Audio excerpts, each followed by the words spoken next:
me know. I will let you know.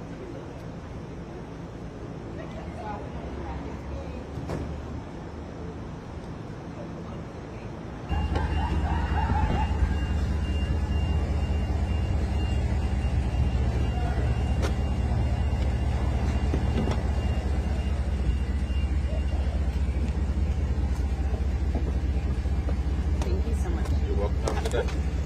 Oh, that's all right. Yeah, that's okay. Hi, good morning. How are you?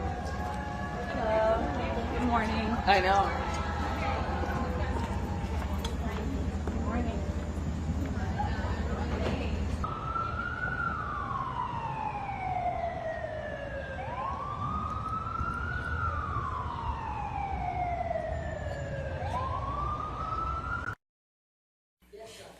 Okay.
Are we ready for the jury? Yes, Your Honor. Okay.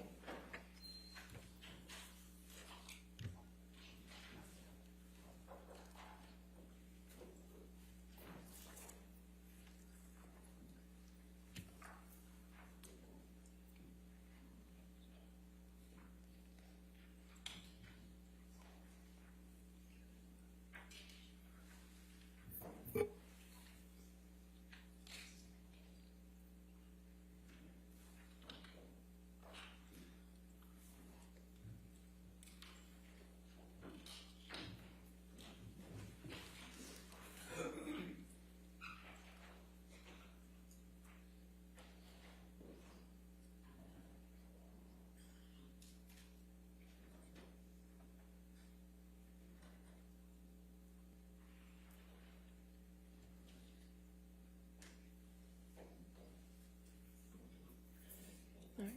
Good morning, ladies and gentlemen. All right, please be seated. Next witness. Good morning, Your Honor. Mr. Depp calls Kate Moss to the stand. All right.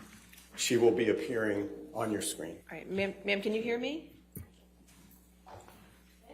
Yes, can you count to 5 for me?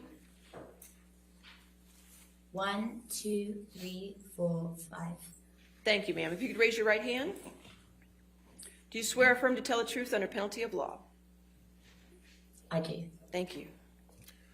Good morning, Ms. Moss, or I should say good afternoon, your time. My name is Ben Chu from the firm of Brown Rudnick.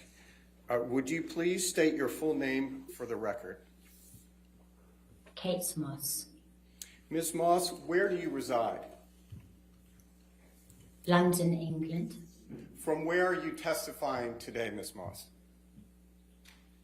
Gloucestershire, England. Ms. Moss, do you know Johnny Depp? Yes, I do. How do you know Mr. Depp? I had a relationship with him. Did there come a time when you and Mr. Depp had a romantic relationship? Yes. For how long, Ms. Moss, were you and Mr. Depp a romantic couple? From 1993 to 1994 to 1998. Ms. Moss, did there come a time when you, while you and Mr. Depp were a couple, that the two of you took a vacation together to the Golden Eye Resort in Jamaica? Yes. What, if anything, happened when you were in Jamaica with Mr. Depp?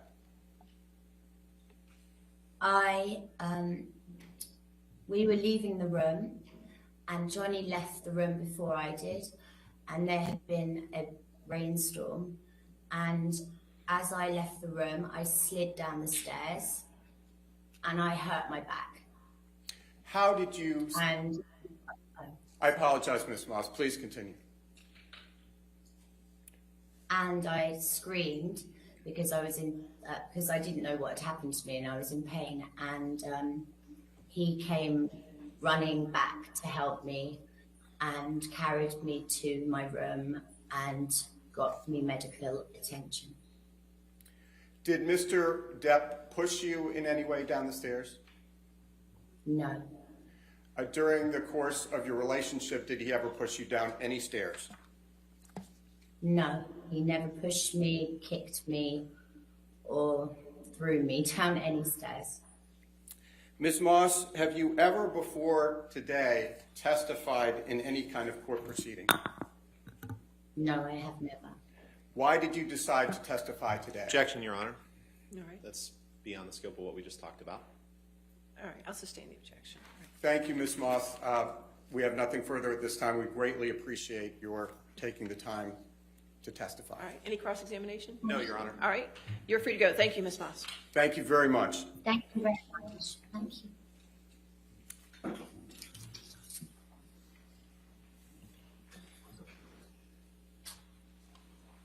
All right, your next witness.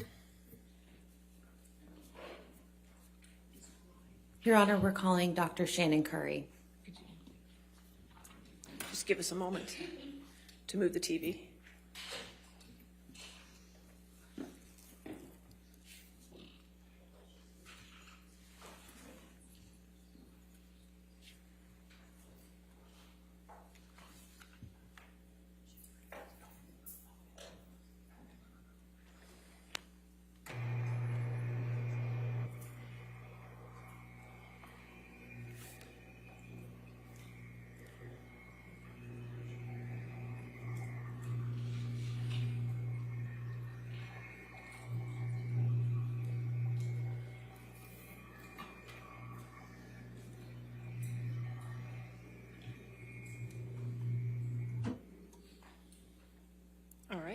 Dr. Curry?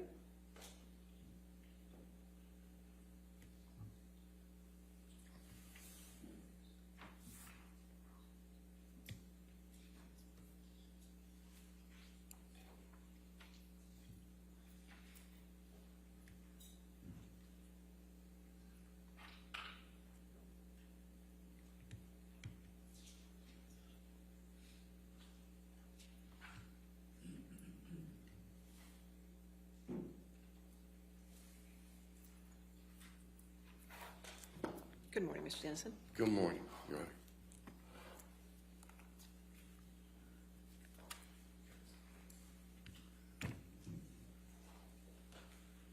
Plaintiff calls Shannon Curry, Dr. Shannon Curry. That's fine. Ma'am, you're still under oath, so please have a seat, doctor. Good morning.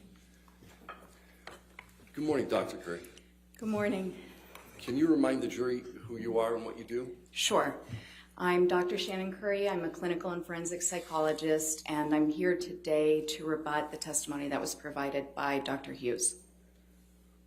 Which of the opinions rendered by Dr. Hughes do you intend to rebut? So generally speaking, there are three main categories that I'd like to talk about today. So the first is that Dr. Hughes misrepresented the tests and the results that she utilized in her evaluation. She misrepresented my testing and the results that I obtained in my evaluation. And she communicated in a manner, provided testimony in a manner that presented essentially her own opinions and the self-report of Ms. Heard as facts. Okay, the first category you talked about was a misrepresentation of her own test methods and results. What do you mean by that? So Dr. Hughes she stated that she administered 12 tests. In actuality, she used 8 checklists. About half of those were symptom checklists. The other half were checklists about experiences that people can have with domestic violence. And those are not appropriate for forensic settings. They are easily exploited. Other issues that you intend to address relative to misrepresentation of own results? Yes, so in addition to using these checklist measures, which are easily exploited in a forensic context, they're developed for research or treatment only. She also stated that these checklists revealed things that they simply cannot reveal, especially in this context. Let's see. She also misrepresented information, clear indications on several of the objective measures that she offered. And there were indications visible that Ms. Heard had essentially engaged in what we call response distortion. So clear indications of exaggeration on one of the measures that's specific to PTSD, clear minimization of symptoms, intentional, on another more broad personality and psychopathology-based measure that she gave to Ms. Heard, which she did not acknowledge. Did you intend to address anything relative to the CAPS-5? I did. So Dr. Hughes administered the CAPS-5 about 10 days after I did, almost 2 years after she initially tested Ms. Heard, and she did not administer the test appropriately. So she left major components blank. She didn't apply the scoring rules that are clearly outlined with the test, and yet she diagnosed Ms. Heard with PTSD based on that assessment. What about Dr. Hughes's use of the personality assessment inventory? So of the tests that Dr. Hughes administered, 2 would be considered, of those 12, 2 would be considered what we call forensically relevant instruments, meaning that they're objective enough and they provide us with some information about how the examinee approached the test, that it would be appropriate for this setting where the examinee is going to have a natural incentive to present themselves in a way that benefits the outcome of their case. Now, on the PAI, there were clear indications that Ms. Heard was responding and obtained scores in a manner that's consistent with individuals who have a personality disorder. And there was also an indication that several scales, we call this a configuration. So you might have one main scale that you notice is elevated, then you look for additional subscale information to get additional information on what could be elevating that scale. And there was a configuration that showed that even though Ms. Hurd had moderately elevated one of the scales that can be associated with trauma, that elevation is better explained by childhood or distant traumatic experiences like the complex trauma Ms. Hurd reported experiencing growing up. Okay. You said that Dr. Hughes utilized checklists that are not appropriate for forensic analysis. Can you Yes. explain that? Yes, so as I said, in any sort of forensic context, whether it's a civil or a criminal matter, a person who's being evaluated is going to have major incentive to present in a way that benefits the outcome of their case. So you always approach the examination, I believe Dr. Hughes said, with a healthy dose of skepticism, but that alone is not enough. We have to operationalize that. So we actually have to administer very comprehensive objective tests that either control for attempts to manipulate the test results or reveal attempts to manipulate the test results, so that we're not just blindly accepting the results or the self-report of the examinee. How many tests were administered by Dr. Hughes? She said that she administered 12 tests. How many of them were appropriate for forensic physical examination? So the trauma symptom inventory is appropriate. It's an objective measure, and it does have two primary scales that look at how the person approached the test. The personality assessment inventory is an excellent test. It is a broadband measure, meaning that it captures not only symptoms of mental illness, but also general personality traits. That also gives us pretty detailed scales similar to that one test I administered, the MMPI, that tells us a lot of nuanced information about the way the person approached the test. She also administered a malingering screen that can be very, very useful, but not in this context. So it's called the Miller Forensic Assessment Symptom Test. It's a brief set of questions that you ask the examinee, and it's been shown by research to be extremely effective at identifying an examinee's attempts to fake a severe mental illness or psychosis. And psychosis is when somebody loses complete connection with reality. It's excellent for that purpose. It's actually been shown in the research to not be effective at all for identifying a respondent's attempts to fake PTSD, anxiety, or mood disorders. The questions are just too odd for somebody who has the wherewithal to be trying to have PTSD to endorse. They see through it. So she used that. That's a fine test, but not appropriate for this context. Of the various tests that she administered, how many were these checklists? 8 of them. All right, and what are you talking about specifically? Okay. So I had mentioned that there were 2 main categories of checklists she used. The first is the symptom checklists. Those included the Beck Depression Inventory. It's a brief inventory of items that essentially show all of the symptoms of depression that a person might have, and you rate which level of severity you have for each question. She also gave the Beck Anxiety Inventory, very similar, but just with questions about anxiety.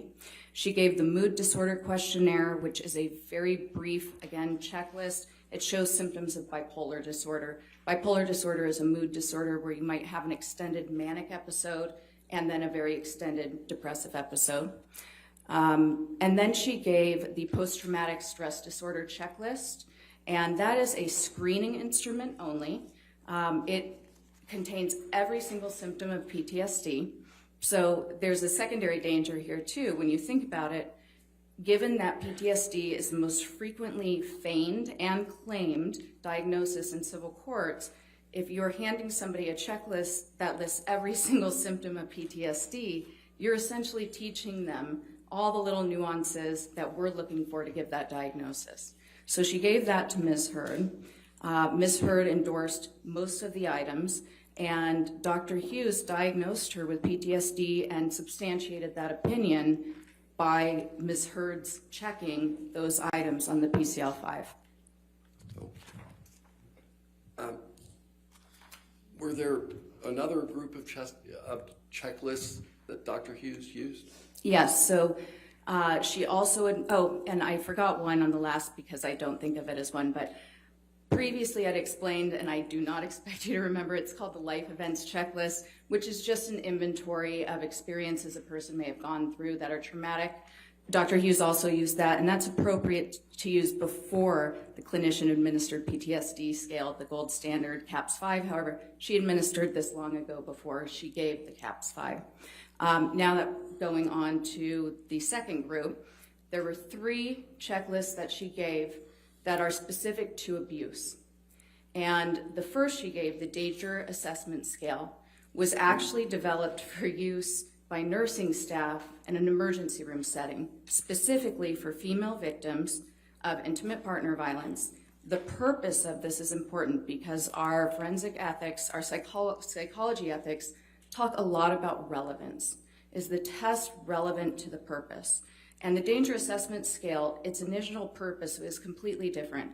This was developed to show high risk factors for dangerousness and pretty much to help a female who is in an extremely abusive partnership, who is in the emergency room with extreme injuries, to stop rationalizing, because if she has to check off all the things that have happened that year that have been dangerous, does he own a gun, has he, I won't go into all of them, but the more she checks off, the more likely it is that she might realize that she is in imminent danger, and then accept resources offered by the hospital and social work to protect her.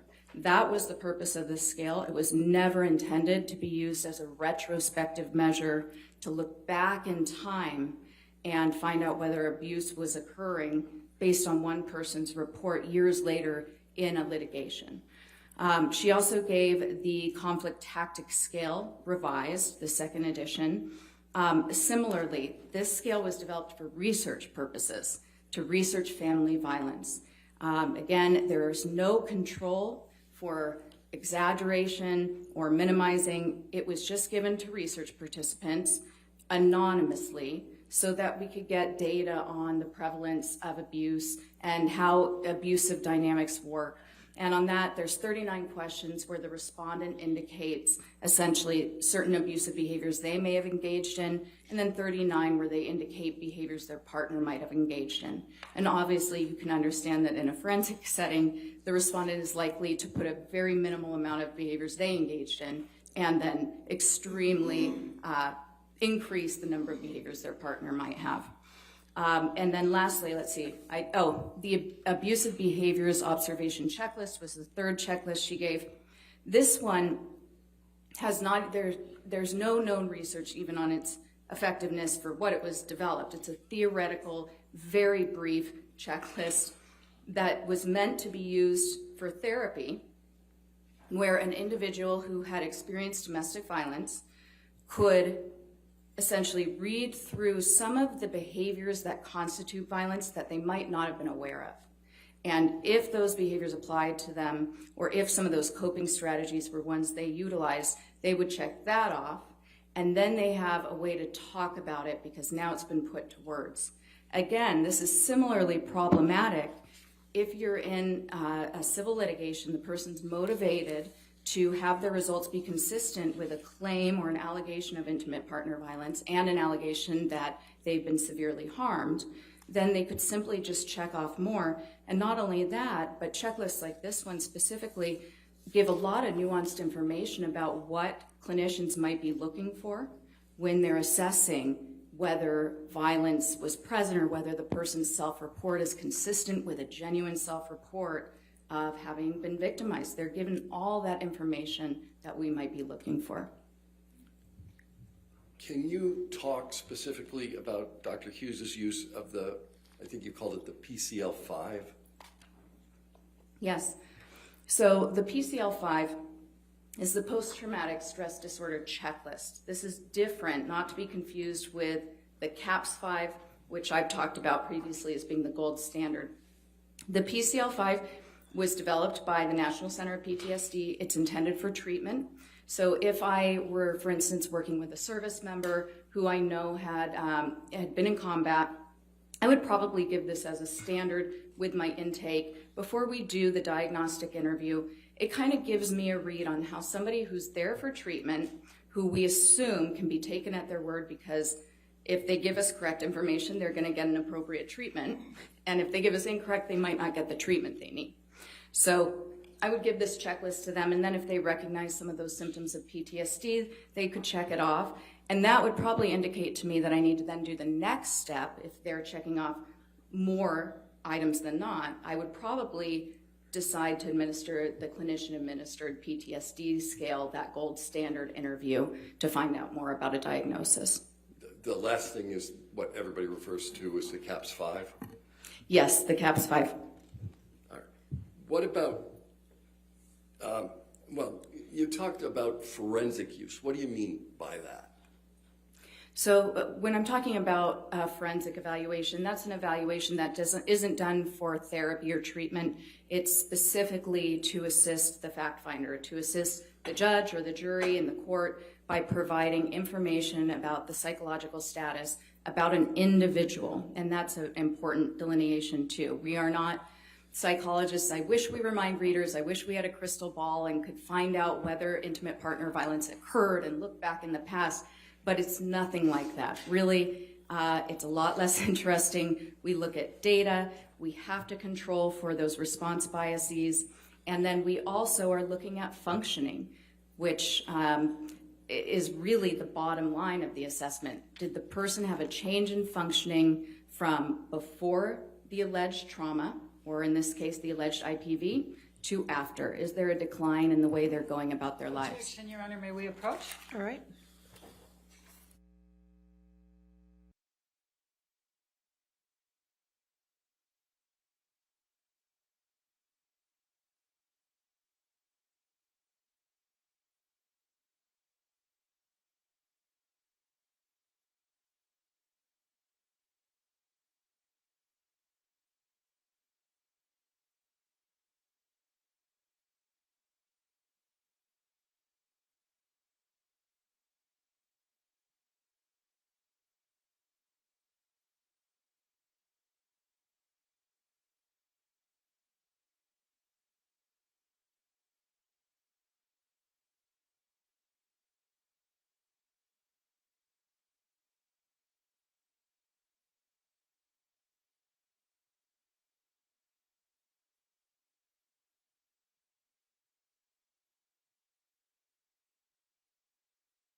Dr. Curry, let's look back at some of those domestic violence checklists that you were talking about. Okay. And did you see any problem with the use of those? Yes. What problems did you see? Well, Doctor, first of all, they shouldn't be used. So we do have professional standards that require that we utilize instruments that are relevant and appropriate for the particular setting, and that we substantiate our opinions based on data that is reliable from tested, accurate, reliable tests for the purpose. So there's that. It's inconsistent with the ethics. And essentially, they just shouldn't be used. They don't provide us with the robust information that it would be expected in such a high-stakes setting.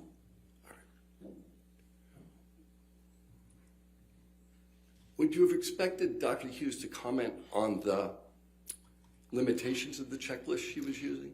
Yes. So first of all, Dr. Hughes provided opinions based on these checklists. So she referenced especially the danger assessment scale several times throughout her testimony, stating that Ms. Heard was in a very dangerous situation.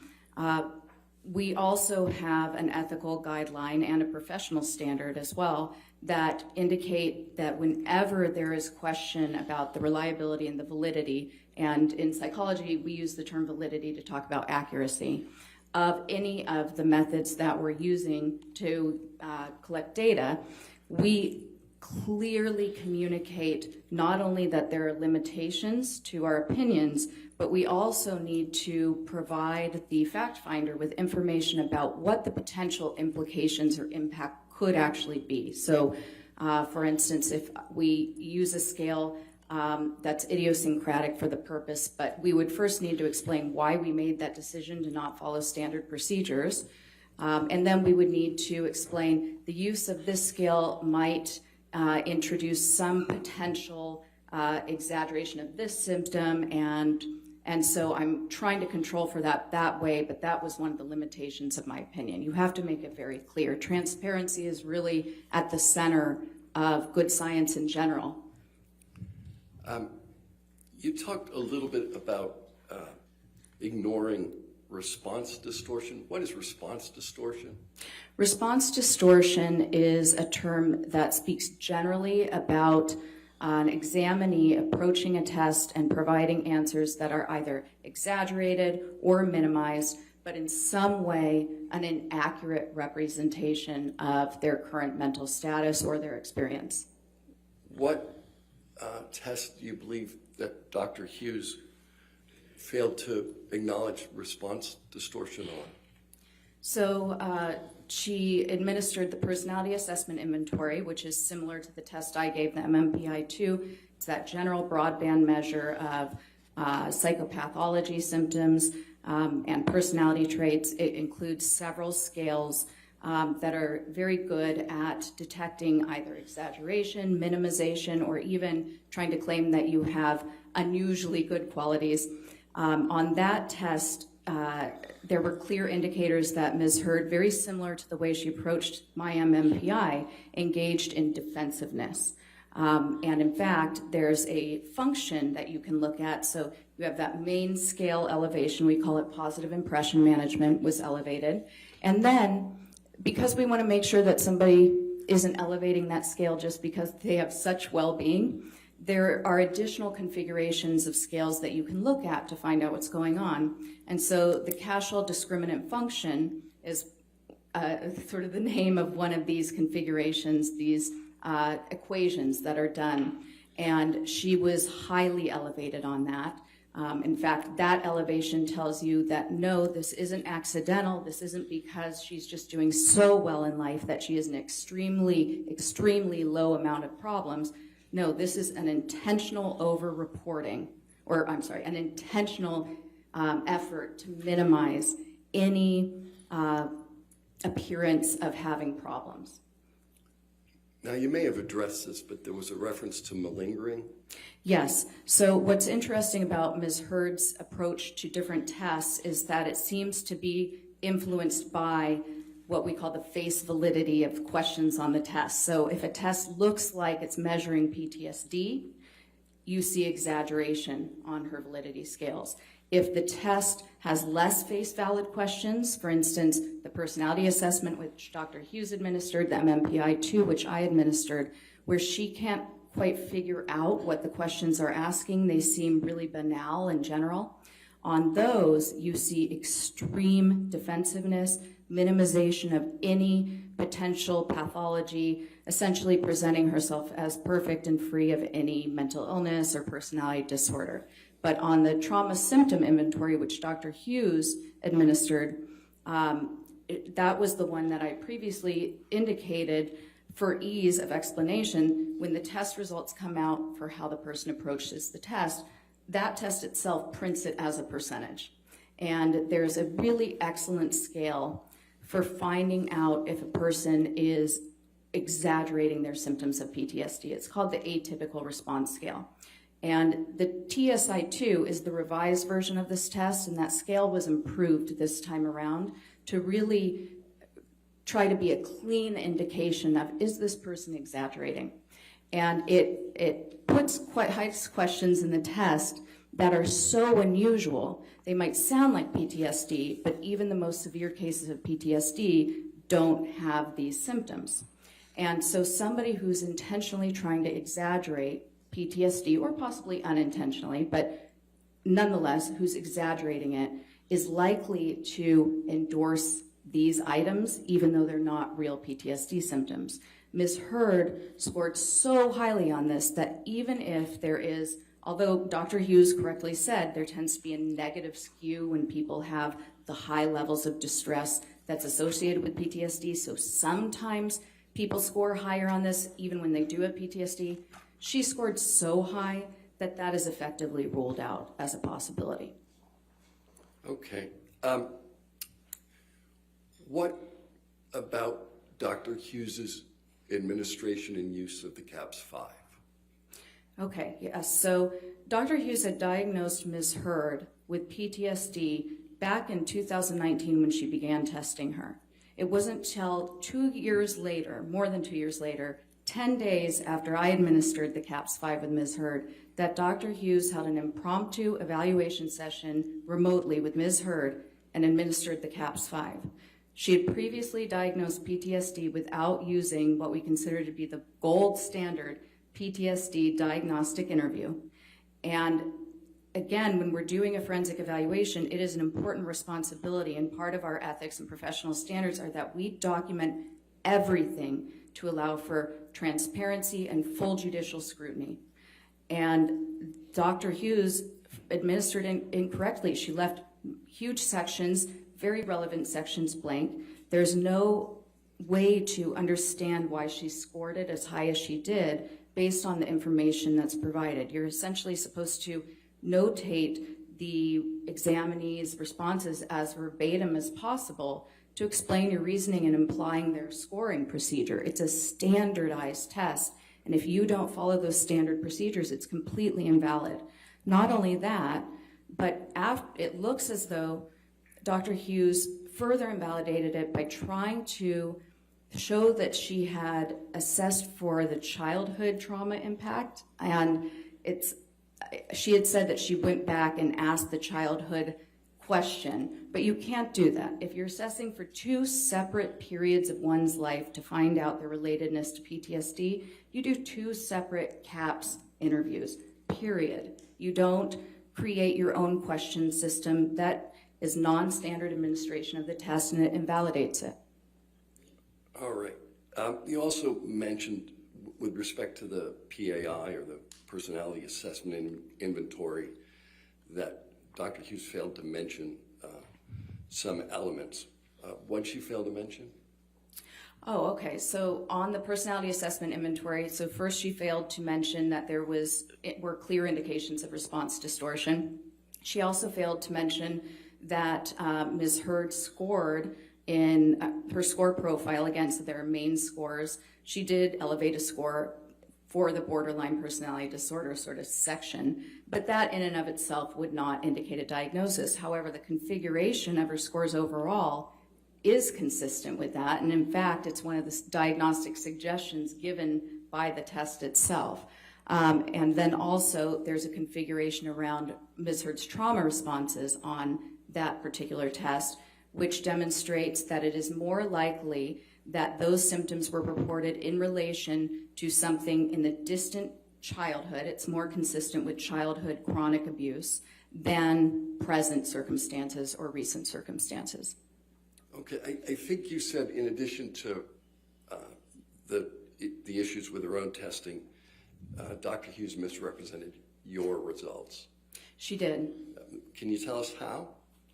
So what I would say the main issue was that she said that Ms. Hurd obtained a normal profile on my MMPI-2. All right. How do you disagree with Dr. Hughes relative to the profile? Okay, so the profile was not normal. So Ms. Hurd already had subtle elevations just by the test by itself as it came out. There were subtle elevations, but they were elevations that if the validity scales hadn't been as elevated as they were, you might have said this person has some traits, but this isn't necessarily at the level of a true pathology. However, Ms. Hurd elevated a scale that essentially is a defensiveness scale on this test. And when you're giving this test, you always are mindful of different norms or groups who may have similar profiles. And there are certain groups of litigants who tend to elevate this scale as well. So I had that in mind. However, Ms. Hurd elevated this so much that it was far beyond the mean for the litigants that are known to have the highest levels of this scale, this defensiveness scale. And when this scale is elevated to the level that it is, you automatically understand that it is very likely that those clinical scales, I keep doing this because I'm seeing it in my head, it looks like sort of an ECT. It's sort of these peaks you see on a graph. And when you see these peaks, and you have this huge peak over here for the defensiveness scale, what you know is that these peaks are artificially, they've been lowered or suppressed based on the respondent being so defensive. They still detected what's likely there for her, but it's not as high as it should be. So you make an adjustment. And the recommendation is that anything at 60 or above, we call it a T-score of 60, or above is considered significant. Ms. Hurd's were already over 60. Some were quite higher than that. And then you see a very clear profile. And that was how I got that. I had mentioned a 3-6 code type. Now, the test does its own correction also for some of the scores, but not the ones that are her main code type. With the test correction, she had a 1-3-6 code type, which is very similar.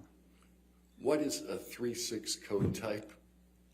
A 3-6 code type is something that has been researched and found to be highly correlated or probabilistic of certain behavioral tendencies and personality traits. And the traits with a 3-6 code type tend to be marked by a lot of externalization of blame, a lot of denial about one's own personal faults, intentional or not intentional, but just extreme denial, hostility that is strongly controlled and suppressed. The person may not even realize how hostile they are, but family members, those closest to them, are very likely to report that they lose their temper, and when they lose their temper, it explodes. We have sort of what we call a cookbook for these code types, which will provide you with all the information that's been researched to be associated with them. And our cookbook actually states that 3-6 profile specifically tends to be associated with cruel and ruthless behavior, particularly to those who they perceive as less powerful than them and subordinates. Describe for the jury the review process that you went through relative to the MMPI. So I conducted a very methodical analysis of the scores. I do this for every test, and I also did it when I was reviewing Dr. Hughes's scores. So what you haven't seen that's in Discovery is that I created a 25-page outline just of her scores with, and it's sort of a table. So I'll put the score, I'll do it in sections so that I can understand different groupings, different research studies, and I start with looking at all the validity scales. So I put in the score, and I'll even color the table to show me if it's kind of in the high zone, moderate zone, or low. And then if it's low, is it a significant low score, or is it just low so it doesn't mean anything? And then in the right side, I put all the research data that I found on this particular scale score. And so I start with the validity scales, the way the person approached the test. Then I go down to essentially, we call these the first factors. So their overall sense of well-being and how well they cope. On this, actually, Ms. Hurd's, she endorsed scores or endorsed items that were the opposite of PTSD. So really saying that she feels free of distress and that she views herself very well. So then I go down to control, self-control, loss of control, coping abilities, and I put in the scores that are associated with that in the research and the test development. Then I go down to clinical and personality pathology, and I look at all the scores that are significant there, first with the top level main scores, then with all of the different sub-scores, again, citing the research, the meaning, the level of elevation, and what that means.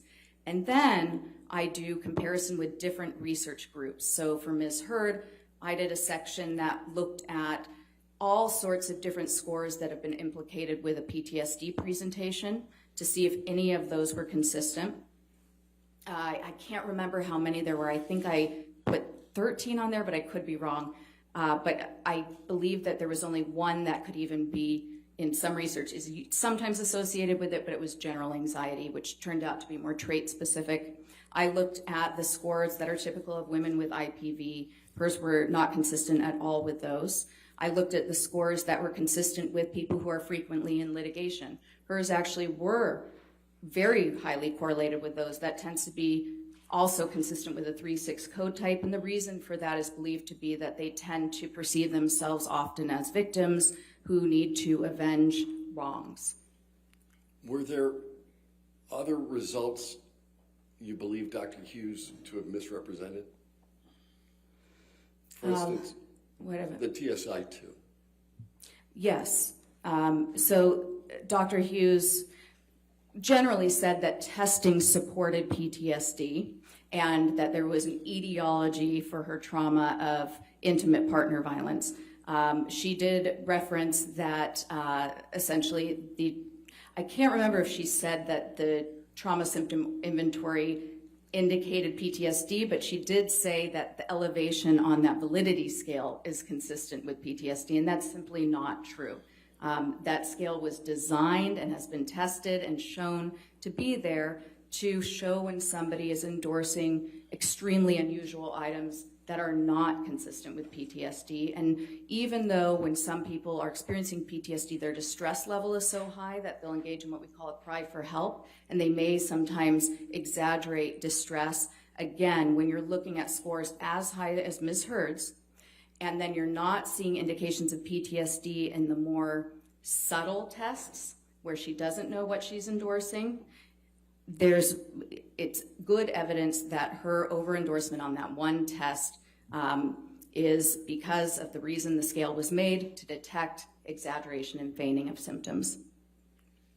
Is this the test that resulted in the 98th percentile Yes. score? Yes, on that atypical response scale. And what does that 98th percentile score represent? So that 98th percentile score just represents that among 98% of people who take that test would not have endorsed.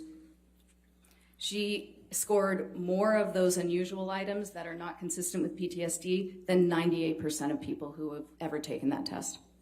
Does that relate to this concept you talked about before called feigning? Yes. What is feigning again? Well, feigning is essentially exaggerating symptoms of a disorder. I think the third thing you indicated you were going to talk about was self-reports and personal opinion as facts. What are you talking about there?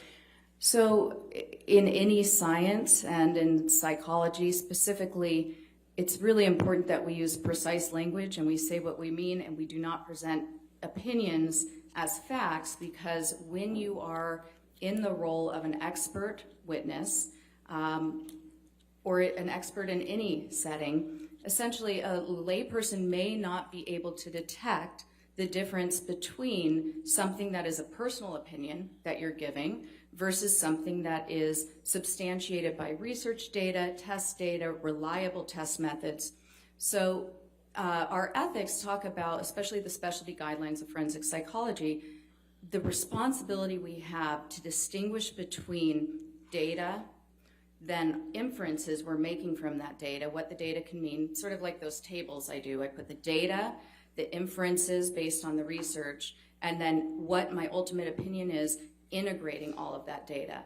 And it's very important that we clarify that to the fact finder, to the judge, the jury. That's our responsibility, that we do not cloak personal opinions or the self-report of an examinee as an expert fact or somehow scientifically based, when it is just a personal opinion or self-report of an examinee. What do you mean by self-report? The self-report is essentially what the examinee tells you during the interview. Okay. When did Dr. Hughes do this most? She did this most when describing instances of alleged IPV. And there's also an issue there, because one of our ethics also discusses the importance of relevance and withholding, essentially constraining our testimony to the data and not including private information, personal information that unnecessarily compromises the dignity of any of the litigants. She provided a lot of what was Ms. Heard's report to her, the allegations of abuse, when describing Mr. Depp, who she had not examined, when describing Mr. Depp's behavior, his motivations. I believe she used the word obsessive jealousy quite a few times, talked about Ms. Heard being in a highly dangerous situation. These are simply things that we cannot detect based on testing and a psychological evaluation. We have to evaluate the person, we have to get consent, and we can only describe an individual, not whether or not IPV has occurred. And we certainly shouldn't go into explicit details about sexual encounters or other things that are highly prejudicial, shocking, and hard to forget. All right. Dr. Hughes says that Ms. Heard has PTSD. Do you agree? I do not. Why not? The results of my multi-method comprehensive evaluation based on carefully selected, researched, relevant test instruments, based on comparing those instruments to Ms. Heard's self-report, observing Ms. Heard's behavior over 12 direct hours of assessment, reviewing copious notes from prior therapists who indicated symptoms in their notes, reviewing the notes of Nurse Filati, previously Nurse Borum, who spent, I believe at one point, almost 2 months with Ms. Heard daily, reviewing the notes of her treating providers, all of the legal documents and discovery. There was no evidence of PTSD. How is evidence of PTSD generally exhibited?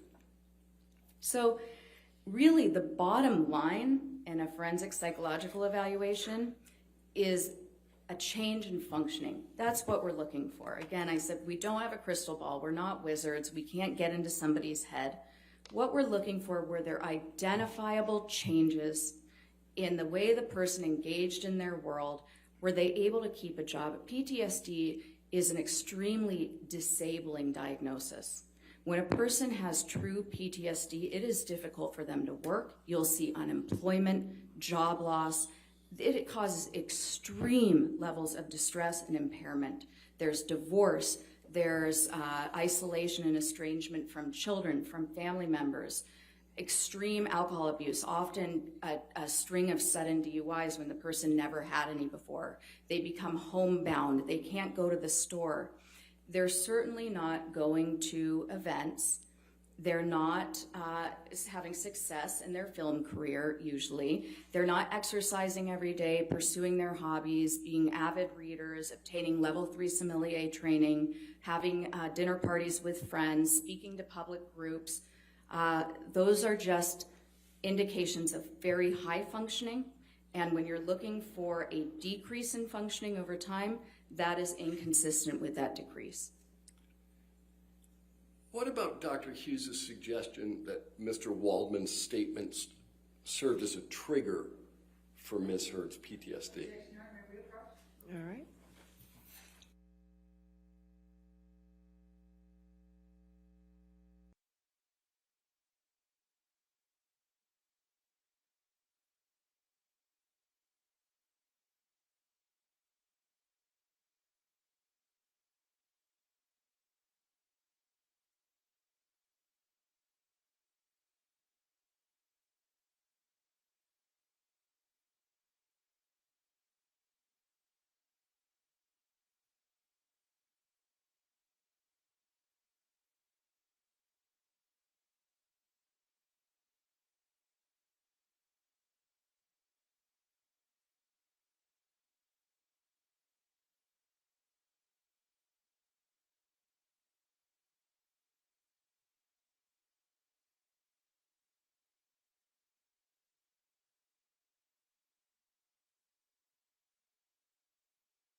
Dr. Hughes had suggested that perhaps Ms. Heard's PTSD was somehow triggered. What's your view on that? I would say that it can't be triggered if PTSD isn't present. Thank you very much, Doctor. All right. Cross-examination.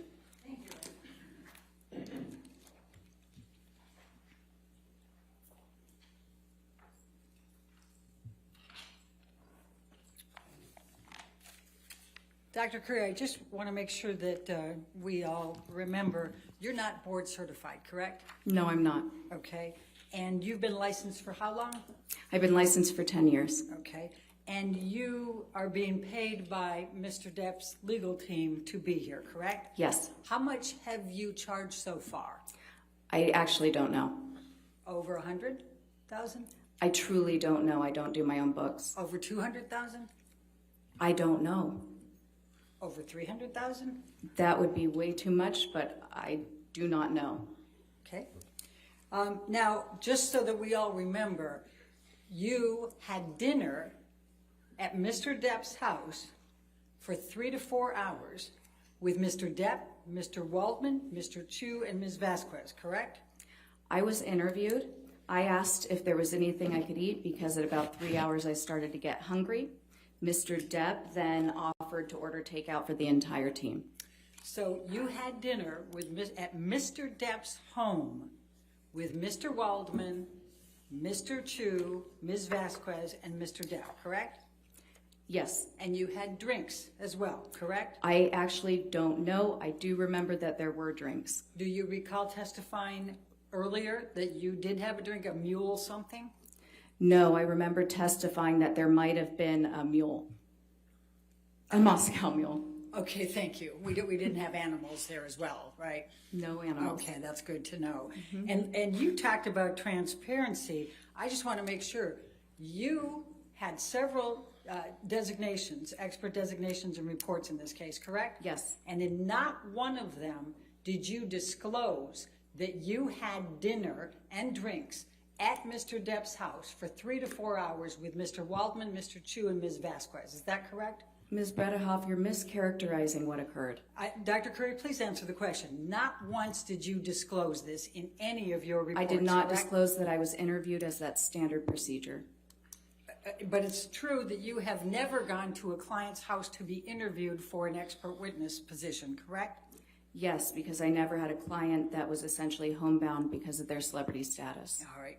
And you talked to Mr. Depp for 3 to 4 hours before taking on the role of assessing Ms. Heard and deciding whether she was suffering from any distress, correct? I did not talk to Mr. Depp. I was talking to his legal team, and he was there to observe.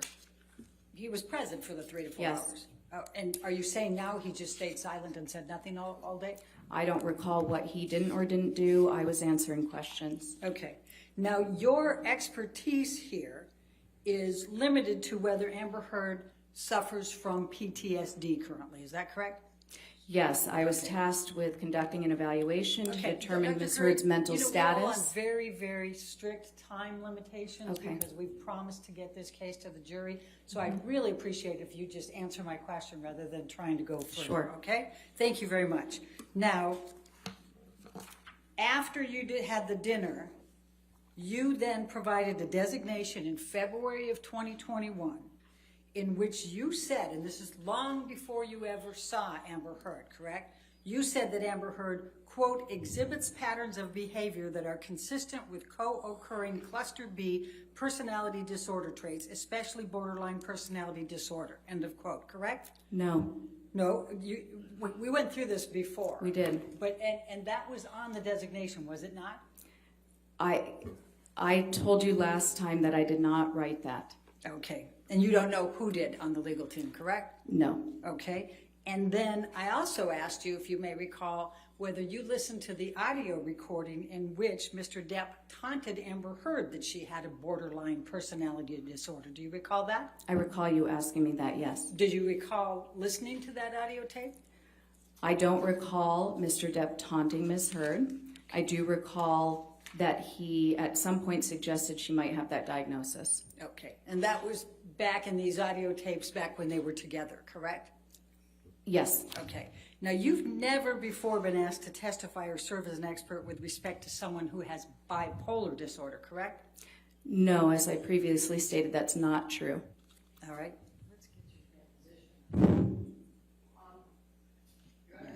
My extra copies were all distributed before. Does everybody have those? Not up here anymore. Okay, and my apologies, but I'm going to go ahead. Your Honor, can we approach? All right.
Now, you recall testifying in your deposition on March 21, 2022, correct?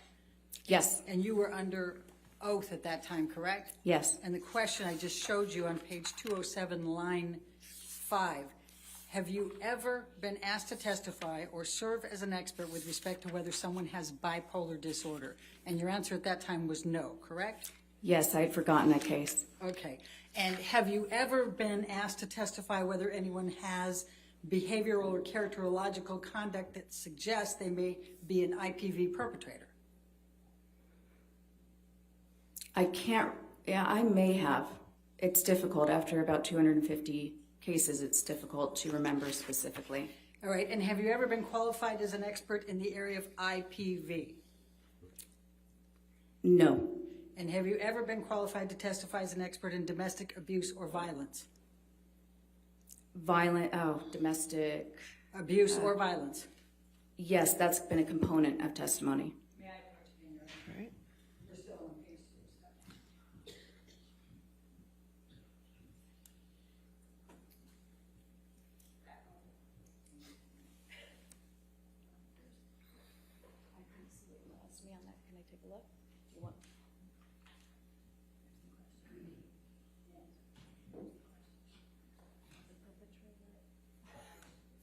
Okay.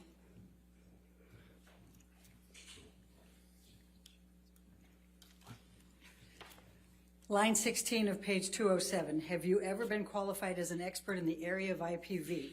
Your answer on line 20 was no, under oath, correct? Then the next question, have you ever been qualified to testify as an expert in domestic abuse or violence? That and goes into page 208, line 4. The answer then under oath was no.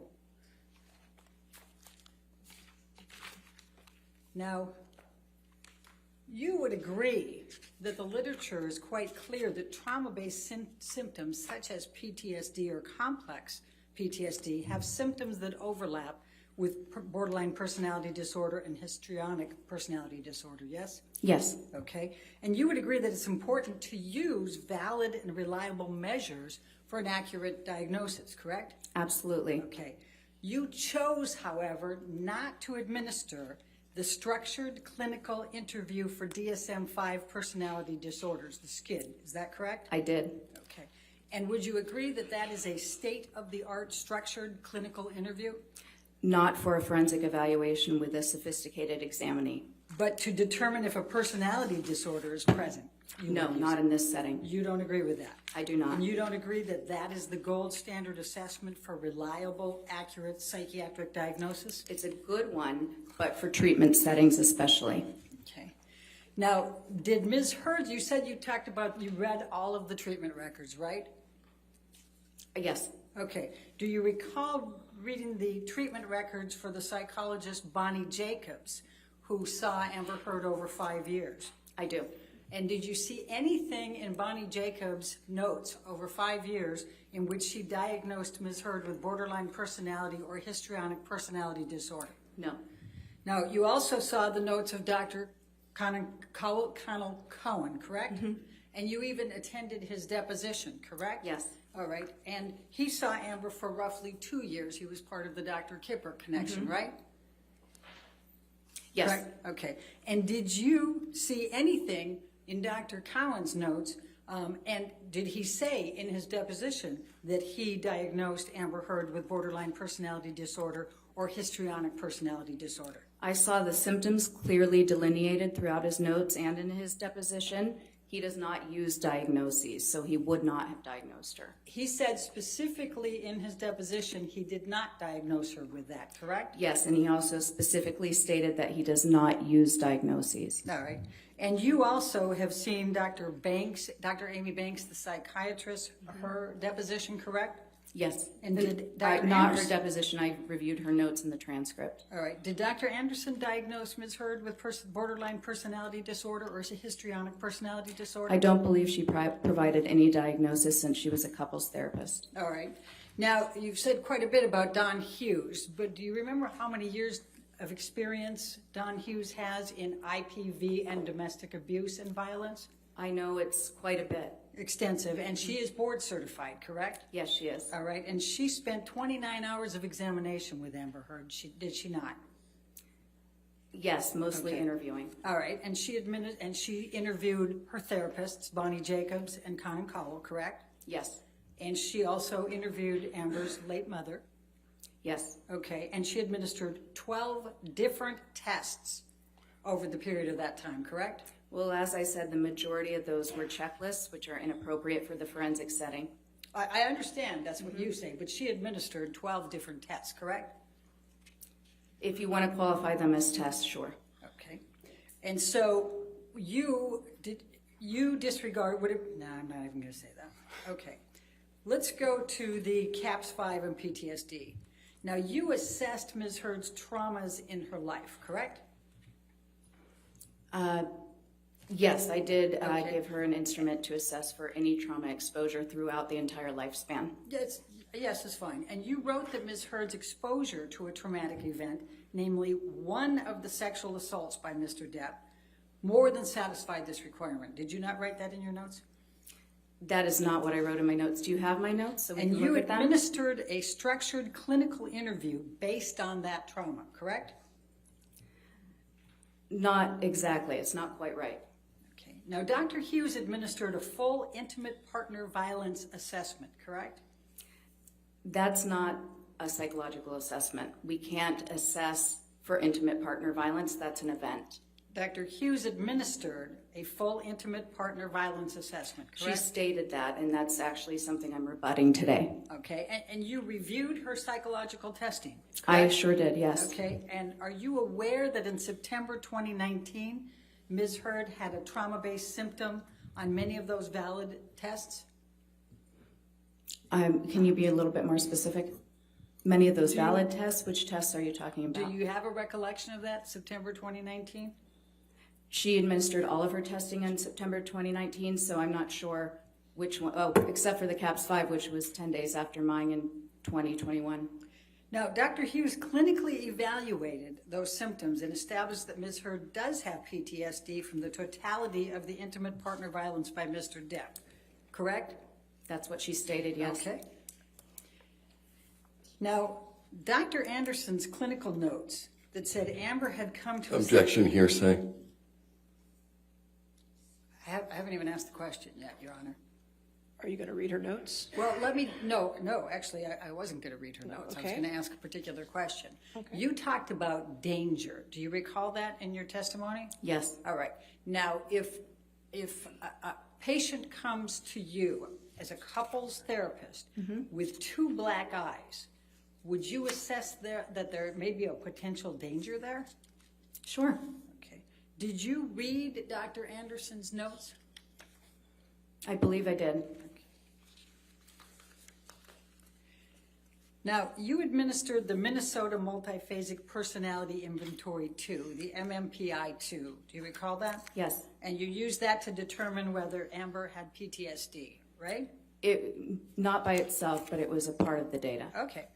And in the 60 to 70 T-score range for that test, which, quote, deliberate attempts to mislead are uncommon, end quote. Isn't that correct? Sorry, could you repeat that? In the T-score section of that, which assesses deliberate attempts to mislead, do you recall? She scored a 60 on that test, correct? So there are multiple T-scores for each scale, so I'm not sure which scale you're talking about. Okay. Well, we can deal with that later. So you would agree that you need to follow ethics and best practices in forensic psychology, correct? Yes. Okay. And the two primary sources are the American Psychological Association Ethical Principles and Professional Code of Conduct, right? Mm-hmm. And the American Psychological Association's Specialty Guidelines for Forensic Psychology, correct? Yes. And Specialty Guidelines 1.02 states that forensic practitioners, quote, strive for accuracy, impartiality, fairness, and independence, correct? Yes. Okay. And Specialty Guidelines 1.03 states that you have to avoid a conflict of interest, correct? Yes. Now, in addition to not listing the 4 hours you spent with Mr. Depp, Mr. Waldman, Mr. Chu, and Ms. Vasquez, you also did not list that you spent an hour with Dr. Shah, correct? That's incorrect. You say that the designation said that you spent During an my hour? deposition, I also clarified this. I didn't spend an hour with Dr. Shah. There was an introduction with the attorneys present on Zoom. My time on that call was less than 30 minutes. Okay. But you still didn't disclose it, did you, in your reports? No. Okay. Now, you have not been asked to testify about Ms. Heard's behavior in the context of her relationship with Mr. Depp. Is that correct? I was asked to testify about somebody's behavioral mental status in general, so that can include behavior involved in a relationship with Mr. Depp, but not specifically. Can you pull up date 10 of the trial testimony at page 2710? Are you able to do that, Michelle? 2710, lines 12 through 18.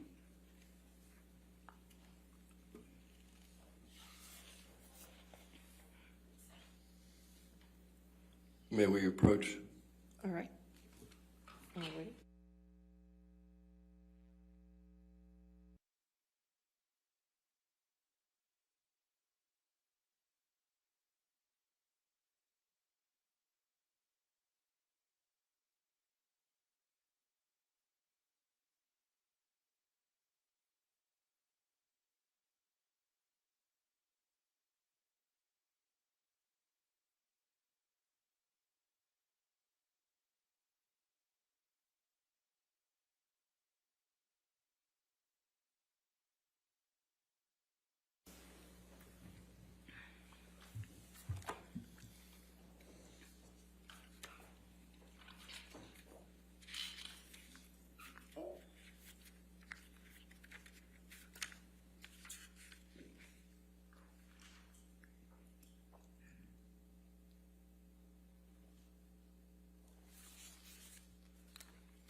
Thank you, Michelle, great job.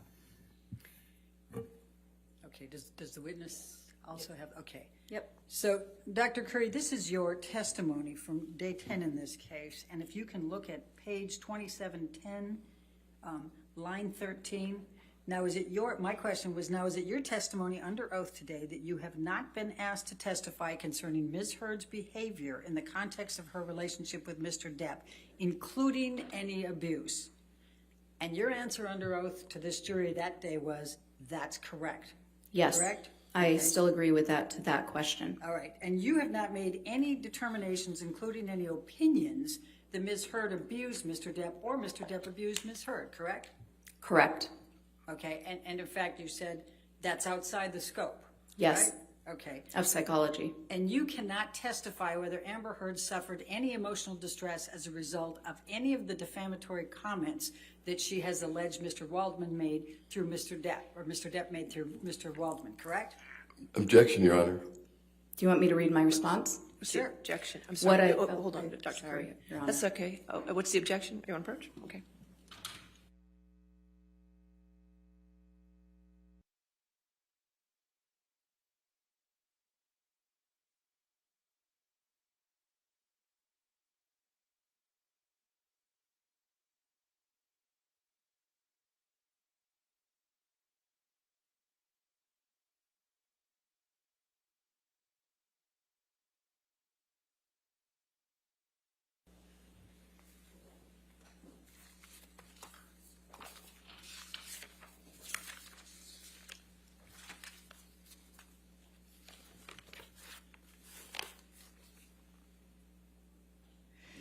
Now, you have not rendered any opinion as to whether Amber Heard exhibits patterns of behavior that would suggest her allegations of abuse against Mr. Depp are false. Would you agree?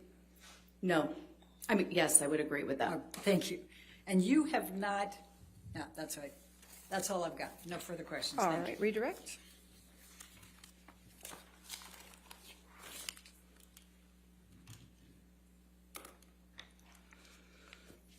You were asked about the skid. Yes. What's that? It's a structured clinical interview. It's for rendering a diagnosis. It's best for treatment because you're asking direct questions of the examinee and about symptoms. So if you have an examinee who has a tendency to minimize, you're not going to get much information. Why didn't you use it? Because, well, first of all, I had a limited amount of time for my evaluation, and I had already had to use, just to complete the interview was extremely time consuming. And I had to even restructure it into handouts so that I could keep Ms. Heard on track.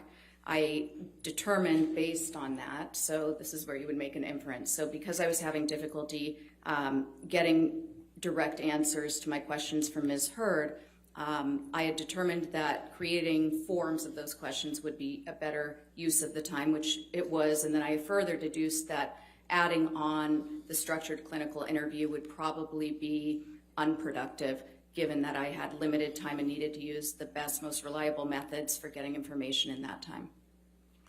You were asked about the APA specialty guidelines, Yes. specifically 1.02 and Yes. 1.03.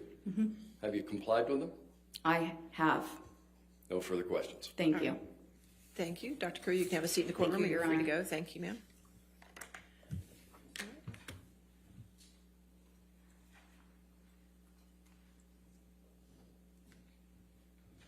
All right.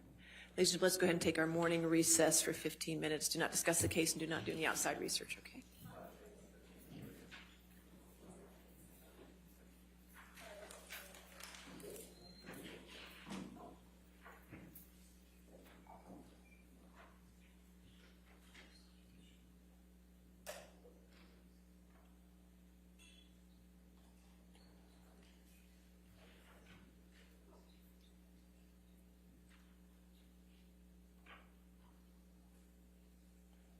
All right.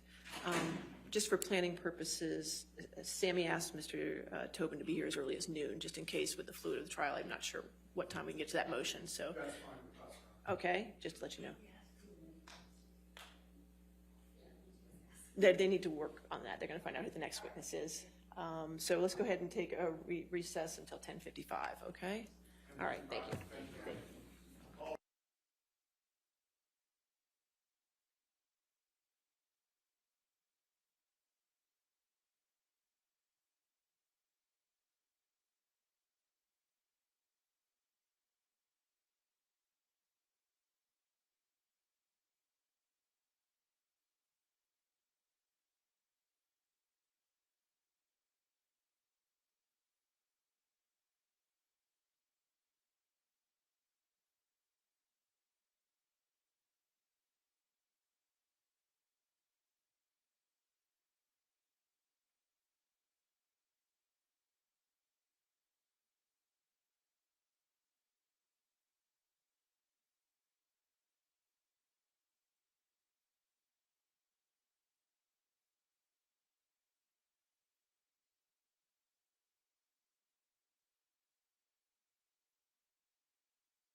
Are we ready for the jury? No, Your Honor, we do have a issue we'd like to raise. Okay, with you. sure.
All right, your next witness. I'm sorry, let's get the jury first, right? All right, we ready for the jury?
All right, thank you.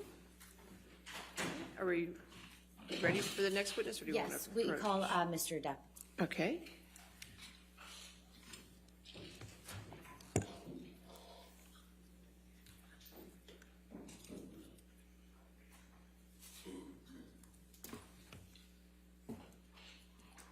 All right. So just a reminder, you're still under oath, okay? Yes, ma'am. All right, thank you, sir.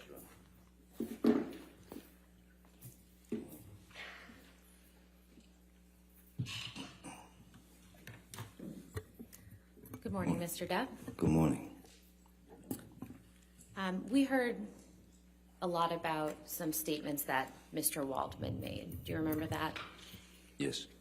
And Mr. Waldman is your attorney or was your attorney? Yes.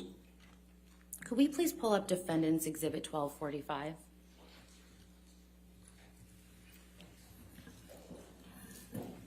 And this is already in evidence, so permission to please publish. If we could scroll down to the second page.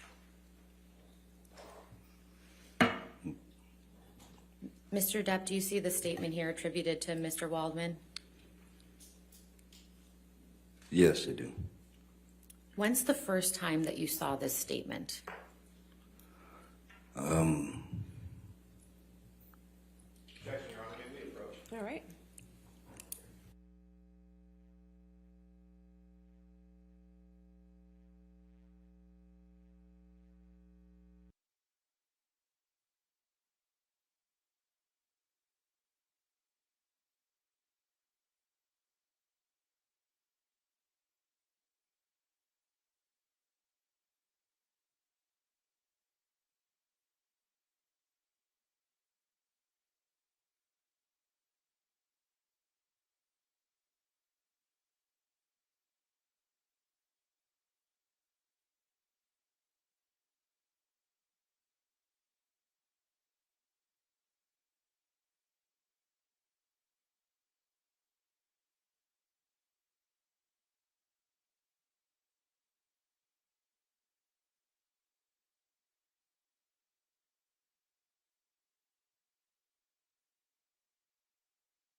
We can pull the exhibit back up. Thank you.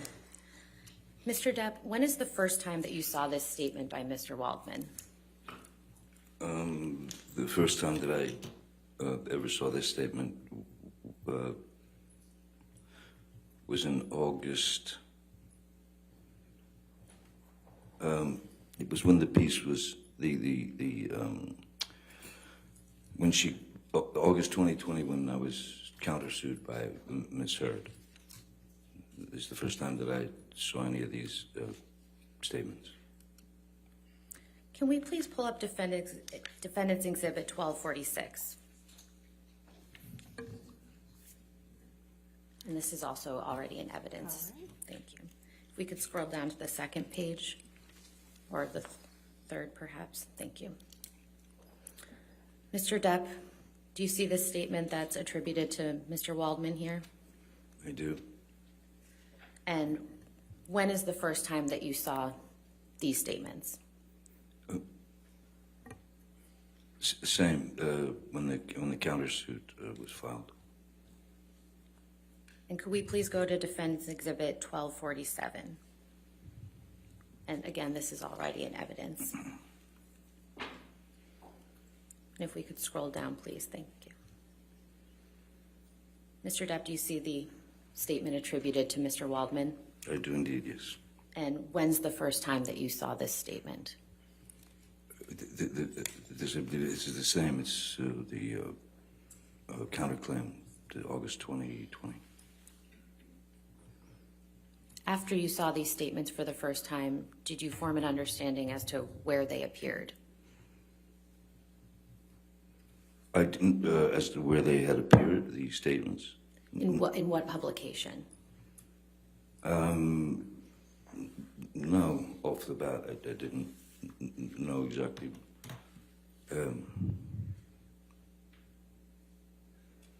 It just seemed like a lot of word salad to me.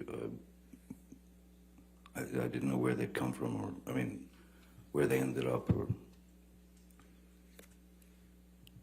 Mr. Depp, do you recall Ms. Heard testifying that you did not assist her in getting her role in Aquaman? Yes, I do, yes. And what is your response to that?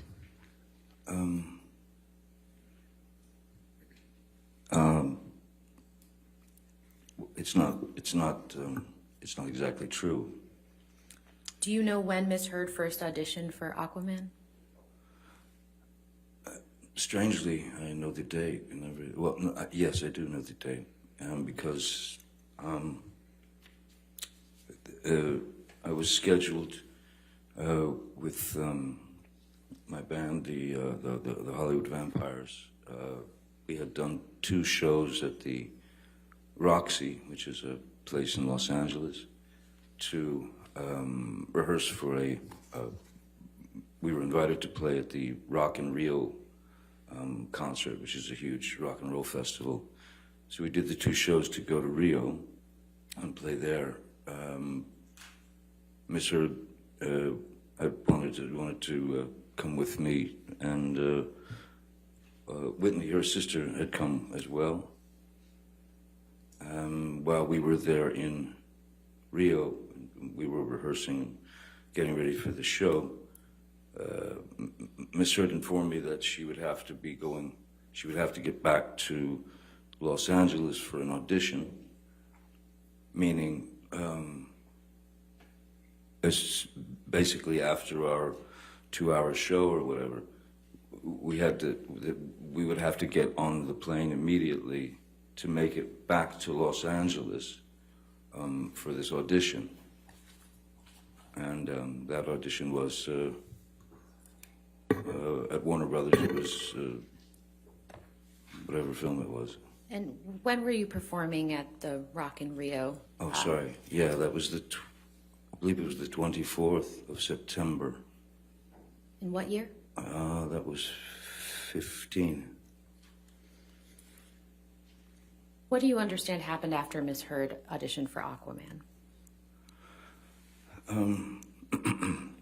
After Ms. Heard's audition, or possibly auditions, for Warner Brothers and I suppose the creative team,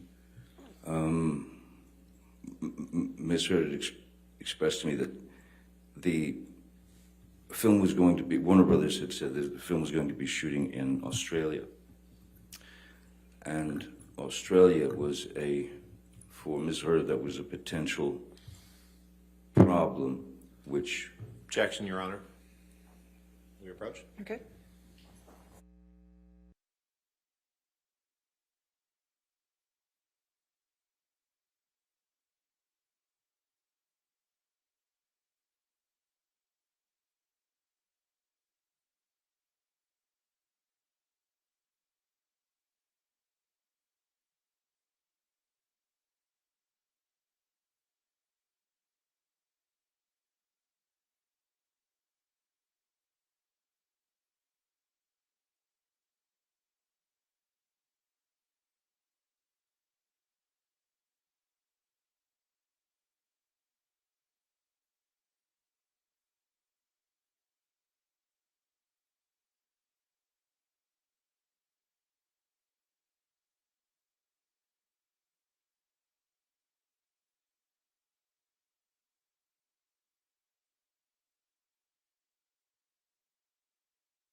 I apologize, Mr. Depp. Could you please continue? What happened after Ms. Heard auditioned for Aquaman? I was informed by Ms. Heard that the film was going to be shooting in Australia, and that was of concern to her, and because it was of concern to Warner Brothers. So she asked if I would, because I'd had a multi, for a few years I'd had a multi-film deal with Warner Brothers, and so we'd been in business together. So I knew these people. I'd been on films with them. So she asked me if I would speak to them. I made a phone call and I spoke to. Objection, hearsay, Your Honor. I don't believe he said anything. I think he was going to say who he spoke to. All right, we'll see. Overruled at this point. I spoke to the three upper echelon Warner executives, Kevin Tsujihara, Sue Kroll, and Greg Silverstein. And I told them that... Objection, Your Honor, hearsay. All right, I'll sustain the objection. Next question. What was the result of you speaking with those individuals? Well,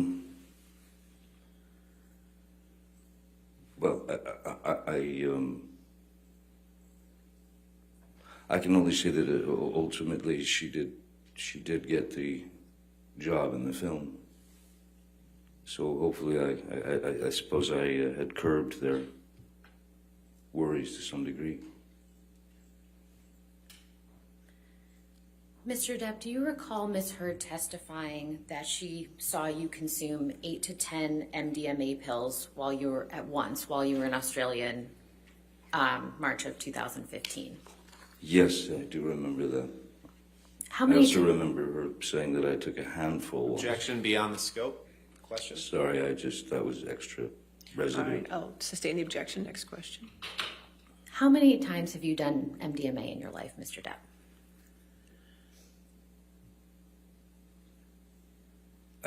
Actually, not that many times. I would say in my lifetime, maybe. In my lifetime, MDMA, 6, 7, maybe. And how much MDMA have you done on those occasions? Not enough to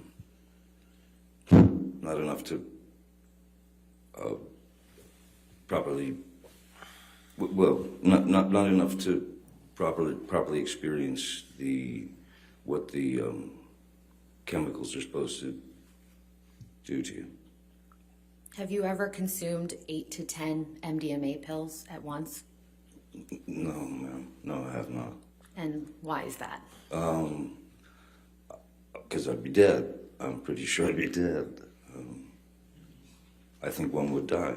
Yes, and probably rather quickly. Mr. Depp, I'd like to show you some pictures from the home in Australia that Ms. Heard testified about. Sure. Could we please pull up Defendant's Exhibit 1817, which is already in evidence?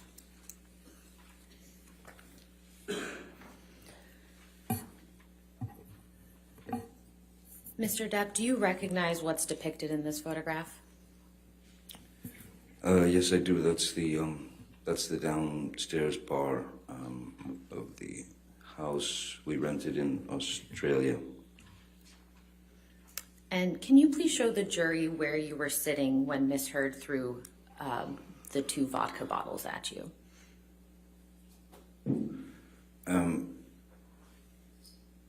If I touch this thing, it'll make a Yes, mark. it will. Yes. Okay. So this chair, that one here, was over here. And it was in pretty much when I was turned around they were on a swivel, so when I was turned around towards the bar, I'm facing the bar. When I turned around this way, this chair here was in pretty much exactly this same position as this chair. It was when I was facing Miss Heard, who was, let's say she was, if you're looking at the photograph, she would be about here. Could you draw a line in the direction where Miss Heard was relative to where you were sitting? Yes, absolutely. So if I'm sitting here,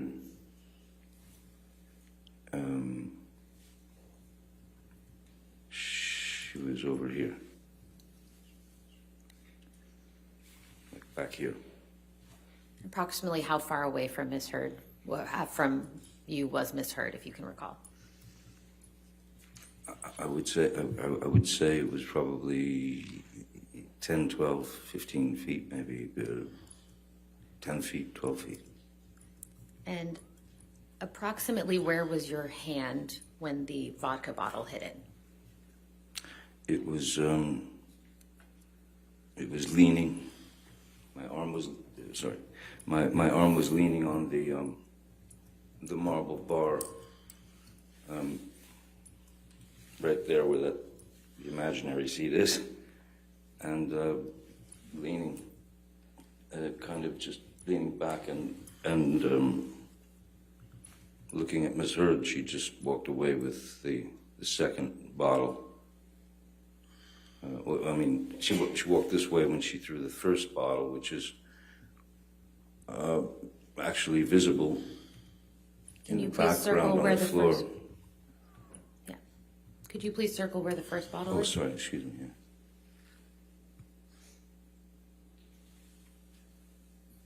All that is the exploded first bottle that went past my head.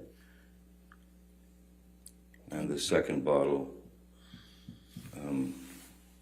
hit right up here where my hand was resting on the marble bar.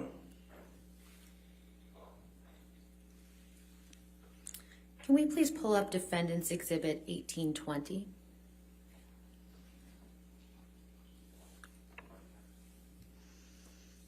Mr. Depp, do you recognize what's depicted in this photograph? This is behind that very bar. And what do you see on the floor in this picture? I see what looks to me like some kind of napkin. It looks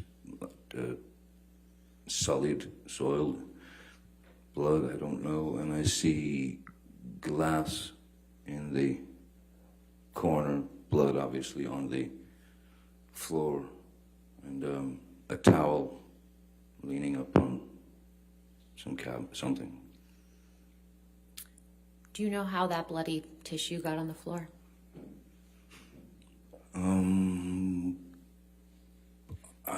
My best guess. Objection calls for speculation. Sustained? Do you know how the blood got on the floor, Mr. Depp? I know how the blood got on the floor. It came from my dripping finger. So that's why the tissue is I'm 99.9% sure, since it is, looks like it's got blood on it as well, is what I held my finger with. Do you see the wall on the left side of the photograph? I do. Was there a wall-mounted phone on that wall? On the left side of the photo? No, I didn't. No. Not that I recall, no. Could we please pull up Defendant's Exhibit 394, which is already in evidence? Yes, ma'am.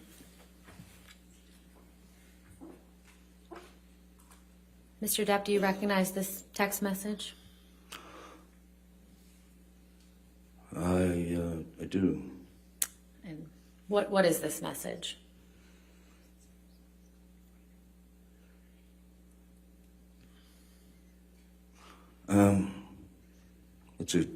It's a text to Dr.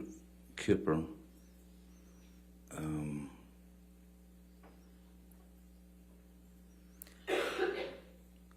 sorry, just reading through. Yeah, this is my text to Dr. Kipper, who had just happened to be in town, telling him that I've had it and that I just lost a fingertip. How long after your finger had been injured did you send this text message, if you can recall? It's hard to tell because when I look at the timestamp, it says delivered 3/7/2015, 5 o'clock.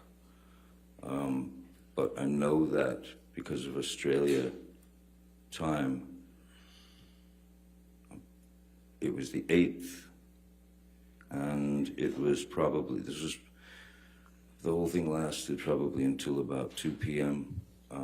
Or so, when that was when Kipper was called, Jerry was brought in, Jerry Judge, sorry, excuse me. So do you have an estimate as to how long after your finger had actually been injured that you sent this message? I don't think it was very long. I think it was probably within the next, I'm sure it was in the next half hour or so. I would have had to sneak into a bathroom, lock myself in to type this out. And how were you able to send this text message to Dr. Kipper in the state that you were in?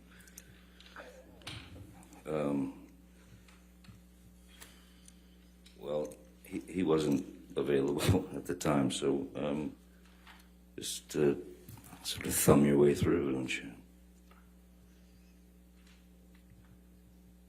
How long after sending this text message did you see Dr. Kipper?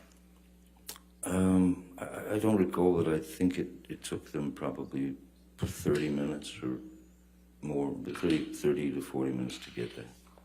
And what did Dr. Kipper do when he first arrived at the home? Oh, the first thing he wanted to do was inspect the damage of my finger and try and figure out exactly what had happened, how it happened. And what did you tell Dr. Kipper about how your finger had been injured? Objection, Your Honor. May we approach? Hearsay. All We've right, discussed that's this fine. several times. Let's go.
Mr. Depp, when Dr. Kipper was treating your finger, what did you tell him about how your finger became injured?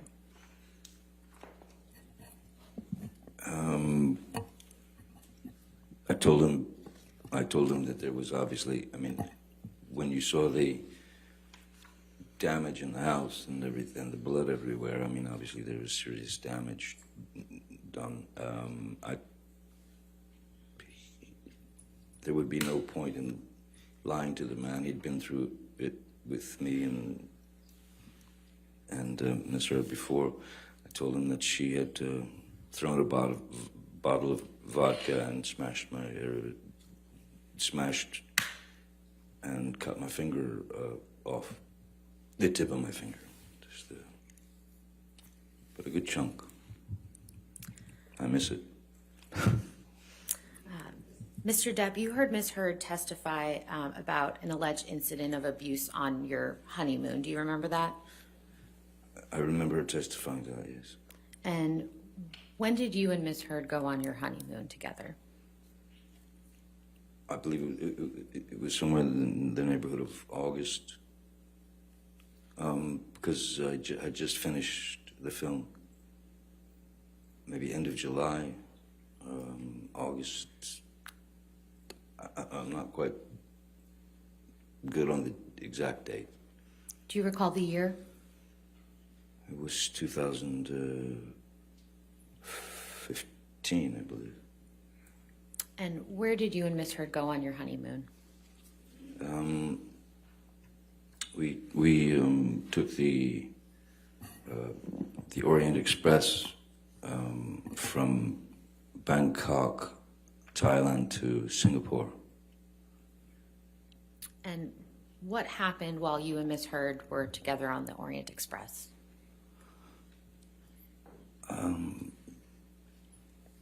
There were times when it was very agreeable, very nice. And then there were times when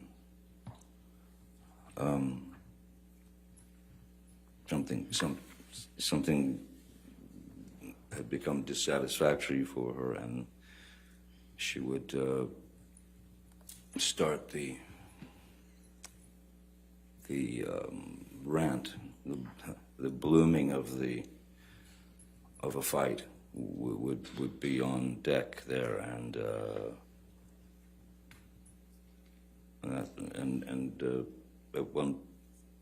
at one point it didn't. I mean, I don't remember it lasting long at all. I just remember that I took a pretty good shot to the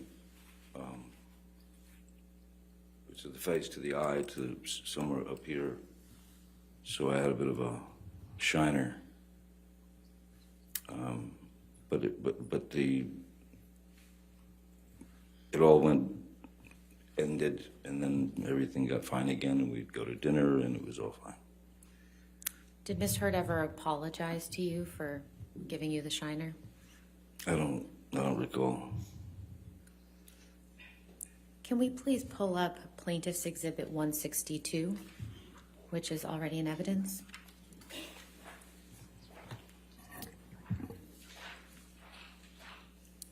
Mr. Depp, do you recognize this photograph? I do. It was with the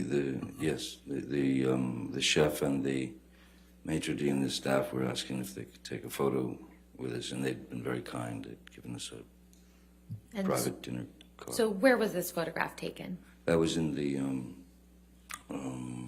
that looks like it's in the, yes, that's towards the back of the Orient Express. That's in the back train bar compartment.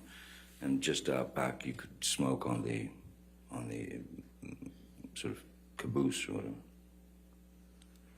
And what, if any, injuries do you have in this photograph? I think the eye's a little bit bugged out, if you will. It's, yeah. How did that happen?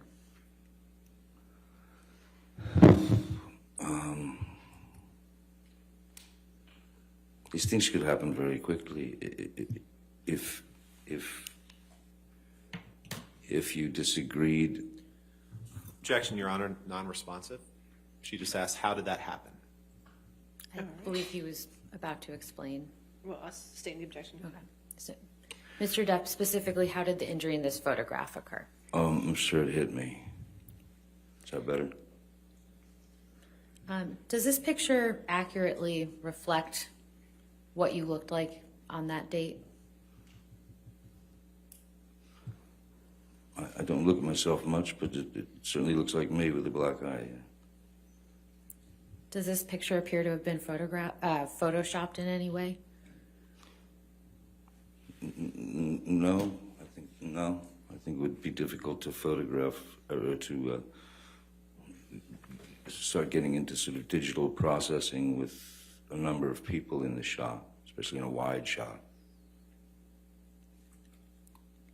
Could we please pull up Plaintiff's Exhibit 1301? And this is a new one, Your Honor, so this is not in evidence. Okay, thank you.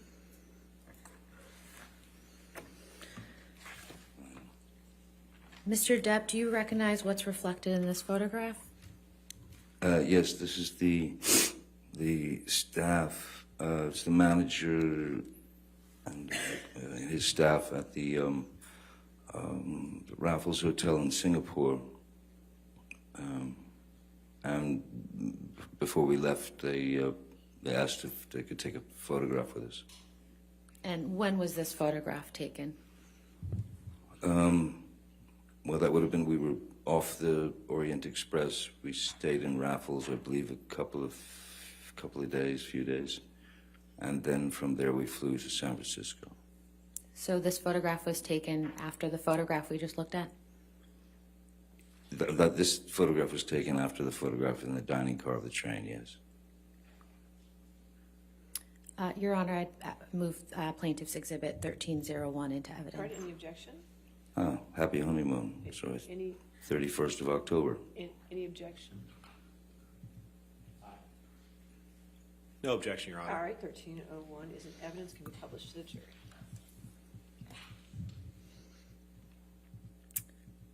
Mr. Depp, what, if any, injuries do you see on your face in this photograph? I see pretty much the same. I see that the area in here has been is swollen and yeah, there's a bit of a shiner there. Thank you. We can take this down.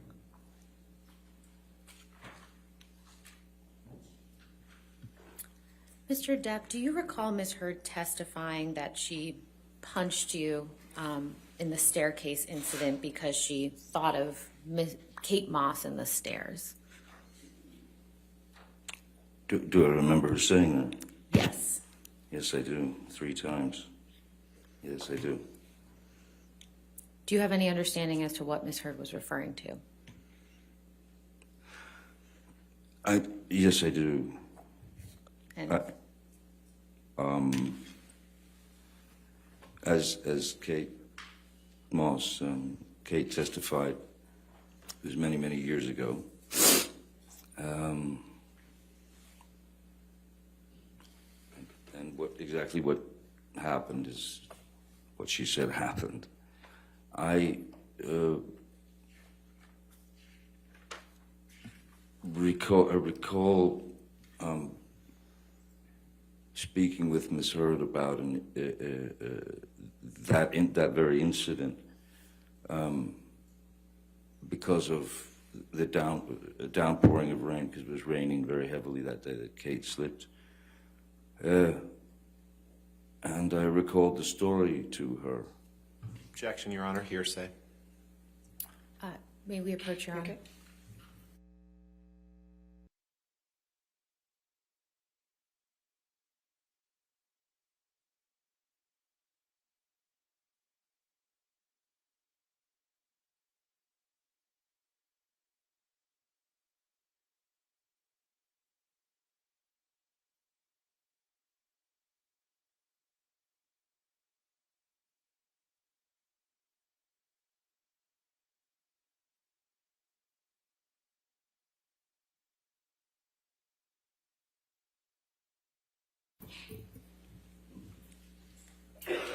Please continue, Mr. Depp. What did you tell Ms. Hurd about the staircase, or Kate Moss? I'll make it easy for Mr.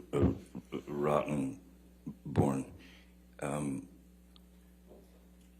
Ms. Hurd took the story and turned it into a very ugly incident, all in her mind. There was never a moment where I pushed Kate down any set of stairs, yet she's spewed this 3 times before. Objection, Your Honor. Ms. Hurd simply testified that she had heard a rumor, and that's What's a rumor? non-responsive to the question. Sir, hold on. This Sorry. objection. I'll overrule the objection. Misstates the facts and evidence. I'll overrule the objection. Sorry, I was drawn by Mr. Rottenborn's voice. Certainly. What would you like? Was it? So what specifically had you actually told Ms. Hurd about the incident with Miss Moss and the stairs? Very simply that we were in Jamaica. I had left our bungalow about 3 minutes prior to her. I was standing outside, and suddenly rain starts just coming down like it's, monsoon. And then I remember looking and seeing Kate coming out the door, and there were 3 little wooden stairs, and she slipped, her legs went up, and she landed directly on her coccyx and her lower back. So, and she was obviously physically in pain, and she was hurt, she was crying. So I ran over and grabbed her to make sure she was all right. That's it. That's all I ever.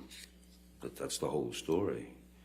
But then the rumor of it, I'd never heard a rumor of that before Miss Hurd grabbed hold of it. It's like that. Sorry. Mr. Depp, we heard testimony from Miss Hurd's sister, Whitney, during this trial. Do you remember that? Yes. And how would you describe your relationship with Whitney when you were in a relationship with Miss Hurd? I liked Whitney very much. Initially, when I first met her, I liked her very much, and grew to love Whitney very much, because I always, it seemed, Whitney, Amber's sister, Whitney, seemed to always get the sort of dirty end of the stick, and I felt bad for her for that, because it wasn't new. It had been there for life, and that was seemed pretty obvious. So I took to Whitney very, very quickly, very easily. She was a very sweet kid. She was wonderful. What do you mean that Whitney got the dirty end of the stick?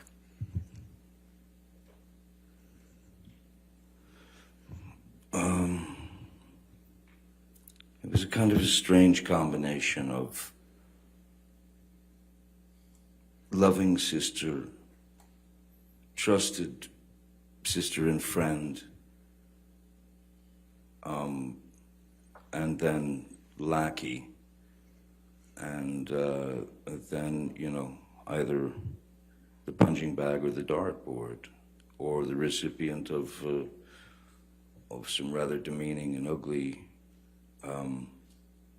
words, or she would have wine thrown in her face. And who was the source of those demeaning words and the wine that you just referenced? Well, that would be Amber Heard, her sister. And how do you know that? Well, I witnessed quite a lot of it. The wine in the face was something that happened in New York, which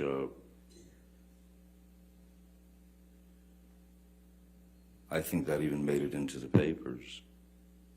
I believe that even made it into the papers. It was in an elevator. How did you first learn about that incident? Miss Hurd told me in detail. What else did you observe of Miss Hurd and her sister Whitney's interactions during your relationship with Miss Hurd? They were just constantly up and down, but I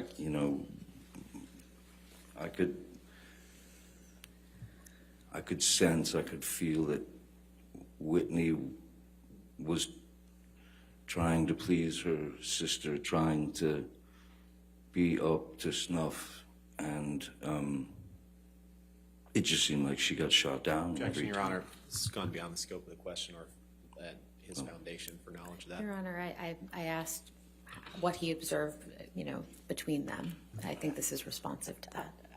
And his testimony as to what Whitney felt is. I'll sustain the objection. Next question. Okay.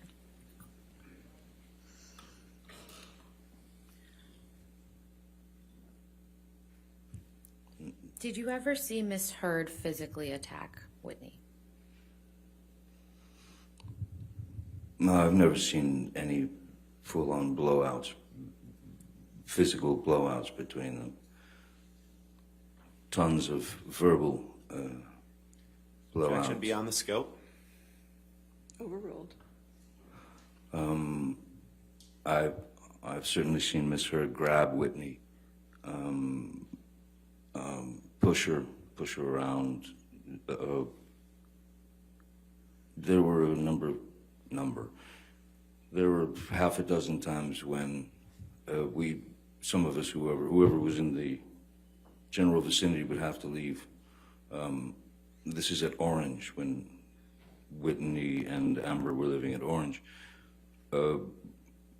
Whitney and her boyfriend at the time, Sean Krajewski, and we had to leave the apartment and Why wait was in the car while they fought. And when you say fought, do you mean Physical. physically or? Physical. And when you said Miss Hurd would push Whitney around, do you mean that physically push her or metaphorically? Both. You heard Whitney testify that she lived in Penthouse 4 at the Eastern Columbia building for a time, correct? That is correct, yes. How did Whitney come to live in Penthouse 4? My recollection when Whitney first came to stay at the Eastern Columbia building in Penthouse 4 was she and her boyfriend, Sean, had broken up. And she needed a place to go. And so Amber asked if she could stay in Penthouse 4, and I said, well, of course, of course. How long did Whitney live in Penthouse 4?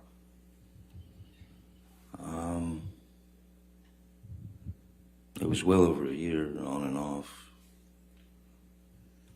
Did you ever ask Whitney to move out of Penthouse 4? No, I did not, no. Why did Whitney ultimately move out of Penthouse 4? Objection, foundation.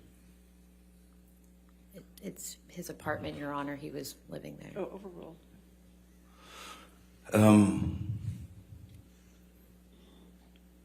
Whitney moved out of Penthouse 4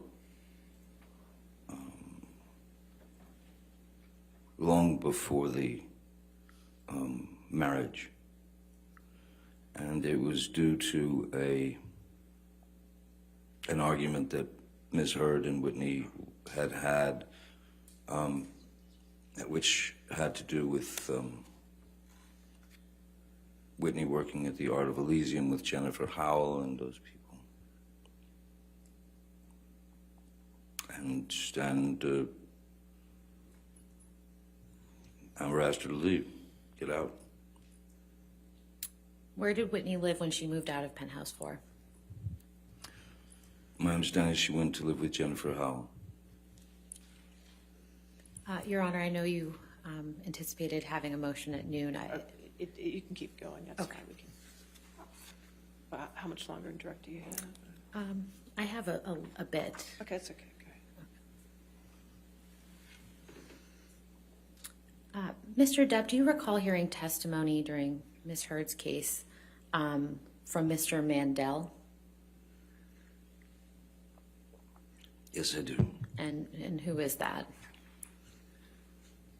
Mr. Mandel is my former business manager of 17 and a half years, who at a certain point I discovered had been embezzling quite a lot of money. So I had to take action against him and he and my lawyer of 17 and a half years, as they were in cahoots, as it were. And so yes, Joel Mandel is, and they settled their case with me. They made their settlement. But yes, it was that was a very, Joel Mandel is a very bitter man who ended up with a lot of money that I worked hard for over the years. Do you recall Mr. Mandel testifying in this case that you do not spend very much money on charity? That I don't, sorry? That you do not spend very much money on charity? Objection, Your Honor. You just want to Can we approach? approach? Okay.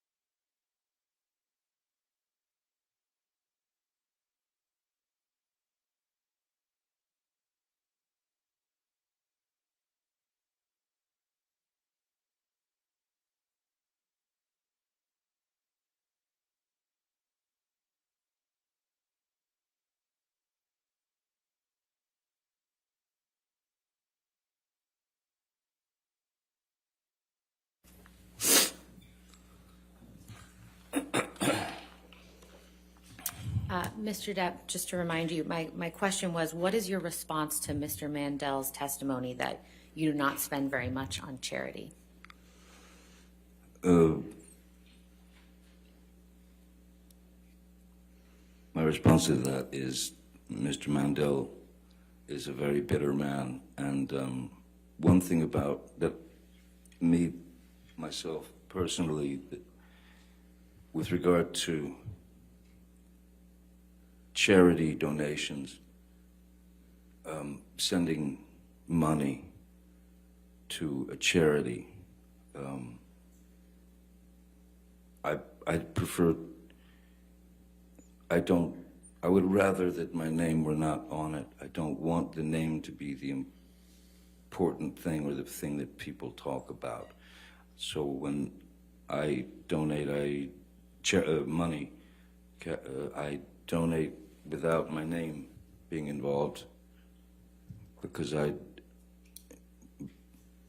don't see that that's important, my name being there in terms of money. Now, if I am able to visit hospitals, or if I'm able to meet with Make-A-Wish children, have held on to the relationships that I've held on to within the Make-A-Wish Foundation and the Children's Hospital and various other places. Then obviously my name is involved. When we held premieres in Leicester Square for several films, Charlie and the Objection, Your Honor. Chocolate Factory. Again, beyond the scope of his response to Mr. Mandel's testimony. I believe this is in response to Mr. Mandel. I'll overrule the objection. So basically, when it was a public, let's call it a donation or whatever, I would talk to the studio. I would talk to Disney. I would talk to Warner Brothers. I would talk to whoever the studio was well before the premiere and make the premiere a benefit that would, once we did what we benefited, we did a benefit premiere for Great Ormond Street Hospital. We did a couple of benefit premieres for the Make-A-Wish Foundation. I mean, if you can turn a premiere with that many thousands and thousands and thousands of people there into a benefit,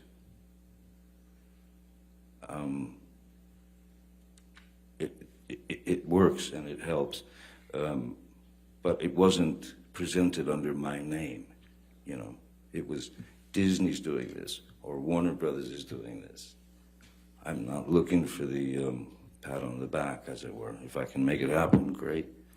But I don't need the pat on the back. I don't need the adulation. I don't need the attention. Did you hear Ms. Heard testify that one of the charities she donated a portion of your divorce settlement to was the Children's Hospital of Los Angeles? Yes. What is your relationship with the CHLA?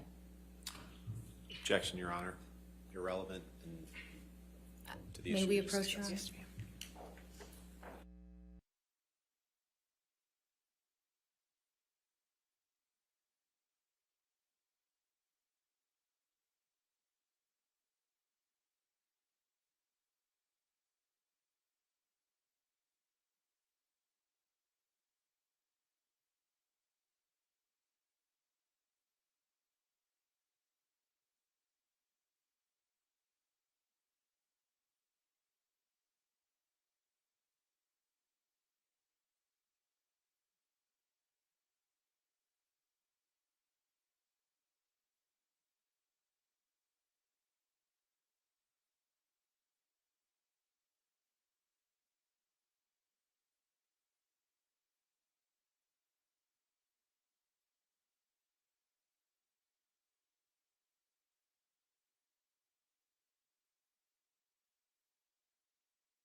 Mr. Depp, what is your relationship with the CHLA?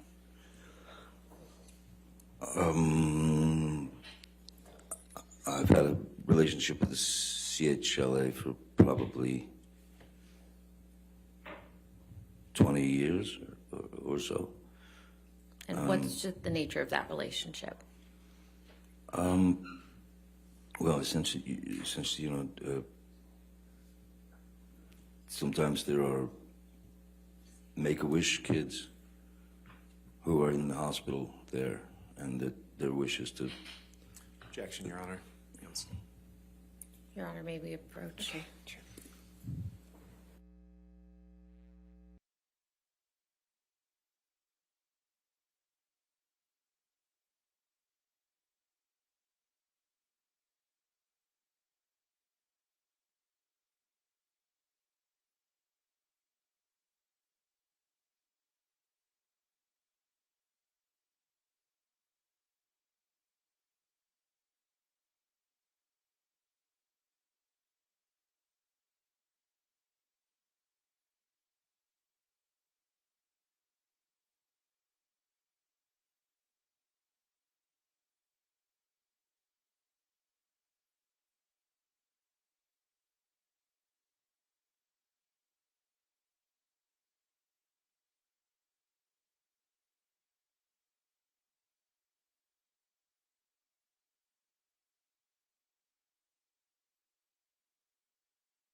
Mr. Depp, I'd like to take you back to exactly 6 years prior to this week, the week of May 21st through May 27th, 2016. What happened at the beginning of that week?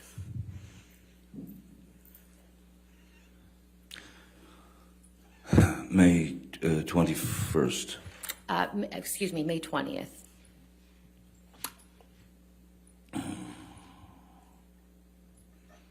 May 20th.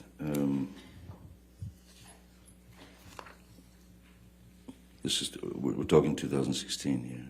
Yes.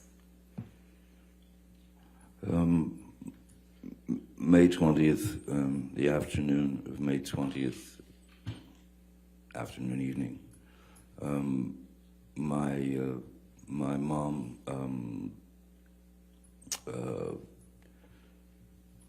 made her exit. She'd been fighting cancer numerous times and for many years, and she fought all the way to the end. And so my mother passed away on the 20th of May.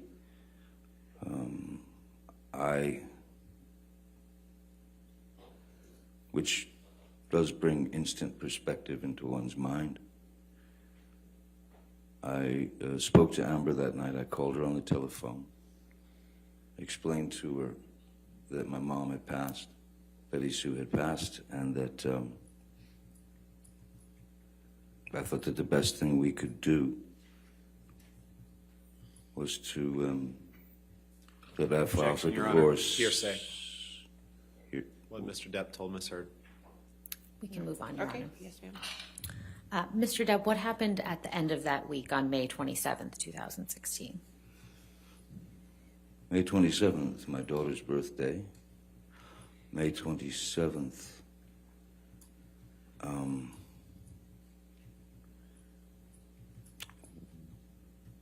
I was not in Los Angeles. I was on the way to on tour, and that was when Miss Heard went for the restraining order. And oh yeah, also that was the day that Alice Through the Looking Glass, a film I'd done, was opening. Did Miss Heard know that you were out of town on May 27th? Yes. And how would she have known that? Well, I told her I was going on tour. I mean, that was well established. How long were you going to be out of town on that tour?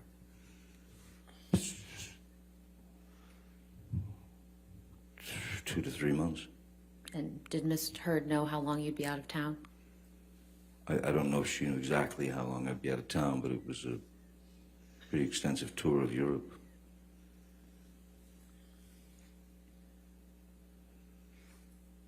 How did Ms. Heard's actions on May 27th, 2016 affect you?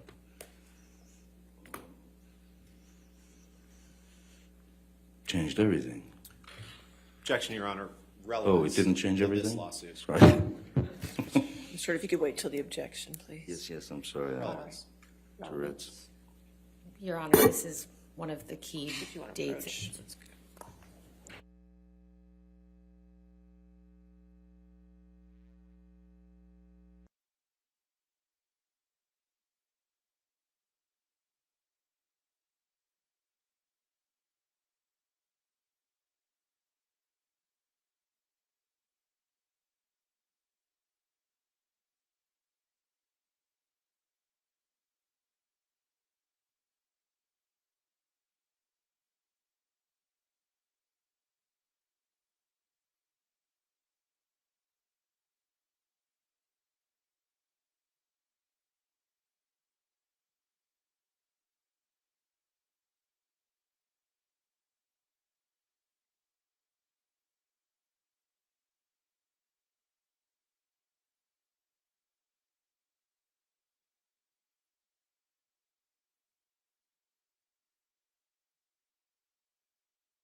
Mr. Depp, what has it been like for you to listen to Ms. Heard's testimony at this trial?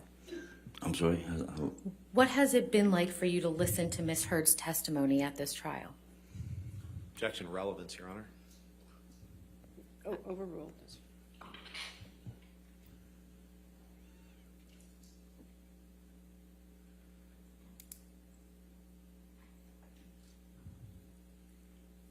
Insane.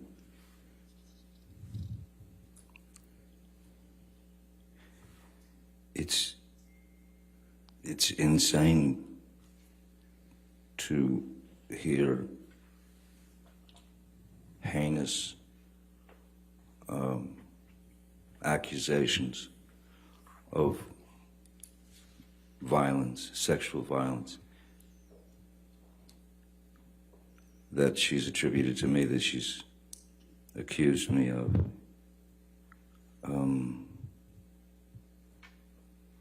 I don't think anyone enjoys having to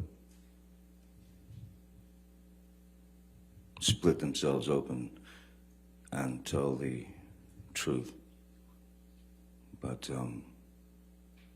there are times when one just simply has to, because it's gotten out of control.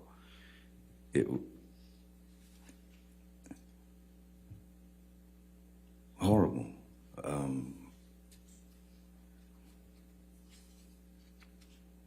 Ridiculous, humiliating, ludicrous, painful, savage, unimaginably brutal, cruel, and all false. All false. I wanted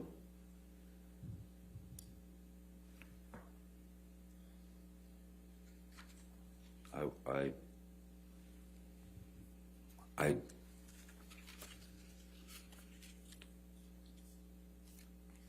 no human being is perfect, certainly not. None of us. But I have never in my life committed sexual battery, physical abuse, all these outlandish, outrageous stories of me committing these things and living with it for 6 years and waiting to be able to bring the truth out. So this is not easy for any of us. I know that. But no matter what happens, I did get here, and I did tell the truth, and I have spoken up for what I've been carrying on my back reluctantly for 6 years. Thank you. No further questions. All right. Did you want to take lunch at this point, or just, okay, all right, let's do that. All right, ladies and gentlemen, let's go ahead and take lunch at this time. Do not discuss this case with anybody, and don't do any outside research, okay? Thank you.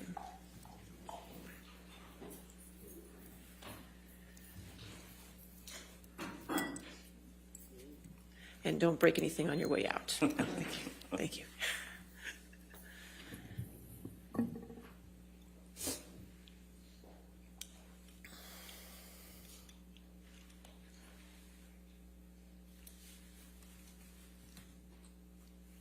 All right. So just a reminder that since you are back on the stand, do not discuss this case with anybody, to include your attorneys at this point, okay? If you could just have a seat back there. We do have some other issues to take care of. Before we take care of the third-party motion, can I have attorneys come forward on our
Mr. Tobin?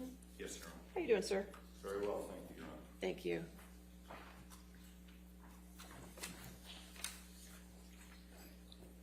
Thank you, Mr. Tobin. If you could just come to the center. Okay. May I approach? Sure. Thank you, Your Honor. Thank you, sir. Go to the other side. All right. Good to see you. Mr. Tobin, if you want to. Certainly, Your Honor. Thank you. I got to make this relatively short, as you can understand, but I wanted to take up your motion.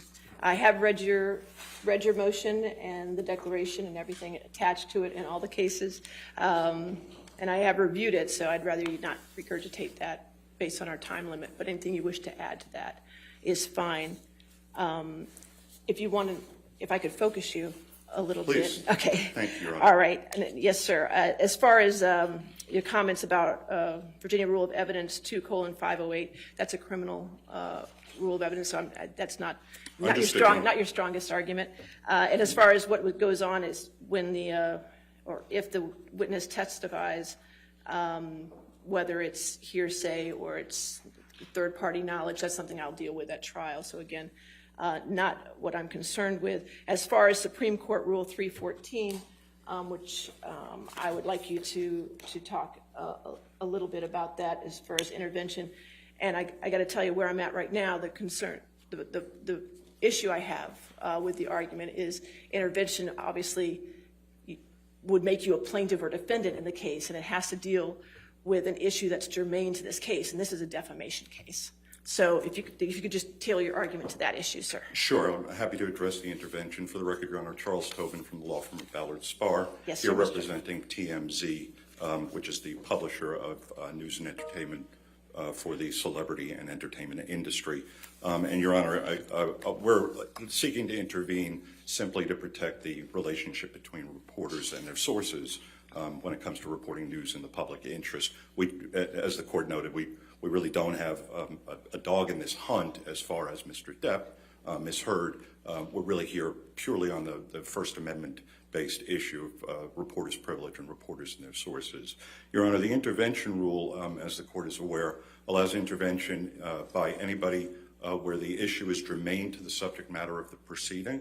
And certainly, Your Honor, the purported testimony, the proffered testimony of a former employee of TMZ who purports to be in a position to disclose confidential information learned during the operation of journalism, during his work as a journalist, is a germane issue that is being raised in this case. And Your Honor, we would point the court to the Tafts, Fletcher, Malden, and Reed versus Southern Bank and Trust case, 213 Virginia Circuit, Lexus, 253. It's a Norfolk Circuit Court decision from 2013. And there it was an interpleader action. The funds had been interpleaded into the court by two trust companies that were fighting over it. And the man who had sold his property, who had no interest in the funds themselves, intervened in the case because he was uncertain as to his liability for excess funds, which was an issue that was not directly in litigation between the two parties. It was not part of the cause of action between the two trusts fighting over the money that had been pleaded into the court. The circuit court held that certainly the rights of that man was going to be affected by the decision making in the case. He would be prejudiced if he didn't have an opportunity to intervene, and no party was in a position to assert his rights. And so similarly here, Your Honor, TMZ is a news organization. It routinely accepts information, as is common in journalism, under exchanges of promises of confidentiality. If it is not able to intervene in this action, and neither of the parties is going to be in a position to assert the reporter's privilege, it is TMZ's journalist privilege that we're talking about, then the rights are certainly going to be prejudiced. But if the witness, in all the cases, and I reviewed the cases that you had, in those cases the witness was compelled to testify and came and was forced to testify, so there was an issue about the privilege of the witness. It's my understanding in this case this witness wants to testify and is not under subpoena. He has been subpoenaed, Your Honor. That's incorrect, Your Honor. He's voluntarily. A subpoena from this court would not be enforceable. Okay. Your Honor, I have a copy of a subpoena that was entered last night compelling Mr. Tremaine to give testimony in this case. And so he is coming under a compulsion under Well, subpoena. and I'm- if he takes a stand and he asserts some sort of privilege, then that's something I will deal with at that time. Sure, but I'm here because of the scenario where he may not assert that privilege. Right, exactly, and that's, And that's as why I'm saying all your cases that you showed were the opposite, where they did assert the privilege. Well, it is a unique situation. Right, where- and I understand you might have some issues with a former employee, and you have some avenues to go deal with that. But once he testifies and the privilege is waived, we have lost our opportunity to intervene and I to understand, intercede. All right. And, Your Honor, the privilege, I know, Your Honor, you said you read the case law. I did. Appreciate that. Yes, sir. But the privilege, it has been recognized by the Virginia Supreme Court in the Brown case and applied by the circuit courts uniformly. It is a very important underpinning of the relationship between reporters and sources and reporters and the public. Without the ability to enforce its promises by current employees or former employees, a news organization will have absolutely no control over being able to enforce its promises. And so we would ask the court to permit us to intervene and to assert the privilege that belongs to TMZ, which is the organization, after all, Your Honor, that would be responsible to the source if the privilege were waived. All right, I understand, Mr. Tobin, your argument. I appreciate it very much. Okay, did the parties wish to be heard?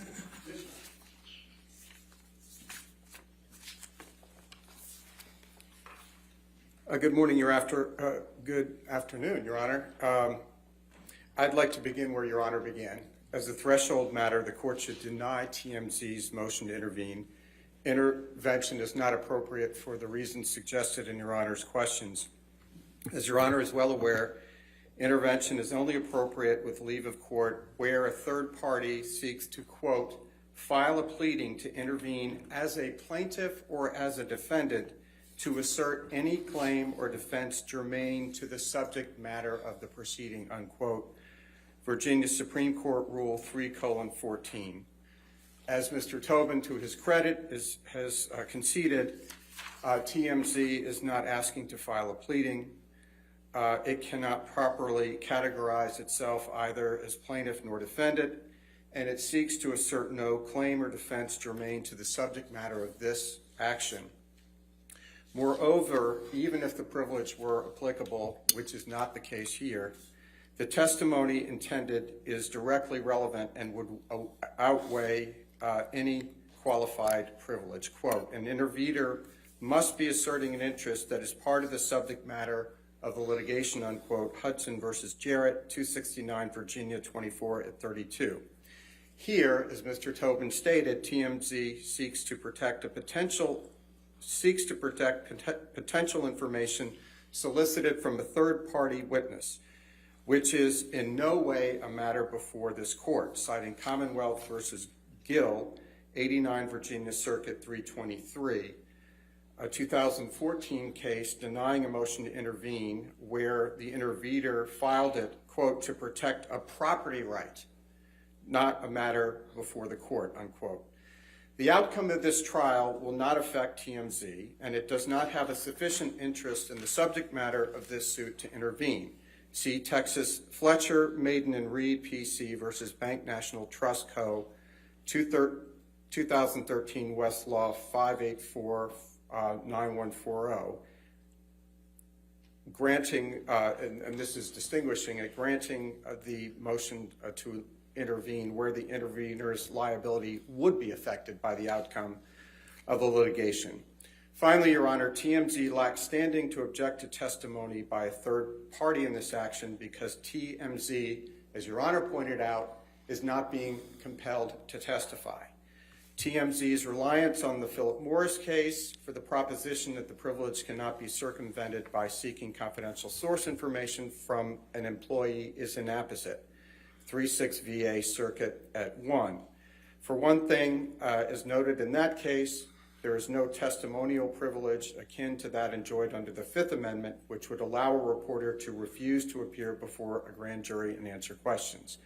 And Philip Morris, as Your Honor is aware, the party issued a third-party subpoena for records to trace confidential sources. Philip Morris is inapposite here, as that case related as this case is related to witness testimony, not records. As Your Honor suggested, TMZ's quarrel, if any, is with Mr. Tremaine to the extent that he had an NDA that was enforceable, applicable, and that's not what we're hearing from Mr. Tobin. So to the extent that TMZ, which is not exactly Edward R. Murrow, Your Honor, to the extent they have a beef, as it were, a cognizable beef, it is with Mr. Tremaine. It is not with Mr. Depp, and they clearly do not have standing to assert or to intervene because they are not intervening as a party, plaintiff, or defendant. So we respectfully submit, to the extent the court disagrees, I can go into the arguments That's why right, the sir. privilege is inapplicable, but I will All right, reserve that. Thank you. All right, yes, ma'am? Your Honor, I would like to weigh in from just a different perspective, Okay. and that is because we're trying to deal with some important issues of privilege, et cetera. But from our perspective, representing Ms. Hurd, we have issues with this witness separately, and I want to make them very clear for the record. This is somebody who should have been identified in discovery, was never. Second of all, it's not relevant whether, apparently what they're saying he's going to testify, and we have not had the opportunity to discover that, is he's going to claim that someone leaked to TMZ that Ms. Hurd was going to obtain the TRO on that Friday and also leak the video, the kitchen video with Mr. Depp being rather violent. I'm almost certain he's not going to claim it's Ms. Hurd, so I think it's never going to come in. All right. Ms. Berhoff, I understand all that argument. Do you hearsay. have any argument as to this particular motion? No, my Okay, well, then we can address well, you. my point is, though, if you balance the prejudice versus the probative value, I don't even see how he can come in on foundation or hearsay or relevance. That's just not part of this motion at this time. Thank you, ma'am. All right, Mr. Tobin, your motion, you get the last word, sir. Thank you, Your Honor. You know, I appreciate that the court shook your head when he made the snarky comment that this is not Edward R. Murrow. Obviously, the First Amendment applies to everybody, citizens, the New York Times, or TMZ. And this is a First Amendment-based privilege. Your Honor, the Philip Morris case is actually a very good case to answer Your Honor's question about the intervention of somebody else in order to assert the privilege. There, ABC was a defendant in the case, and it moved in order to prevent other people, the phone company, Right. But they were already in airlines. the case in that particular I understand. matter. There is no other mechanism, though, and so it would be an interesting procedural issue for appeal, Your Honor, whether a journalism organization or anybody else who's a First Amendment holder would be denied intervention on a constitutional-based privilege. I also, just for the record and for the merits of the case, if I understood Mr. Chu correctly, he said this is not an issue in the litigation. This does not relate to an issue in the litigation. Well, if it's not an issue in the litigation, if it's not part of a prima facie part of the defense, part of the allegations of the complaint, if it's impeachment evidence, if it's collateral to the main issues in the case, under the Brown v. Commonwealth decision under the Virginia Supreme Court, under the application of that privilege in the Philip Morris versus ABC News, it is not supposed to be compelled in this case. Which is, again, it's not being compelled, it appears. Well, he is appearing by subpoena, and it is a compulsory process, and he will have an obligation unless he asserts privilege under oath. But it is our privilege, Your Honor. It's not an employee, a loyal or a rogue employee's privilege to waive on behalf of its employer. This is an unusual situation. Tell me about But it. the law, but the answers are there in the law, and it is a First Amendment concern. This is not the first unusual situation in this case. I can For either tell you of us, for Mr. Tobin. for anybody here, I'm sure. Yes, sir. I appreciate you coming in today, and I Thank you, appreciate your Your Honor. arguments. Yes, sir. Thank you. All right, in this matter, under Virginia Rule Supreme Court 3:14, a new party may intervene as a plaintiff or defendant to assert any claim or defense germane to the subject matter of the proceeding. A new party may not intervene unless they assert some right involved in the underlying litigation. A party is not entitled to intervene merely because a byproduct of the litigation adversely impacts them, and the decision to allow intervention is within the broad discretion of the trial court. Here, the rights asserted are not germane to the trial. The central issues in this case are whether defendant defamed plaintiff and whether plaintiff defamed defendant through a theory of vicarious liability. The issue of the confidentiality of sources has not come up as in other cases cited by EHM, which is the corporation that TMZ belongs to, is under their umbrella. In Brown versus the Commonwealth, there was an attempt by the criminal defendant to subpoena institutions in order to obtain the name of the confidential source. When the author of the article was subpoenaed, she refused to identify her confidential source on the stand. And in this case, it appears that the witness is willing to state the name of the confidential source without being compelled voluntarily. Whether that breaches a non-disclosure agreement between Mr. Tremaine and EHM is not germane to this matter and can be litigated in a separate matter if EHM so chooses. And while breaches of contract must be taken seriously, and the court does, any alleged breach is not germane to the underlying litigation here. That contractual action has no bearing on this case and is thus not germane to this litigation. Therefore, I'll deny the non-party EHM Productions motion to intervene. Thank you, Your Honor. For the record, I've known Mr. Tobin for several years. I meant no snarkiness toward him. Well, you're just a snarky guy.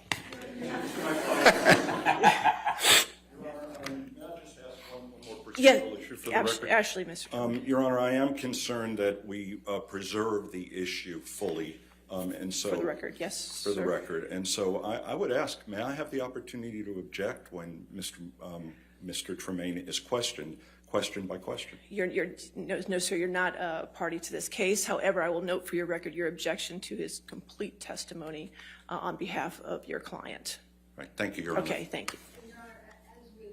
Your microphone, Ms. Burr.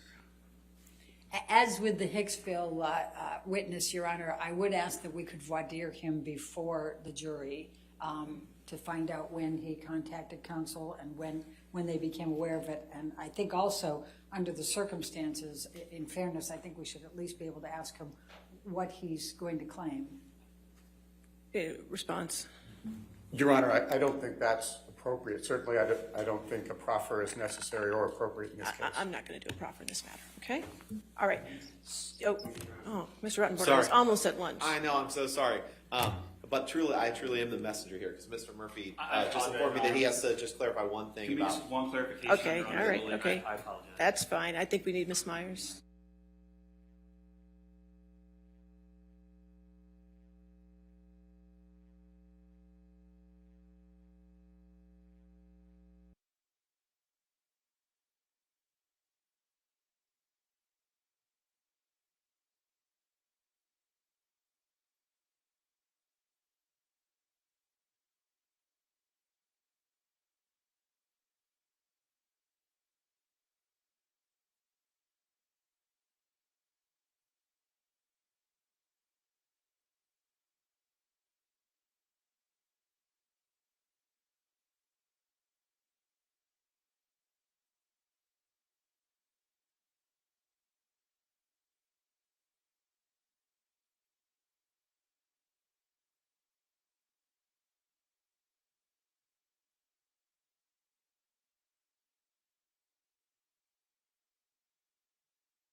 All right. So court will be in recess. Let's come back at 2 so everybody gets an hour for lunch, okay? All right, 2 o'clock. All rise.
right, you can have a seat.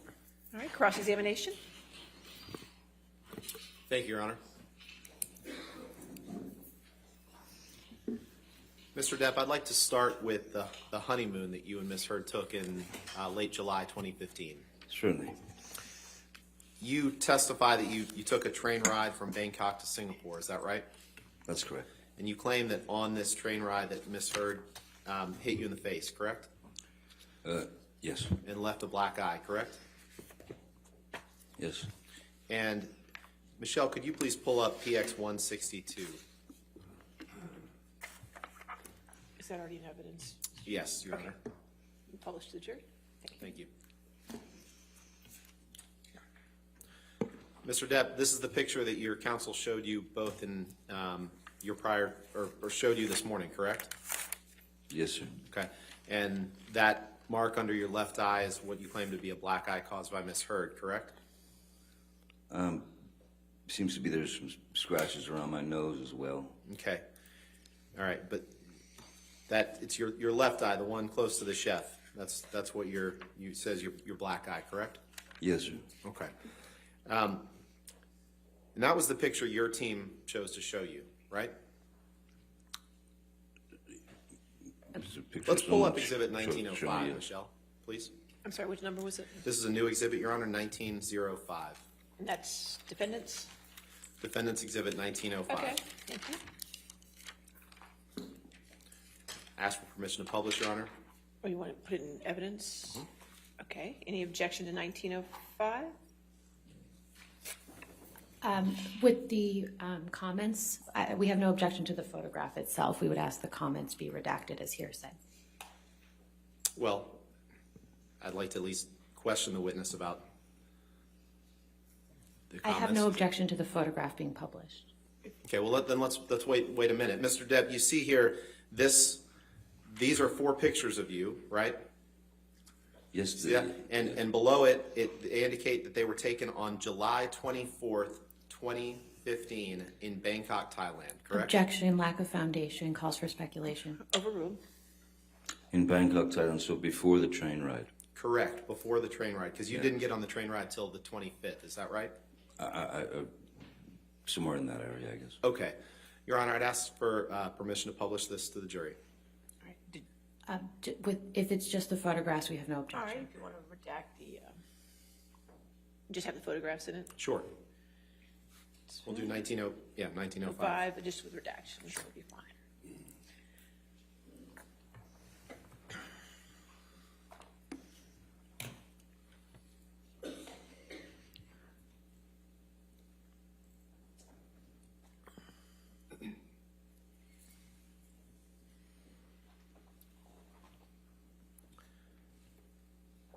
I think there's still some on the bottom. I'm just. It's just redact that. Yeah.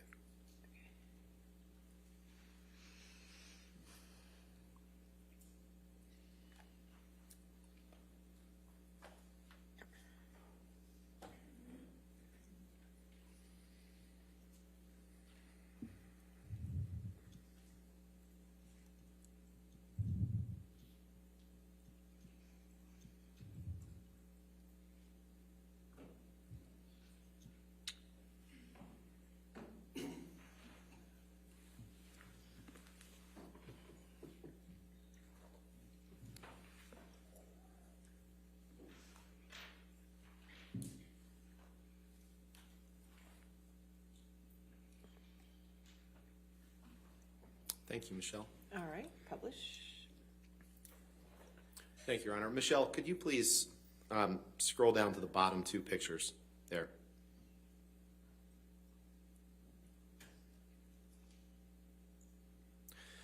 Mr. Depp, in these pictures that were taken before you got on the train ride for your honeymoon, where you claim that Miss Heard hit you and gave you a black eye, you have the exact same shadow or sunburn or mark under your left eye. The exact same mark, don't you? That's the, when you get a side light, you see the occipital bone. So that is the exact area. Yep. And it's actually... A side light will cause that Yeah, well, as the well. picture's not being taken from the side, is it? It's being taken head on, isn't it? No. The lens in front, Yeah, the light on the side, right. will cause that occipital bone, I believe it's called, Mm-hmm. to appear sunken. And- Just like lights on the side of a train car, correct? Objection Well, calls for You speculation. can take that down, Michelle. that was in fact in the dark. Sus- And I had a sustain- chef, I had people on either side of me, so If you could I wait for the don't next- see where the light fill is from the side there. Mr. Depp, if you could wait for the next question. Next question. Next question. sorry. Even the picture your team chose to show you on that train isn't accurate, is it? Let's pull up. Objection exhibit- calls for let- speculation. Let's pull up exhibit 1859, please. 1859, is that in evidence? or- No, Your Honor. 1859.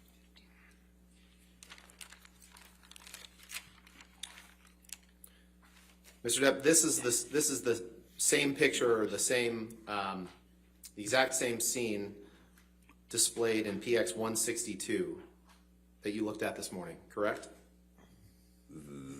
That looks like my face has been, the eyes have been photoshopped. Oh, okay. So this post from the Eastern and Oriental Express's Facebook page, you're saying that that's photoshopped? Is Let's that from pull their them up page? side by I would, side. sure, why wouldn't they? Let's pull them up side by side, please. Your Honor, I'd move for the admission of this exhibit. We can just have the pictures. We don't need the. Any objection to the picture? Objection, lack of foundation, lack of authentication. Is that you in the photo, Mr. Depp? It is me, but it's clearly. Your it's Honor, been- I'd move it's to strike been- anything after that, first of all, and would ask for admission of this photograph. All right, just a photograph? Yep. Are you gonna, We maintain our lack of authentication, lack of foundation. all right, over objection, I'll allow 1859 in evidence. Thank you, Your Honor. Michelle, could I please get you to, You need to redact it first. we actually have one, it's, that will admit, or ask to be admitted as 1858. That is just the picture. I already have 1859. Okay, so we'll call this 1859 then. So this is 1859, Yeah, we just need to, okay. we'll fix that exhibit sticker on the bottom and get you that correct 1859. 1859. And Michelle, what I'd like to ask you to do, please, is to put the picture displayed as 1859, just was admitted into evidence, next to PX 162 that was shown to Mr. Depp this morning. Okay, you can pop, those are both in evidence. Okay. Can you try to make them the same size, please?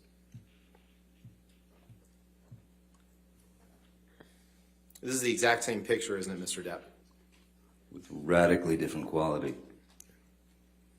And No, you answered my question.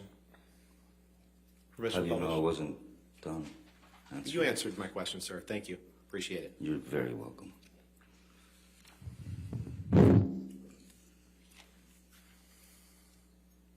Mr. Depp, you had that, whatever mark it is, whether it's a sunburn, whether it's a shadow, whether it's the light reflecting, you had that same mark on your eye before you got on that train. Well, it's pretty difficult to get a sunburn on a train.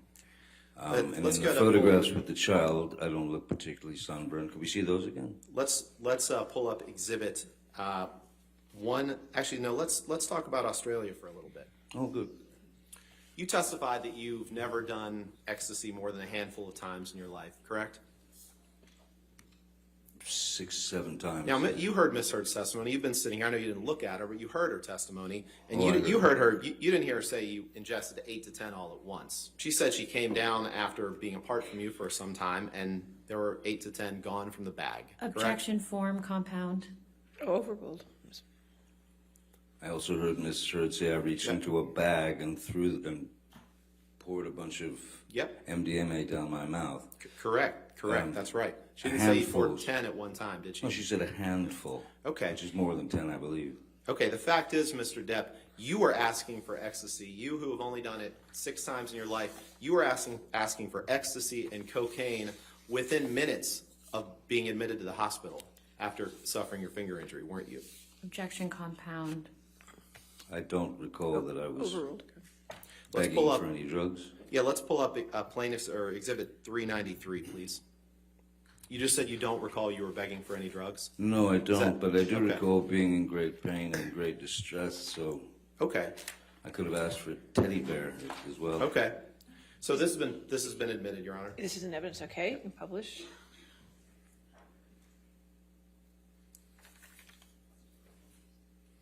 And if you can blow up the text, please, Michelle. In this text message, Mr. Depp, after you suffered your finger injury, you just testified you don't recall asking for any drugs. You're texting Nathan Holmes, your personal assistant, need more Whitey stuff ASAP, brother man, and the e-business. Now, we went over this in your cross-examination, didn't we? If you say so, sir, And Whitey stuff is cocaine, I would say. and the e-business is ecstasy. You already Yeah, testified. quite likely, yes. Okay. So You I can take that. didn't recall that. Thank you. But, Can you pull up Exhibit 1817, please?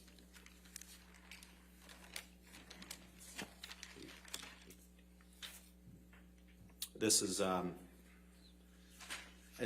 picture that you were shown this morning, Mr. Depp, yes, sir. and you kind of made some illustrations on the picture and gave your account of what you see here. Mr. Depp, you testified previously that the vodka bottle that you allege cut off your finger was a handle of vodka, correct? Yes. You've already the testified to that, second correct? bottle, there was a handle on that bottle, Right. yes. This bottle, whatever it is, to the extent it's glass at all, that's in the corner of this room, that's not a handle of vodka. Objection calls for speculation. I think you'll find that I said 2 bottles. Well, actually, From- what you testified to this morning, Mr. Depp, was that the bottle in the corner was the handle, and there is no other bottle in the picture, is there? No, that's not what I testified. I testified that, may I touch the screen? Yes. This is glass. This is glass. Yep. And that's not a handle. Neither of those are handles of vodka. It's that big, it's broken. The handle's up the top on those vodka bottles, sir. Yeah. I mean, And if you combine all that glass on the floor, that doesn't make up the amount of glass in a handle of vodka, does it? Objection calls for speculation. I'm not a, When there's objection, hold on. I'll sustain the objection. Next question. There is no picture of a handle of vodka broken on that floor, is there, Mr. Depp? no, I don't see it. I see glass under this chair here. Okay. Well, you testified this morning that you did see it, so it's good to get that clarification. Let's move No, I on, didn't please. say I saw a handle. You also testified this morning that yeah, and I want to get this. I want to make sure that we're on the same page here. You I don't think we testified will be. earlier this morning that there was no phone in the bar area downstairs. Is that what you testified to?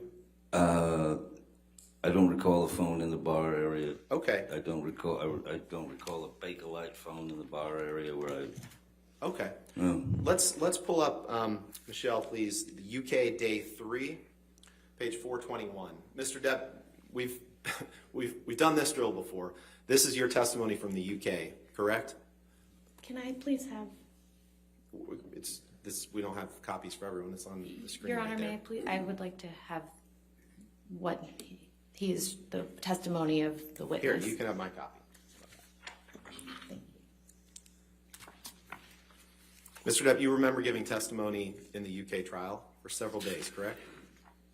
Okay, so yeah, okay, yeah. Yep. So I And do you- remember a telephone in the bar area, and this Yeah, well, telephone you picked up was made of Bakelite. This is my turn to do this, Mr. Depp. I'm sorry.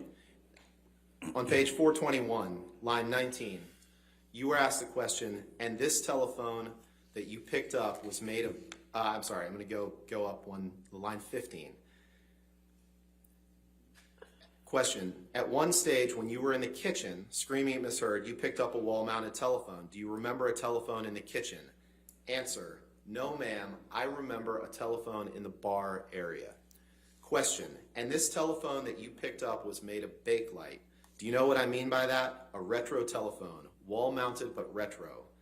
Answer, it was a wall-mounted telephone, but it was not Bakelite. It was a modern phone. It was plastic. Question, a phone that was a wall-mounted phone that was picked up, can you scroll down, please?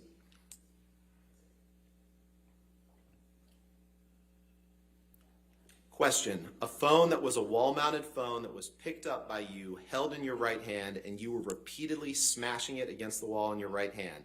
Answer, that is possible. But I do not, if that is the case, I do not believe I spent very much time on the phone. I remember ripping the phone off the wall. That was your testimony, correct? It seems it would be yes. Thank you. I You answered my question. Thank you.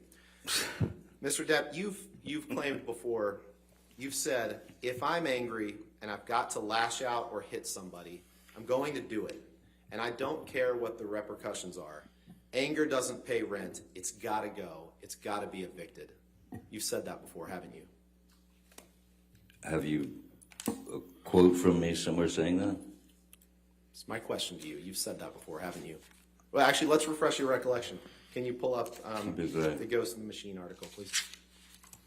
Possibly about paparazzis.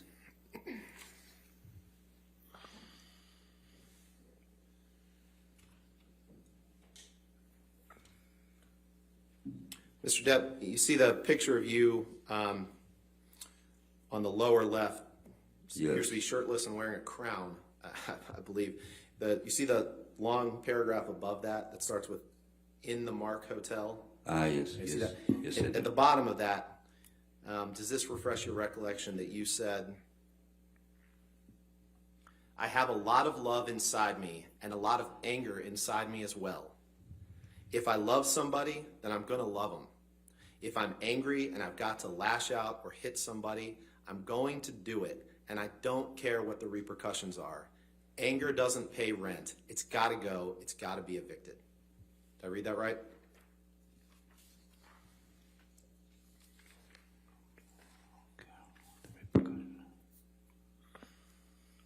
You did read that right, yes. Thank you. You can take that down, Michelle, please.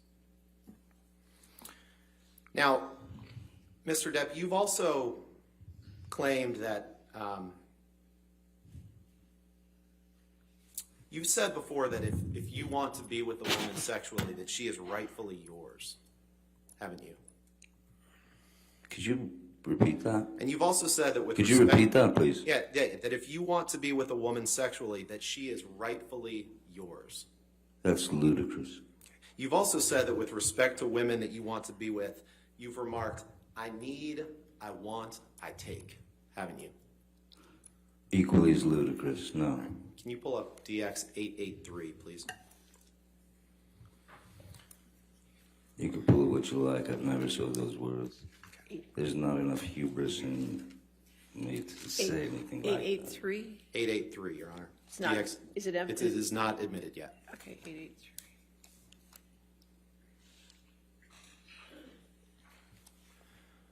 Mr. Depp, these are text messages from you to Stephen Deuters on February 22nd, 2017, correct?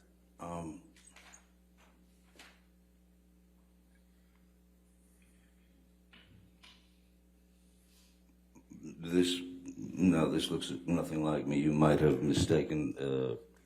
Mr. Depp, we can show the full unredacted. You've looked at a number of text messages in this case, and the words "him" as the identifier, that's you, correct? In every text message we've seen in this case. Yeah, sure. It still doesn't mean it hasn't been screwed with. That's not anything that I've ever said or written. You want to see the whole thing unredacted? We can look at that too. No, because you could have typed it up last night. No. Yeah. I can assure you I didn't type it up last night, Mr. Depp. Your Honor, I'd move for the admission of Exhibit 883. All right, any objection? Objection on relevance grounds, Your Honor. All right, well, do you want to approach for a moment? Let's take a look.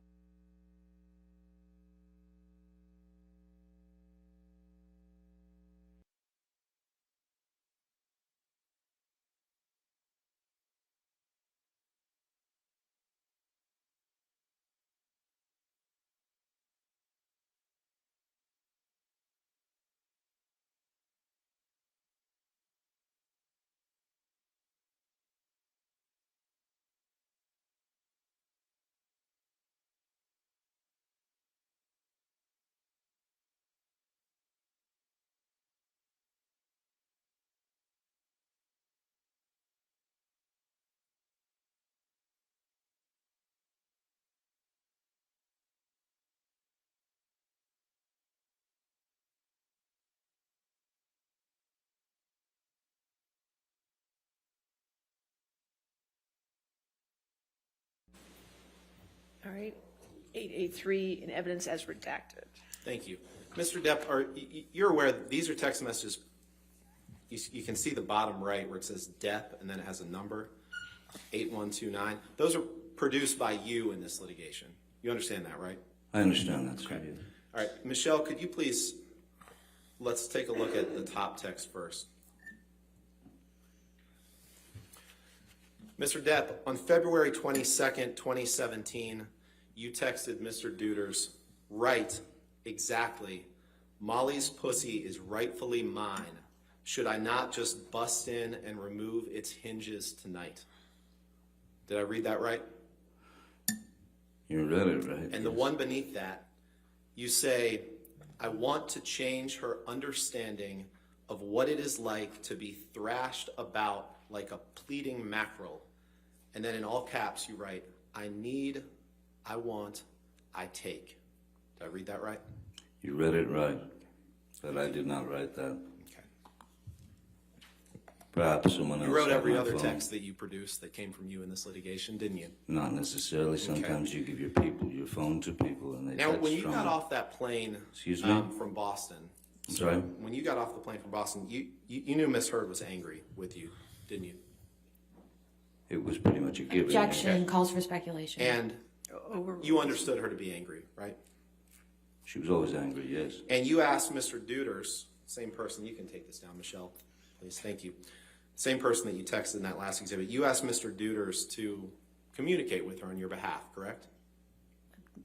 I don't know what you're talking about. You'll have to explain. You asked Mr. Deuters to communicate with Miss Heard by text to speak to her about the incident, correct? About what incident? To speak to her about the plane flight, The plane? the Boston plane. The Boston plane. So you're saying that I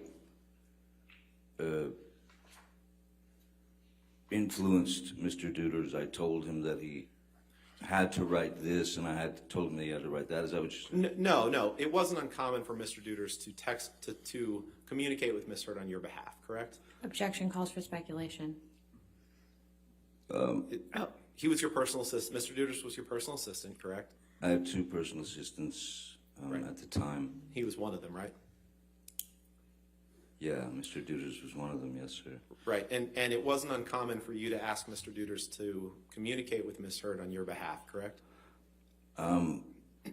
It wasn't uncommon for any of them to communicate with Miss Heard on my behalf if I were on set or unavailable or any of that. Or if Miss Heard and you had a fight, you would sometimes have them communicate with Miss Heard on your behalf, correct? I think my crew caught on very quickly that Just a yes or no, would be Mr. Depp. necessary for them to. No, just a yes or no. It was not uncommon after Objection, you and Miss Your Heard Honor. had I'd ask that he be allowed to finish his a answer. yes or no question, Your Honor. All right. Go ahead and ask your question again. Thank you, Your Honor. It wasn't uncommon for you to have one of your personal assistants communicate with Miss Heard after you and her had a fight. I disagree because you're insinuating that I had them do it, and you don't know that. After the Boston plane flight, you had Mr. Deuters communicate with Miss Heard, correct? When I'm asked what to do, I said placate her, just placate her like we always do.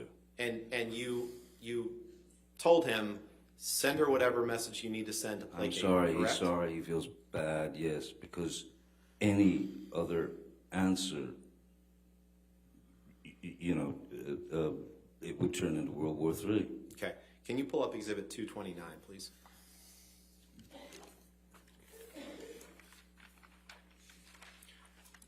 Your Honor, I think you know where I'm going here, and based on Mr. Depp's testimony, I'd move for the admission of Exhibit 229. Your Honor, can we please approach? Sure.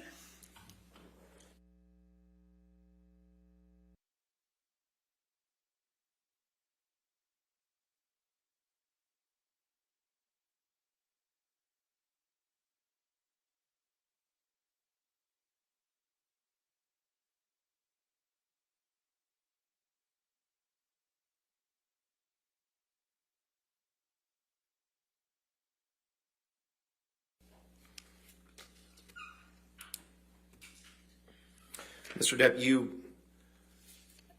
you were pretty angry after Miss Heard got her temporary restraining order, weren't you? Angry. I was, more than anything, I was hurt. And you testified earlier this morning, you claimed that you somehow were responsible for her getting the role with Warner Brothers, correct? That's what you testified to this morning. You also tried to get her fired from Aquaman, didn't you? After the temporary restraining order.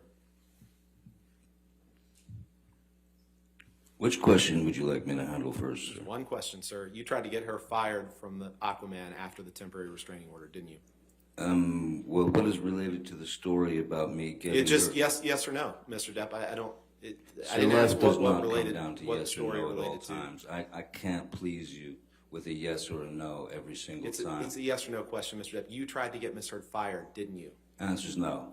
All right, let's pull up Exhibit 821.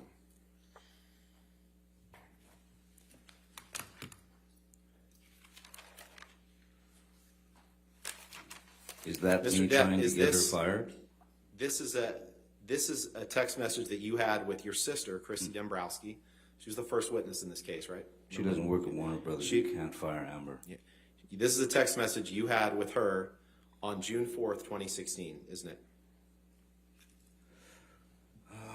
June 12th, yes. Your Honor, move for the admission of Exhibit 821 as redacted. Any objection? We would object on relevance grounds, Your Honor. I'll overrule that objection, 821 in evidence.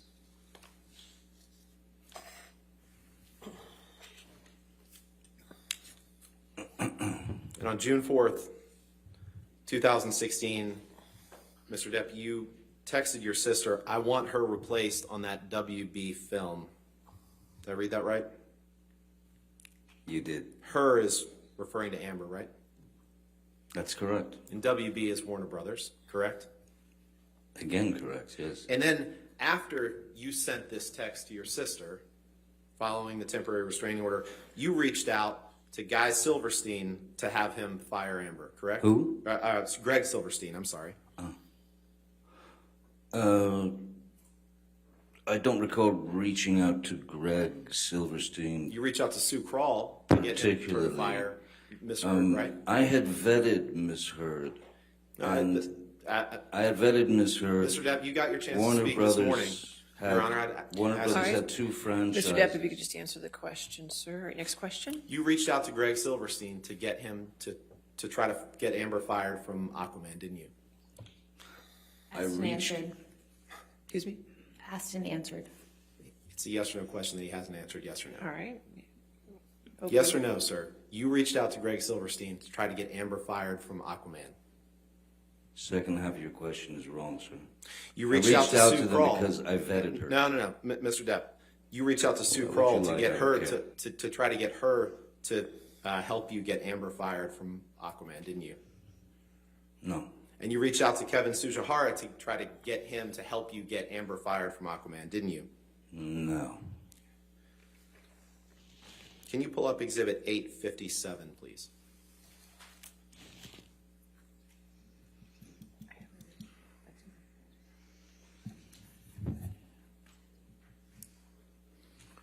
Mr. Depp, this is a text message that you sent to Christian Carino on August 15th, 2016, correct?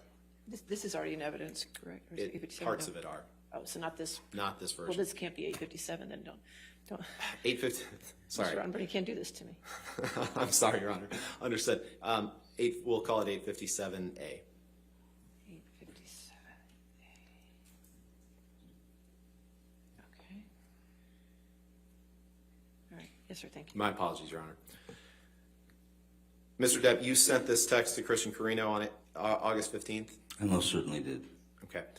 And in this text that you sent to Christian Carino is the person who used to be Amber's agent and then was your agent for a time, correct? That is correct. And in this text, Your Honor, permission to publish, please. Do you want to put in evidence Yeah, first? move for admission of Any 857A. objection? No objection. All right, 857A, as redacted, will be in evidence. Thank you, Your Honor. And in this text, Mr. Depp, you said, she's begging for total global humiliation. She's going to get it. I'm going to need your texts about San Francisco, brother. I'm even sorry to ask, but she sucked Mollusk's crooked dick and he gave her some shitty lawyers. I have no mercy, no fear, and not an ounce of emotion, or what I once thought was love for this gold-digging, low-level, dime-a-dozen, mushy, pointless, dangling, overused, flappy fish market. I'm so fucking happy she wants to go to fight this out. She will hit the wall hard, and I cannot wait to have this waste of a cum guzzler out of my life. I met a fucking sublime little Russian here, which made me realize the time I blew on that 50-cent stripper. I wouldn't touch her with a goddamn glove. I can only hope that karma kicks in and takes the gift of breath from her. Sorry, man, but now I will stop at nothing. Let's see if Mollusk has a pair. Come see me face to face. I'll show him things he's never seen before, like the other side of his dick when I slice it off. Did I read that right? You did. Now, not long after this, you can take that down, Michelle, thank you. Not long after this, you met Mr. Waldman in the late summer or fall of 2016, correct? I believe, yeah, September, October, somewhere in there, whatever. And he's been your attorney since then, correct? Yes, sir. And you met with him with the Daily Mail in London in February 2020, didn't you? I'm sorry, again? You and Mr. Waldman together met with the Daily Mail in London in February 2020, didn't you? Are you asking me a question about my attorney and I? Yeah, that you two met with people from the Daily Mail in London in February 2020. Was that during the London trial? No, No? no, in February. I don't recall it, though. Okay. I don't. To the extent Mr. Waldman testified that you did, you don't dispute that, correct? I just don't, I don't recall it. Okay. You don't disagree with Mr. Waldman's testimony that you and he met with people from the Daily Mail in London in February 2020, correct? If that's Mr. Waldman's testimony, then... Okay. But I just didn't necessarily know who these people were. Right. I guess. The same month that the Daily Mail released alleged tapes between you and Amber. Objection Correct. calls for speculation, lack of Alleged. personal knowledge. Alleged I'll tape. sustain the objection. Next question.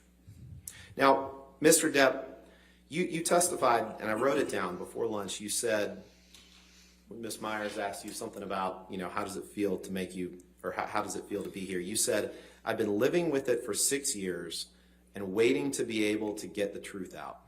Remember saying that? Yes. You also said, I've spoken up for what I've been carrying on my back. Something to that effect. You remember saying that?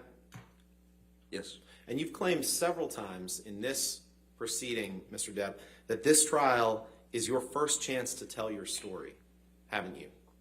Yes, sir. But that's just not true, is it, Mr. Depp? That's not true. No, for me it is true. Okay, well, here's the thing. The fact is, Mr. Depp, when Dan Wooten wrote an article that was published in The Sun calling you a wife beater, you brought a lawsuit against The Sun in June of 2018, correct? Yes, I brought And a that was 6 months before Miss Heard ever wrote her op-ed, correct? I don't know. And in the summer of 2020, there was a several-week trial in London against The Sun, correct? Ms. Heard was not a party to that trial, was she? Not my Or was question, that- Mr. Depp.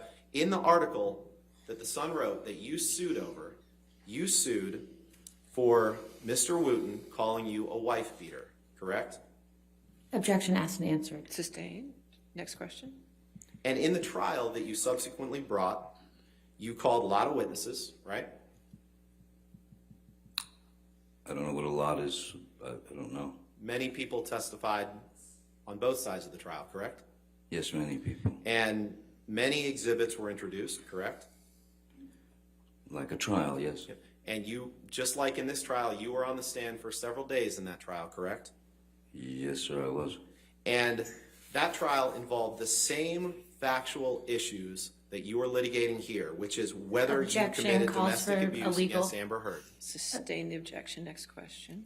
You brought that case against the Sun because you were angry at the Sun for calling you a wife beater, correct? Yeah, that's And you probably a went pretty good reason. And you went through that trial in London, correct? I did indeed, yes. Mr. Depp, you've already had a chance to tell your story, haven't you? No, there Objection were has to answer. great limitations in the UK trial. Overruled. Okay. No further questions. All right. Redirect. Thank you.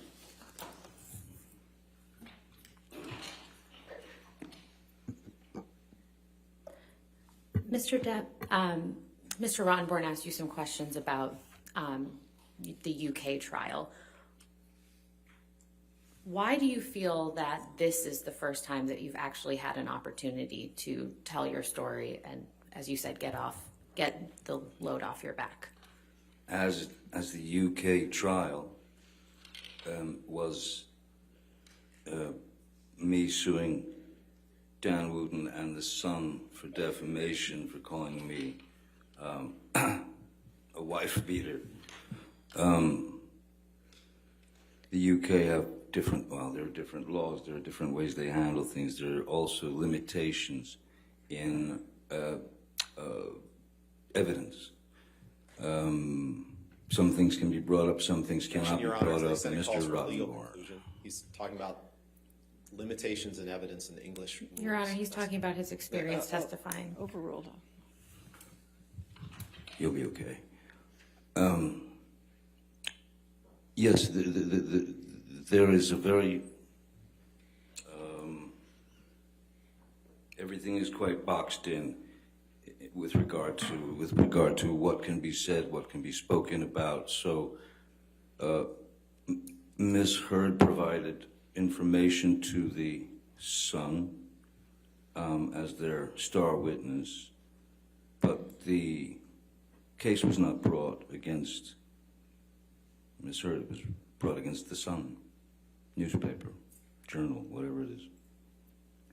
Mr. Rottenborn referenced that you were on the stand for multiple days. 4.5, I believe, yes. Yeah. What was the nature of that examination? Or, excuse me, who was conducting that examination of you? QC Sasha Was, And whose attorney was that? the Sun's. Can we please pull up DX 857A? All right. It's already in evidence, so you can publish it.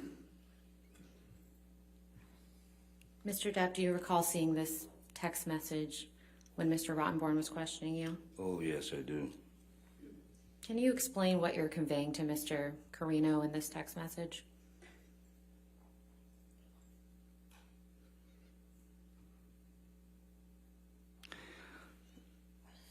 I'm in total shock that this is happening to me, that my entire life on the planet has been brought to the head of a pin with all this completely, utterly false information. So I am, when you're accused of horrific acts and things that you have not done, when it's actually some very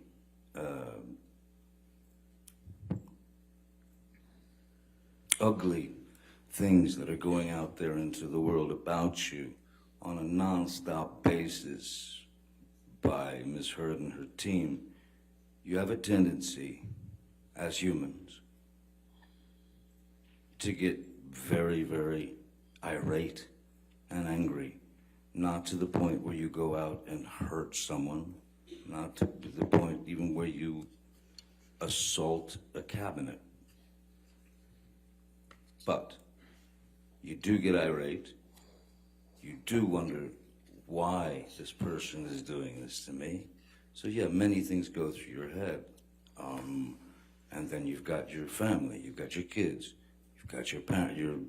My mom, thankfully, didn't get to read any of this, because that would have killed her. But my father, my family, everyone that I've met, the people that have supported me, suddenly I'm scum. And why? Never had to happen. One little lie. So yes, very angry. Could we please pull up Defendant's Exhibit 821?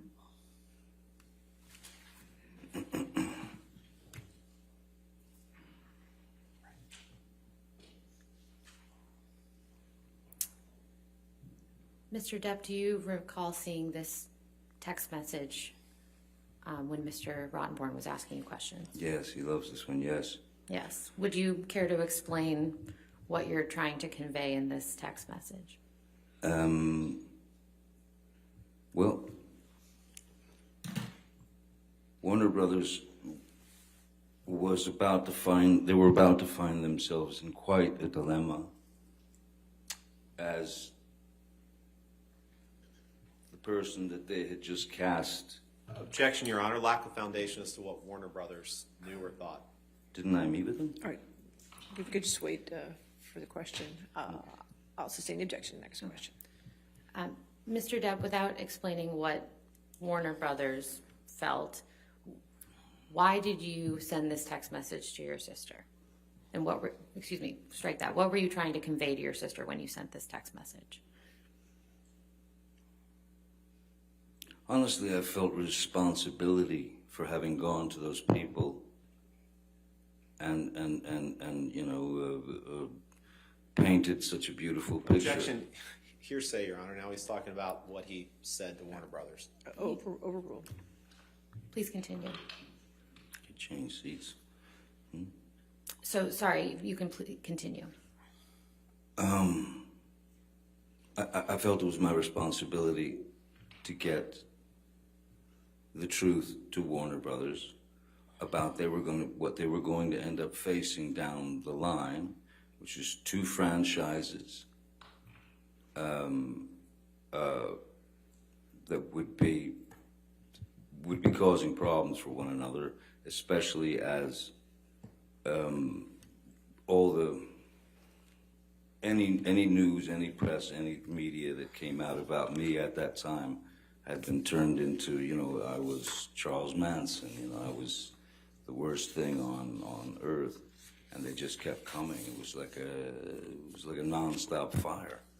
So my responsibility, after having painted a beautiful picture of her for them, was to tell them, I think you better. Objection, Your Honor. He's getting into what he claims he told Warner Brothers or wanted to. He's saying what he wanted to tell them. He's not saying what he actually told them. I'll sustain the objection. Next question.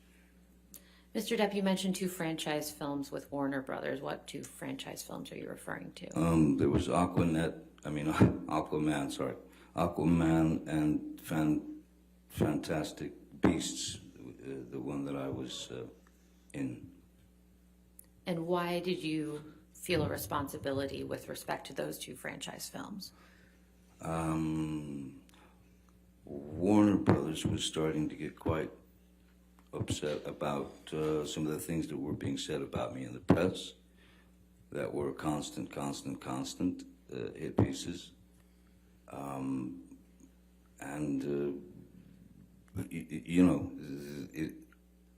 one level, yes, it's just acting, it's just movies, but it's business and it's your word. And I had given my word to them, and I felt responsible that I had to tell them exactly what was going on, and that it was going to end up ugly. And which of those 2 film franchises were you a part of? I'm sorry? Which of those two film franchises were you a part of? I was in Fantastic Beasts and Where to Find Them, and I was in the Fantastic Beasts: The Crimes of Grindelwald.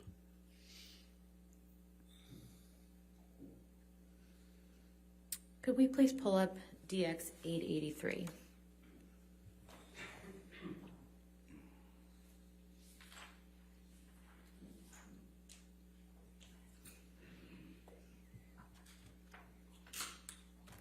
Now, Mr. Depp, do you recall seeing these text messages during Mr. Rottenborn's examination?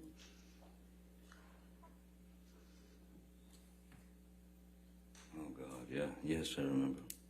And you didn't seem to recall these text messages, is that fair? It truly is fair. It's not, I'm not Do you have seeing any? those. I don't know who Molly is. I don't know nothing about this. Do you have any understanding of what you're referring to in this text message? Or these two text messages? No.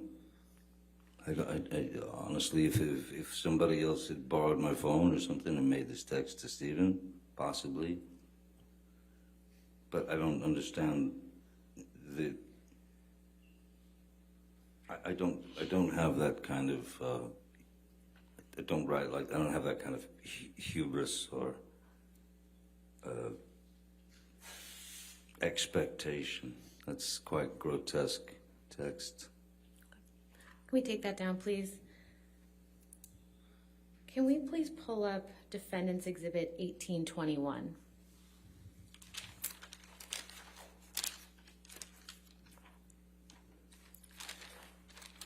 Mr. Depp, do you recognize this document? That is behind the bar, yes. Okay. And do you see Mr. Ronborn asked you some questions about whether there was a telephone Yes, in now Australia. I see a telephone there now. Yes. And did I you really recall that do. telephone being there? I don't recall the telephone being there, but I can see it now. Can we please pull up Defendant's Exhibit 1820?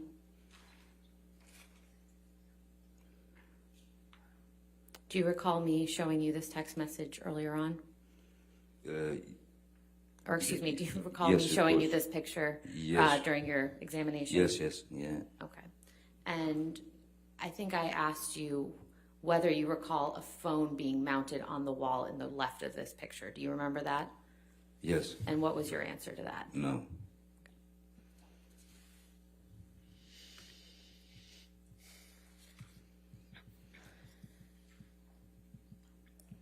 Mr. Depp, Mr. Rottenborn asked you some questions about your honeymoon. Do you remember that? Yes, And I believe you had testified that you and Miss Heard were on the Orient Express together. that's correct, yes. Where had you been prior to being on the Orient Express? We had been in Australia, and then made it over to Thailand to catch the Orient Express. If we could bring up the Plaintiff's Exhibit 162 again.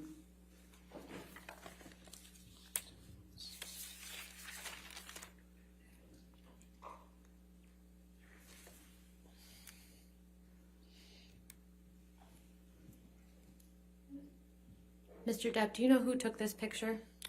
Malcolm Connolly.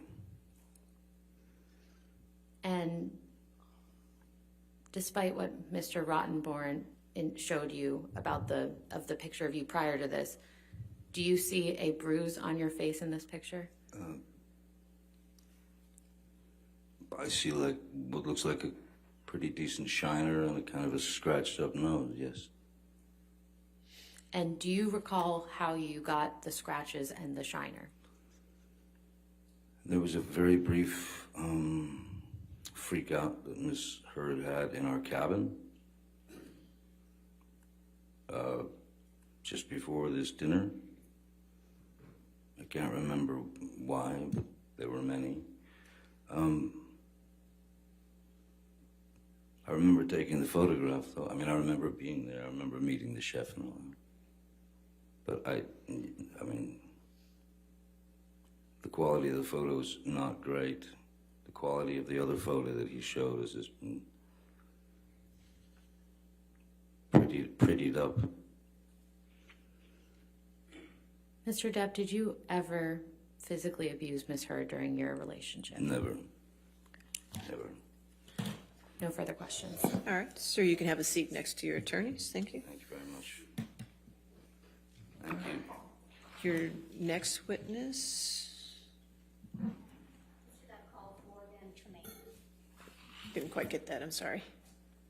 Mr. Depp calls Morgan Tremaine. All right, Morgan Tremaine.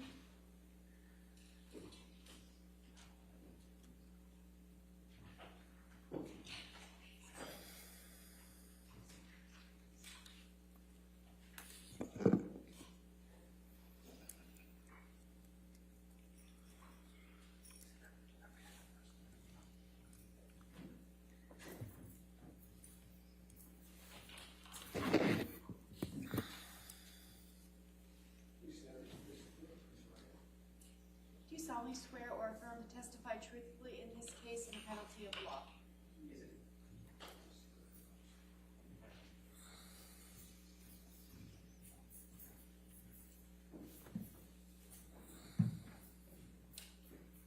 Yes, ma'am. Good afternoon, Mr. Tremaine. Hello? Would you please state your full name for the record? Morgan Cliff Tremaine. And what do you do for a living? I produce esports events and design video games. And in 2016, what did you do for a living? I worked as the field assignment manager at TMZ. What is TMZ? TMZ is an entertainment news website and television show. And what were your responsibilities as a field assignment manager for TMZ? I was the go-between the news desk in the office and the reporters in the field, which you might know as paparazzi. Approximately how many paparazzis were you in charge of? At the time, it was about 20 in LA, a handful, maybe 3 in New York, and then 1 in DC. And what were your responsibilities specifically as to the paparazzi? It would be to dispatch paparazzi to various locations based on tips or just direction dictated by having a list of sort of hot spots where celebrities would be. And how were those tips received? They were received either through tips that we received through our tip line or directly through news producers in the office. And were tips frequently received directly from sources? Very often the case, yeah. And who were the type of sources that TMZ received tips from? They would receive tips from, oftentimes it would be publicists, managers, agents, or B-list celebrities. Lawyers? And lawyers, definitely. How are tips verified? Tips are verified by an extensive process. If they come in through our tip line, we have to verify who sent it, that the source is truthful, and so they have to add their contact information, which is a field in that on that website for like name, phone number, things like that. And how long did that process typically take? If we receive a tip through the tip line, it could take a while because that would need to be, if it was a tip, we would need to verify it. If it was media, such as photos or videos, that would need to be extensively verified to ensure that the person sending it is the copyright holder and that we would have the legal ability to air it and distribute it. And while working for TMZ, were you involved in any assignments related to Ms. Heard? I was. What was the first time you recall working on an assignment related to Ms. Heard? I believe it was May 27th, 2016. And what was your role in that assignment? For that, Ms. Heard was filing a restraining order at a courthouse in downtown Los Angeles. So I dispatched camera people to that location. Under what circumstances would you normally send paparazzi to a courthouse? Only if we had been informed prior. It's not by any means a celebrity hotspot. We would only ever send people there if we had been tipped off that something was occurring and there was somebody present there. And what footage was TMZ trying to capture at the LA courthouse on May 27th, 2016? We were trying to capture Amber leaving the courthouse and an alleged bruise on the right side of her face. What was your team of paparazzi supposed to do while they were at the LA courthouse on May 27th, 2016? Objection, Your Honor. Hearsay and foundation. What were they supposed to do? Right. She's asking for, I don't think there's a foundation or I'll hearsay. overrule the objection at this point. We'll see. Go ahead, Mr. Tremaine. Can you state the question again? What was your team of paparazzi supposed to do while they were at the Los Angeles courthouse on May 27th, 2016? Their objective was to capture her leaving the courthouse, and then she was going to sort of stop and turn towards the camera to display the bruise on the right side of her face, the alleged bruise. Did your team of videographers get the shot of Amber Heard? We did. What is the difference between receiving a tip from a news producer and any other source? If it's any other source, it would have to be verified by copyright. If it was anything that was received directly through a news producer, then they go through that process to verify the source. Did you do anything to verify the tip on May 27th, 2016 related to Amber Heard? I did not, Why not? because it had come directly from a news producer. Does that mean it had been verified? It means that they had verified that tip and deemed that it was credible, and therefore a camera person needed to be dispatched. After May 27th, 2016, were you involved in any other assignments related to Amber Heard? Yes. Can you tell me about those assignments? The next one would have been August 6th, 2016, where she was giving a deposition. So what did you do in relation to that tip? I dispatched camera people to a parking lot adjacent to a law office in which she would be arriving to, so we could get the footage of her arriving for the deposition. Do you typically send paparazzis to parking lots of law offices? No, not at all. Did you get the shot of Miss Heard on August 6, 2016? We did. After August 6, 2016, were you involved in any other stories involving Miss Heard? Yes, I was. And what story was that?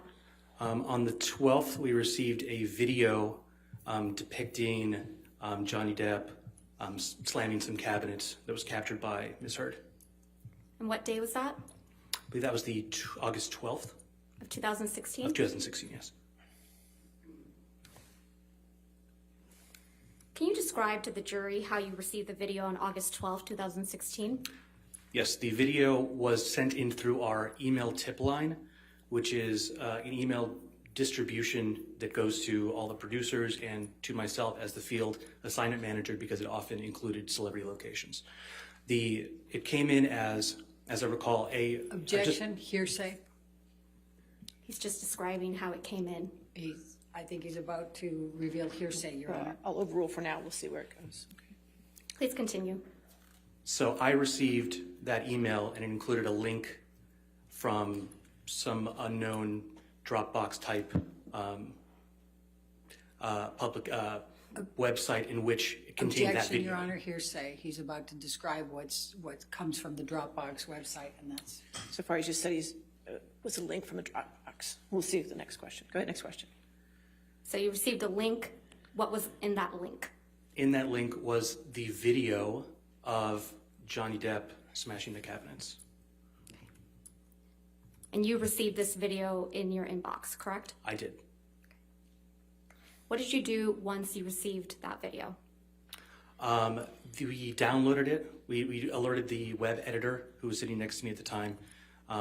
We downloaded it, and then were instructed by the news producer to do what we call slap bumpers and a bug on it, which is putting the dun dun dun at the beginning end, and then putting a translucent watermark over it, which indicates copyright ownership. After you did that, was it posted? It was posted, yes. Where was it posted? It was posted to tmz.com. Did you do anything else related to Amber Heard on August 12, 2016?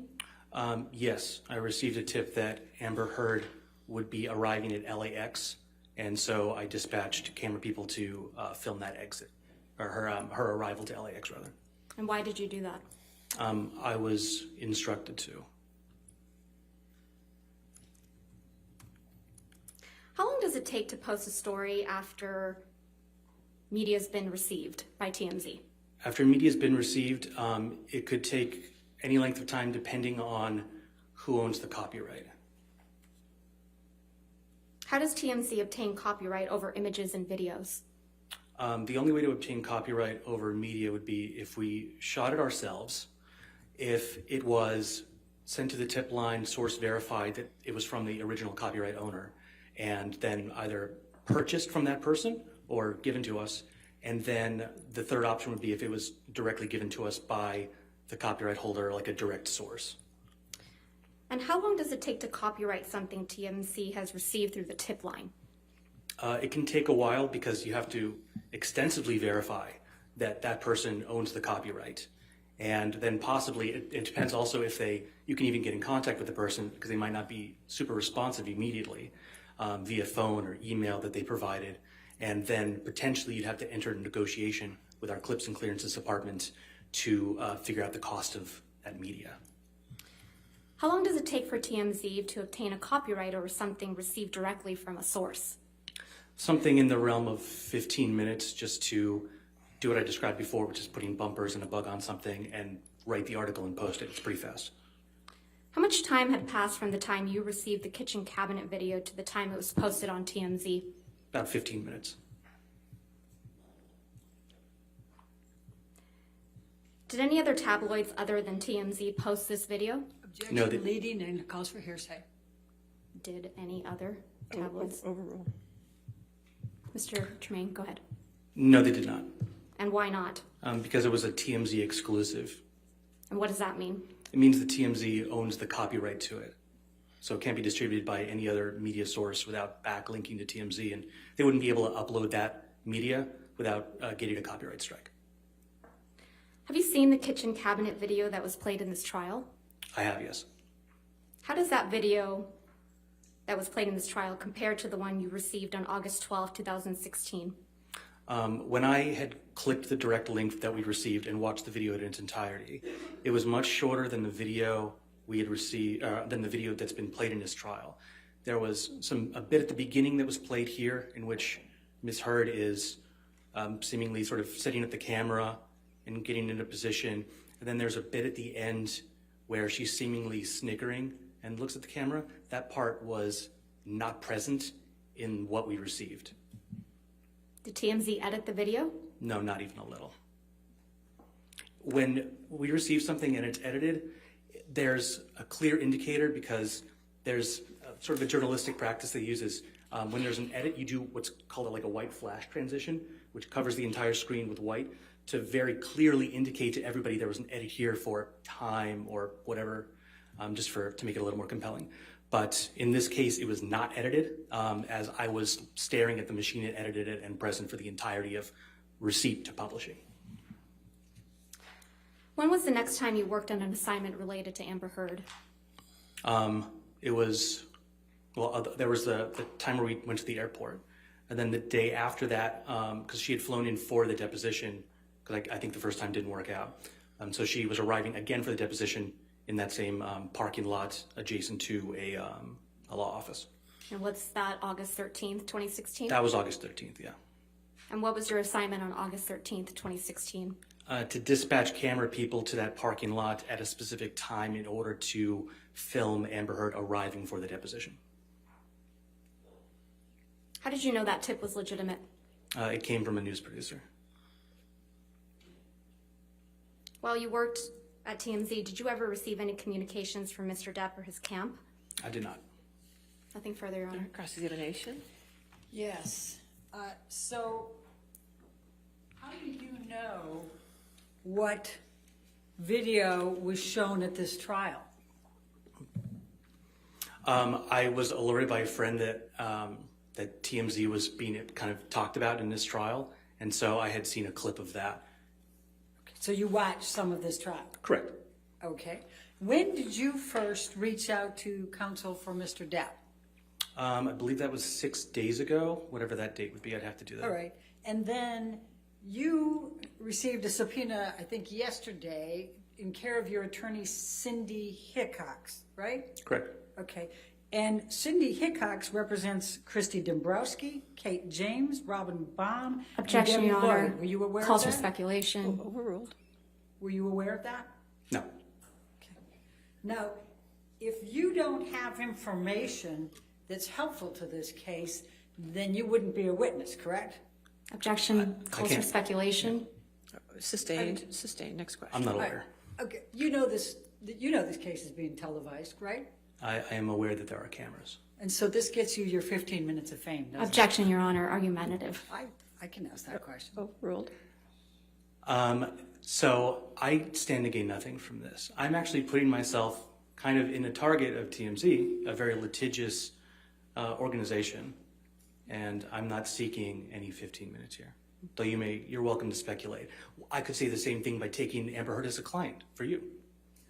A little argumentative, don't you think? Oh, hardly. I find that to be purely logical. Thank you. Now, are you aware that Mr. Depp's attorneys were well aware of the TRO that was going to be presented on May 27th? Objection. Calls for speculation. Were you aware of that?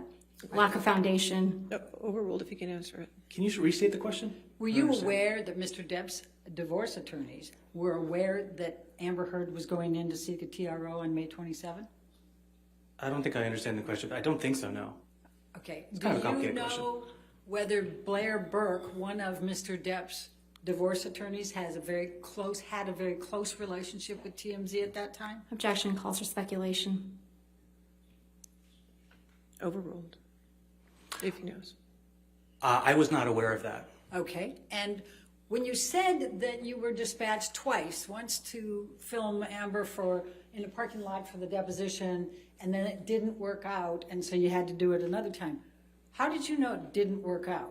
Because TMZ.com posted an article saying as much. Okay. And Do you I was know- not dispatched. Do you know I worked in the office. why the deposition did not work out? I'd have to reference the article, I forget. So do you know? I didn't write that story. I wasn't involved in the Do actual you know journalism of that. which side? Do you know which side would have known or not known whether that deposition was going to work out? In other words, the people representing Mr. Depp or the people representing Ms. Heard? I wouldn't know. Okay. And then the video clip. You don't know who provided that, correct? Correct. Okay. Not testifying to I have that. no further. All right, redirect.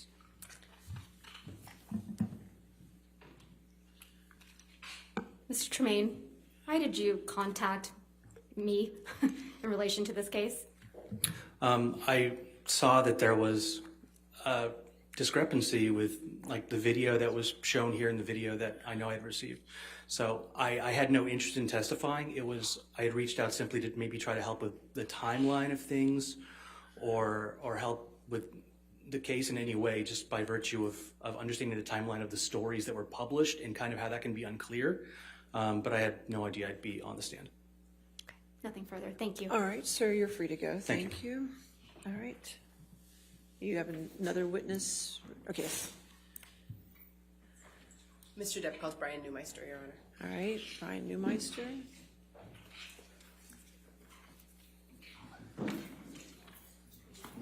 He has not been sworn.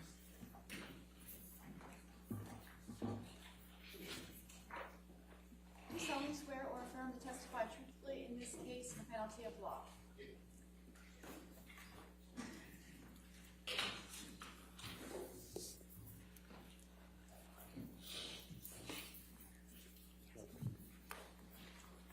All right. Yes, ma'am. Good afternoon, Mr. Newmeister. Good afternoon. Could you please state your full name for the record? It's Norbert, Norbert, Brian, I go by Brian, Bryan, Newmeister, Neumeister. Could you start by describing your educational background, please? My educational background, well, I graduated from Cal State University Northridge 42 years ago with a degree in political science. From then on, I've been working professionally in photography, totally unrelated, for the past 42 years. And that would also include videography, audio, and a few other different binary-related tasks. Where do you currently work? I own USA Forensic.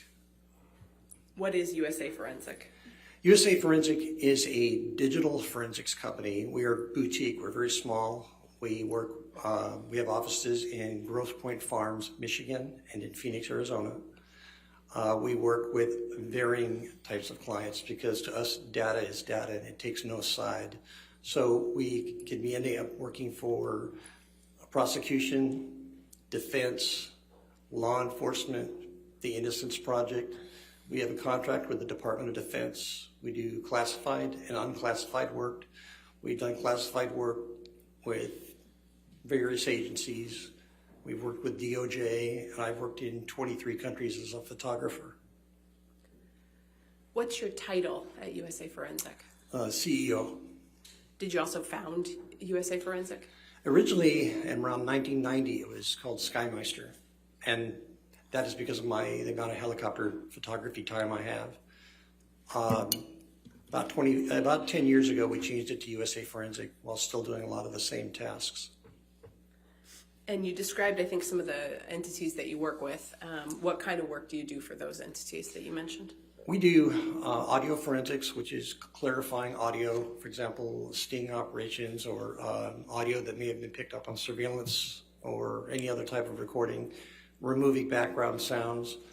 Video clarification, we do a lot of work with Axon Your Honor, I'm cameras. just going to object on relevance based on the discussion we had earlier. This experience has absolutely nothing to do with anything.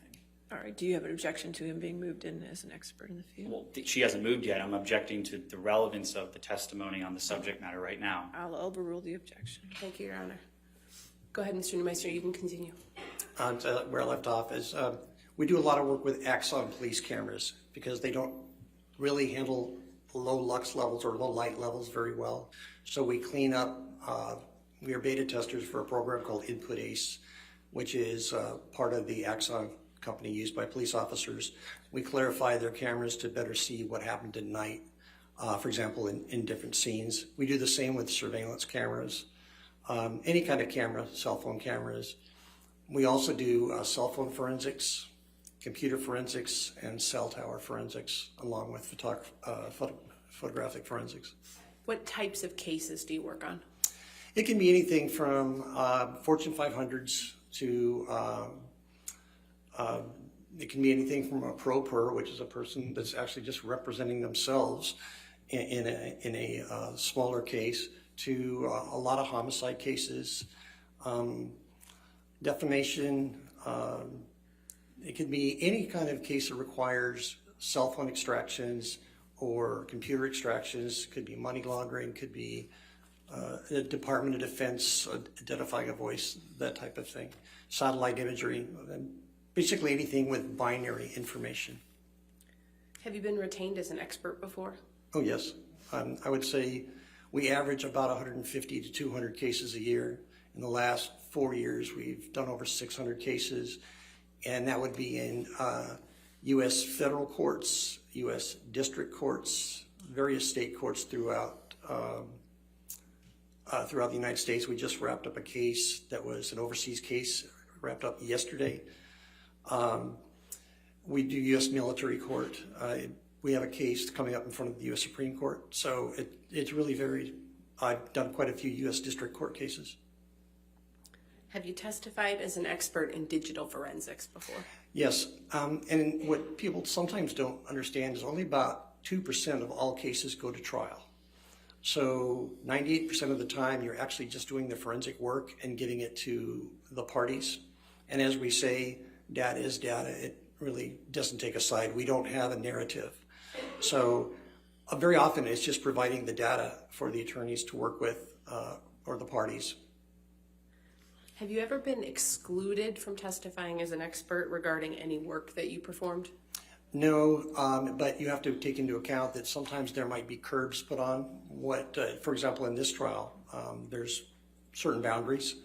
Or if you're working with a pro per or with a attorney that is not very familiar with electronics. And the thing is, again, they teach Latin in law school, not binary, and binary is the universal language these days. So sometimes in the legal system, it's a little bit hard to explain to attorneys what exactly we're doing, so we try to break it down and make that work. What is digital forensics? Digital forensics is anything that you are using, like your television set, your cell phone, your computer, anything that runs off of binary information that has coding in it. How long have you worked in digital forensics? Well, I actually started off in analog, so it's been 40 some odd years. I started off as a cameraman. My first cameras were film cameras. When I was a kid, my dad was a director of sales and sales service administration for the NBC television network on the West Coast. So I grew up around television cameras. My first cameras were cameras people might not have heard of, Leica, Hasselblad, cameras like that. I trained with some of the best photographers around at the time, William Wallner, Niall Latham, really excellent photographers. And I started shooting videotape from helicopters, and I logged about 14,700 hours of video. And at that time, oddly enough, since we were the only helicopter, a television helicopter, we were the only helicopter in Phoenix. At the time, the sheriff's department did not have a helicopter. The police department did not have a helicopter, nor did Aerovac. So we ended up doubling up, being a news crew as well as an air rescue crew. So as far as forensics, analog probably from 1980 to 1990, and digital from 1990 through current. How'd you get started in it? Really by osmosis. I started in the production field. I usually don't do that much TV work anymore. I did shoot part of an episode, a program called Planet Earth for the BBC last year. I don't normally do television anymore. It's just 99% forensics. But I got started because very often, as working in the helicopter, we'd be asked to work for a police department in a rescue or a chase or whatever the situation might be. And since I'd be videotaping it, they would ask me to break it down frame by frame and analyzing it using what's called a time-based corrector in the day. And so word got out that I could do unusual things because I'm pretty good with machines. And it just ended up, more and more people started calling, and it just became a full-time job. Have you received any professional certifications in forensics? Yes, but again, most hackers and people who do interesting work don't have any certifications, because the certification is usually like a week-long course. I've been doing this stuff 42 years. My partner, Matt Erickson, he's actually a... Objection, Your Honor, to the partner who's not testifying to these qualifications on relevance. Sustained objection. Yep. Mr. Newmeister, can you just describe which professional certifications you have received? For cell phones, Oxygen, which is a program similar to Celebrite.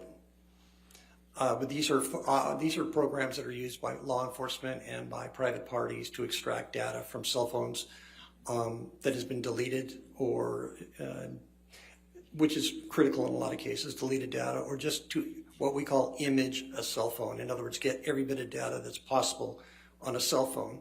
And again, every cell phone is different. The next would be in cell tower forensics.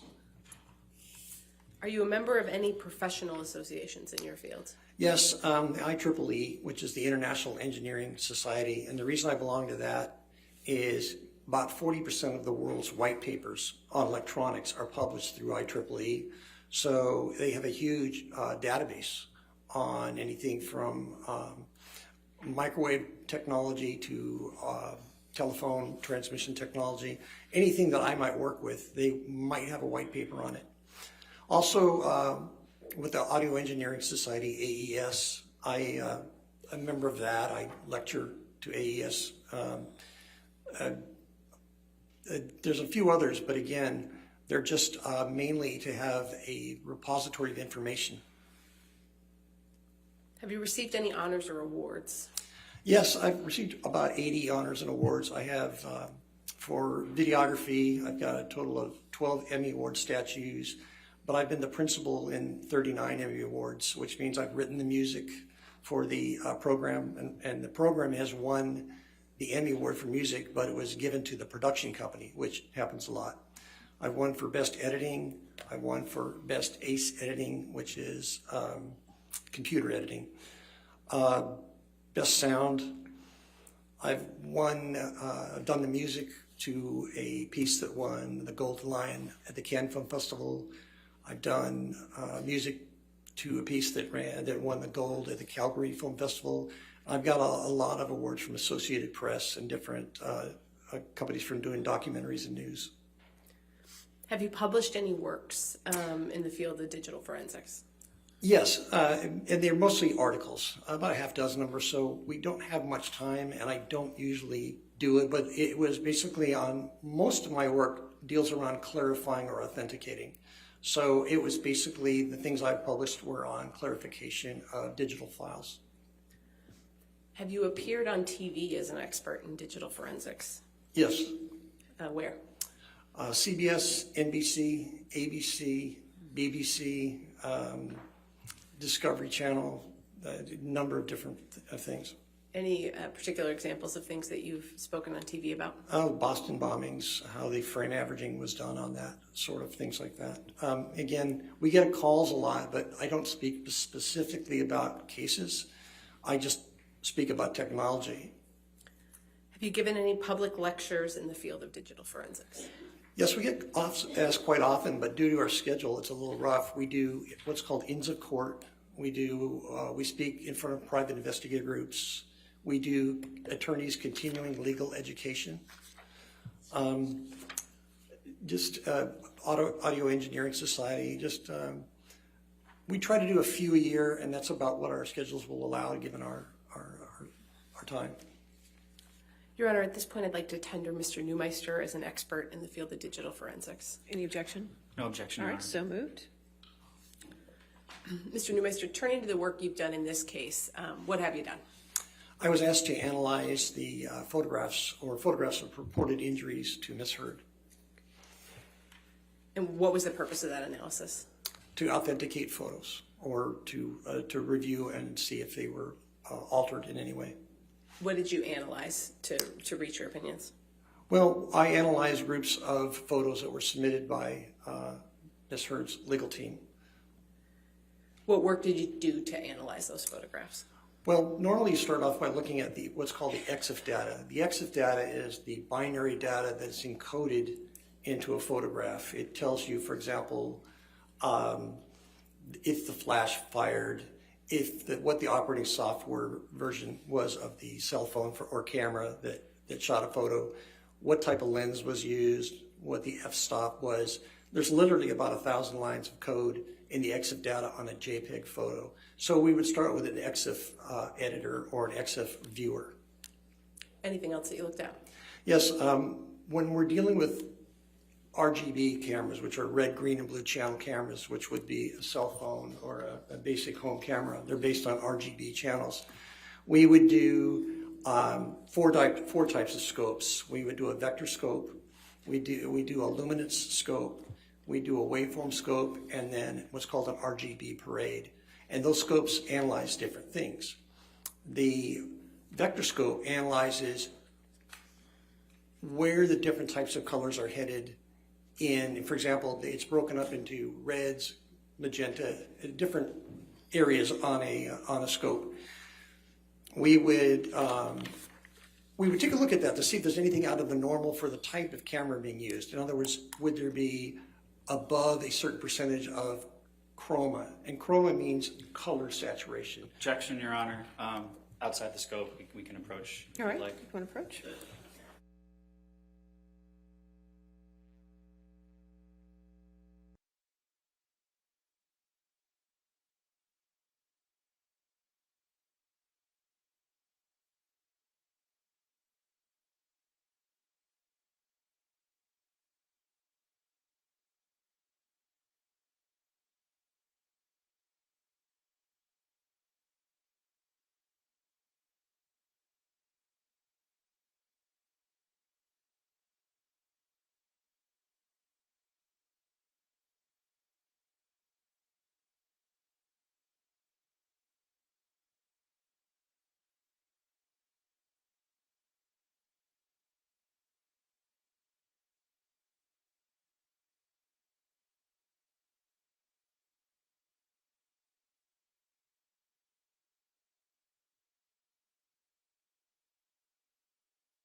Mr. Neumeister, based on the analysis you performed in this case, have you formed any opinions?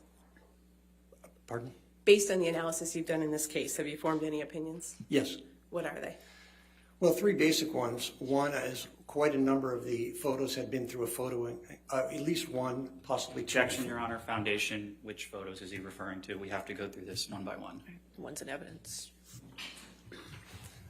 Mr. Neumeister, in terms of the photos that you looked at and that you formed opinions about, do you understand if they've been submitted as evidence in this case? Yes.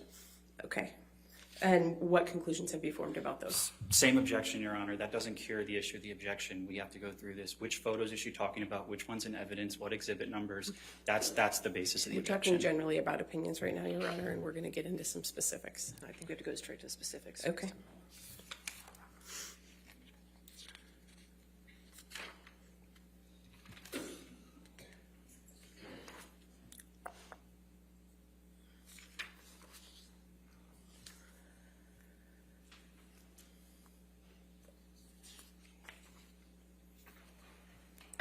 Mr. Neumeister, have you prepared a demonstrative that aids in your testimony with respect to any of the photos that you looked at in this case? Yes. I'd like to pull up plaintiff's 1303, Your Honor, if I might approach. All right.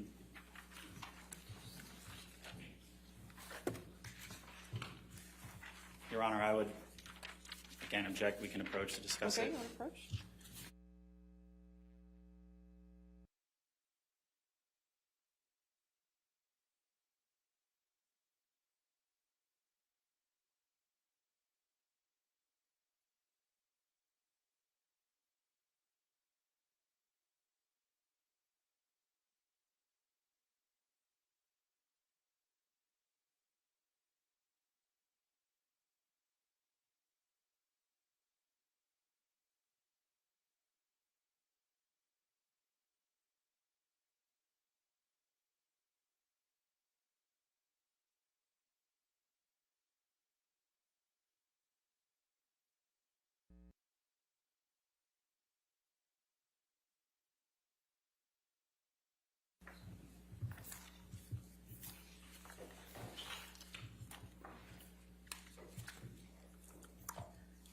Tom, can we pull up Defendant's Exhibit 170A, which has been admitted into evidence?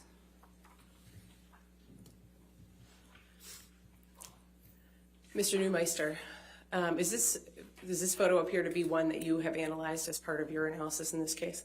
There were many versions of this photo. I would say there were dozens of different versions with different chromatic values, different file sizes, different physical sizes. Some had been through Photos 1 or Photos 3, which are photo editing software programs. Your Honor, at this time, I'd like to show Mr. Neumeister's demonstrative, Plaintiff's Exhibit 1303. All right. Any other objection? I would object again, Your Honor, because the photograph in 170A is not in evidence. All right. Or, yeah, I mean, the photograph is in evidence. None of the photographs use wishes to show the jury are in evidence. 1303 is in evidence over objection. Not in evidence, I'm sorry, as a demonstrative. Just as a demonstrative. I'm sorry. Can we go to Published 1303, please? And Mr. Neumeister, what does this demonstrative show about the photos that you analyzed? Well, they appear to be similar. However, if you look below at the file sizes, one on the left is 712 kilobytes. The one in the middle is 489 kilobytes. And the one on the right is 524 kilobytes. Now, what's unusual about that is these photos will not digitally fingerprint with each other. They won't hash. In other words, forensically, they don't match. But the thing is, you could say, well, it was sent through email, maybe it's a different size. The file sizes, for example, would be possibly, you can select the file size, you send a photo, but there's no way to authenticate any photo that was presented in the way the evidence was collected. And so what conclusions do you draw from that? Well, this is just three of many of the same type of photos that are all different sizes and have different chromatic, which means color. Objection, Your Honor. We just had a ruling on this. All right. Sustained objection. Mr. Neumeister, stick to your opinions that relate specifically to what you analyzed about the EXIF data, please. All three of these photos had to go through some type of transformation to change sizes. We can take that one down. You mentioned Photos 1.5 and Photos 3.0 earlier, I believe. Photos. What is that? Photos 3 and Photos 1.5 are editing programs that Macintosh or Apple put out with their product. It's for editing photos.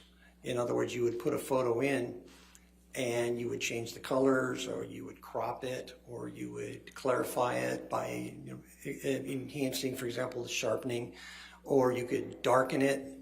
But when you save a photo through an editing program, you leave a mark on the EXIF data.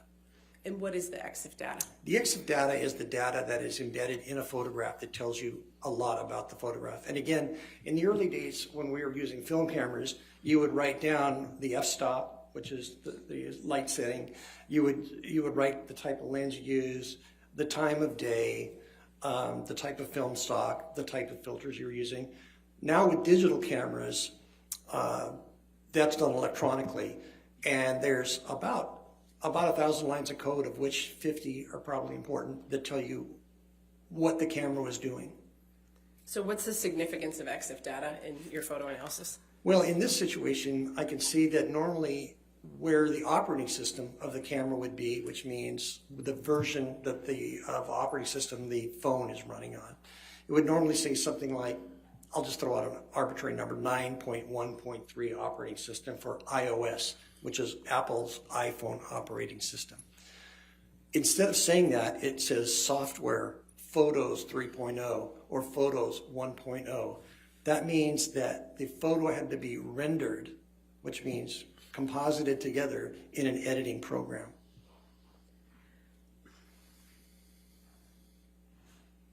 Did you prepare a demonstrative that shows some of your analysis of some of the EXIF data of the photos in this case? Yes, I did. Okay. Can we pull up 1304, please? Your Honor, may I approach? You okay?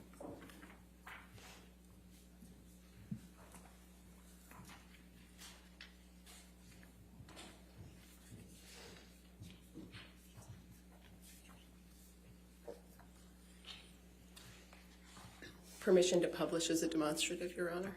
Any objection? Any objection, Mr. I'm sorry, Murphy? Your Honor. My She was just to co-counsel's publish talking. it I'm so sorry. as a demonstrative.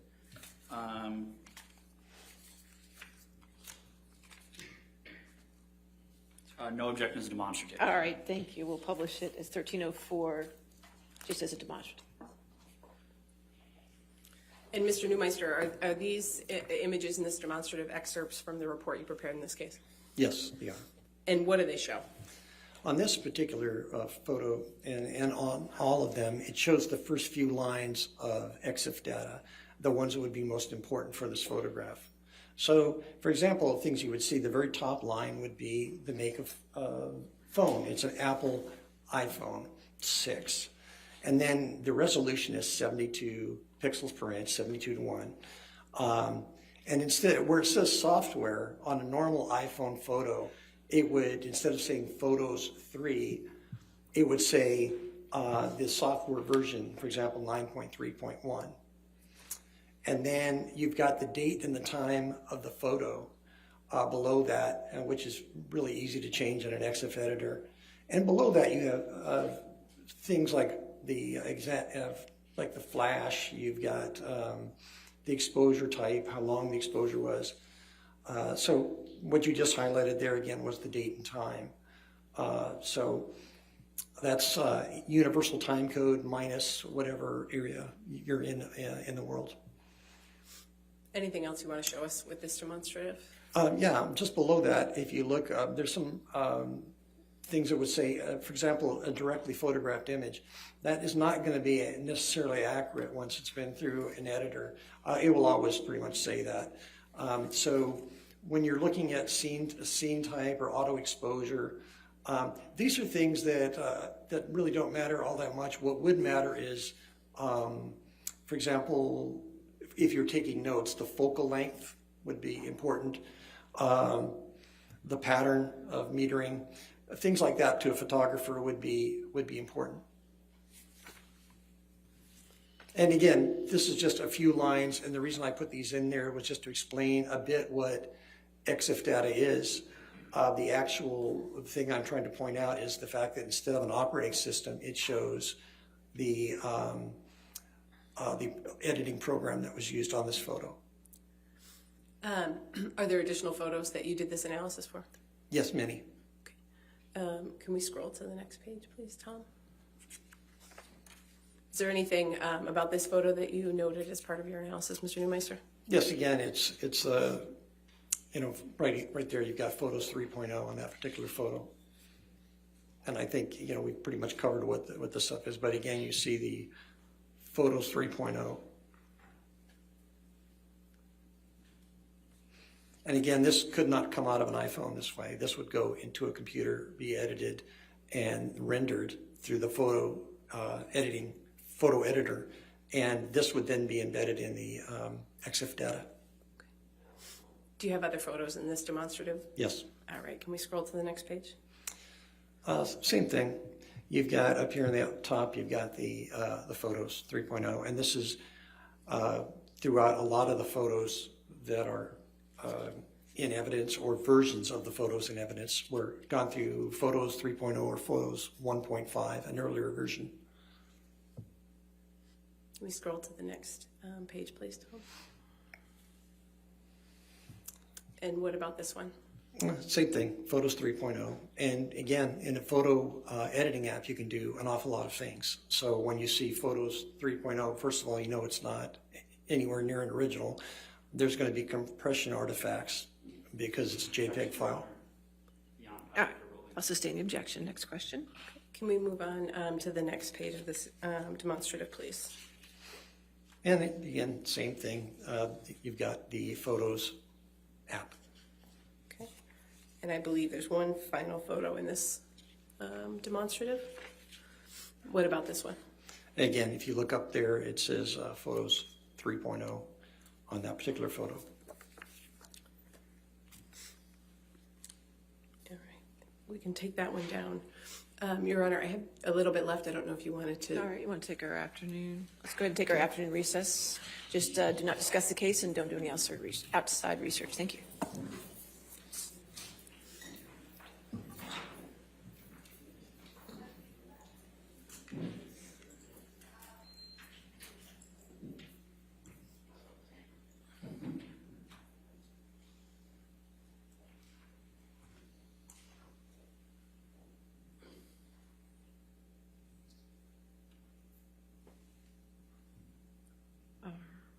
Right, so let's just come back at 4 o'clock, all right? Thank you.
we ready for the jury?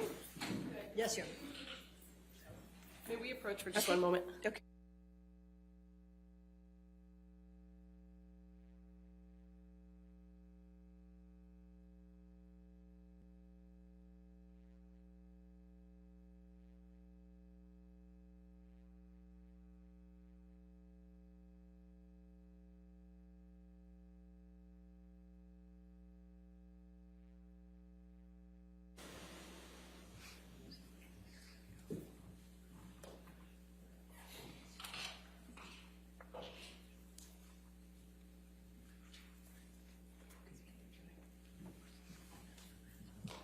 All right, we're ready for the jury? Yes, Your Honor, sorry, I'm sorry. Thanks, Ben.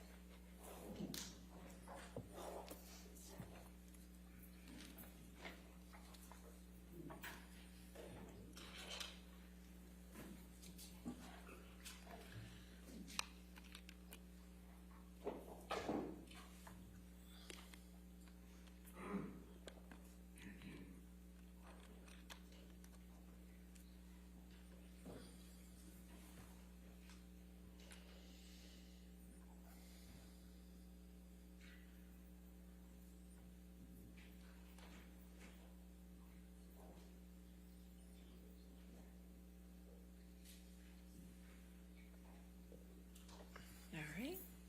Okay, you can be seated. Your next question? Thank you. Mr. Neumeister, do you have another demonstrative prepared that shows a photo with EXIF data reflecting that it was saved in Photos 3? Correct. Photos 3, yes. Your Honor, we have a video of these photos, and we're happy to play it once so that counsel can review, if that's all right. Okay.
All right, we took care of that, Your All right, Honor. thank you. May we publish, or would you like to see it? I'd just like to see it first. Okay.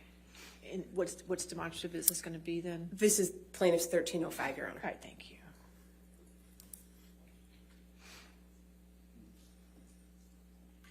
Could you play it? There you go.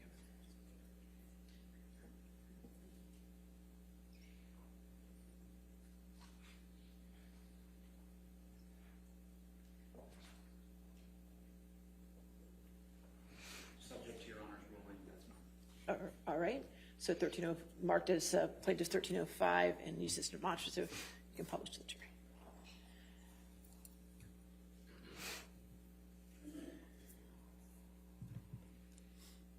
Mr. Newmeister, we're going to go ahead and play the demonstrative that you prepared, and then after the jury's had a chance to see it, if you want to explain to them what the demonstrative shows, that would be great. Yes, ma'am.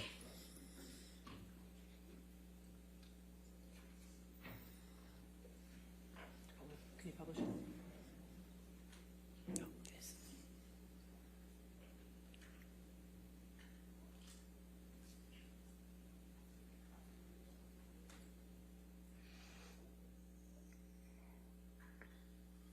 So, Mr. Newmeister, what was depicted in that video? The same photo treated two different ways. One was marked with the original with the operating system from an iPhone, which is iOS 9.3.1 on that particular photo. The one this is 9.3.1. There is a graphic below indicating it. The second photo is marked Photos 3, and it looks quite a bit different. And just, Tom, could we pull up Defendant 708?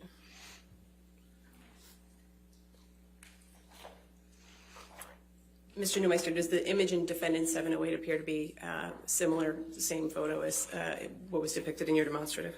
It's the Photos 3.0 edit version. Thank you. We can take that one down, Tom. Mr. Newmeister, have you also formed an opinion about Defendants Exhibits 712 and 713? Correct. Did you prepare a demonstrative that shows? Your Honor, Exhibits 712 and 715 are outside the scope of disclosure. I can show you if you'd like, Your Honor.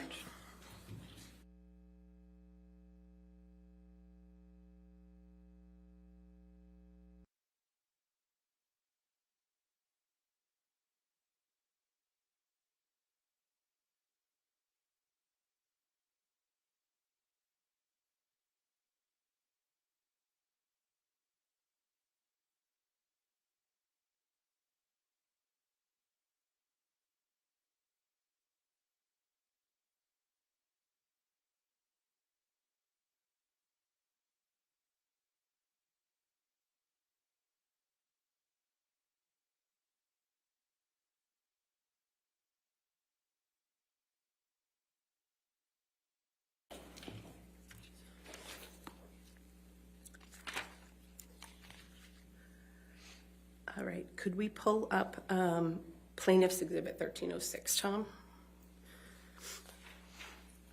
And Your Honor, this is another video that, can you pause that, please? This is another video that we prepared. It's not published yet, so I'm happy to play it once through. So that Play it once through. This is 1306.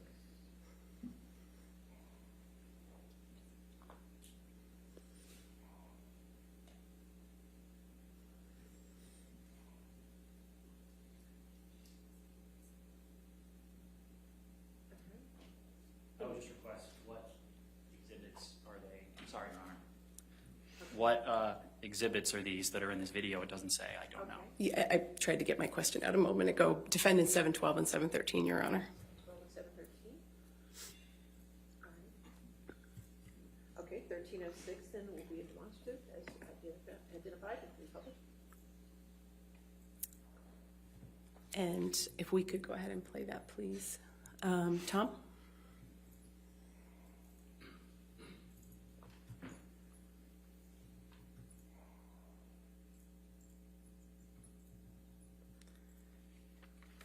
And Mr. Newmeister, what's your, what do we see here in this demonstrative? There's Exhibit 712, I believe you have. I'm not sure the date's number, 712 and 713. They're two separate exhibits, except it's the exact same photograph that's been, one's been edited, one hasn't. Or I can't say that one hasn't, but the colors have been modified in an editor. Objection, Your Honor. beyond the scope of your ruling, talking about colors. It keeps happening. Thank you, Your Honor. Mr. Newmeister, did you form an opinion in this case about the authenticity of the photos that you reviewed of Ms. Heard?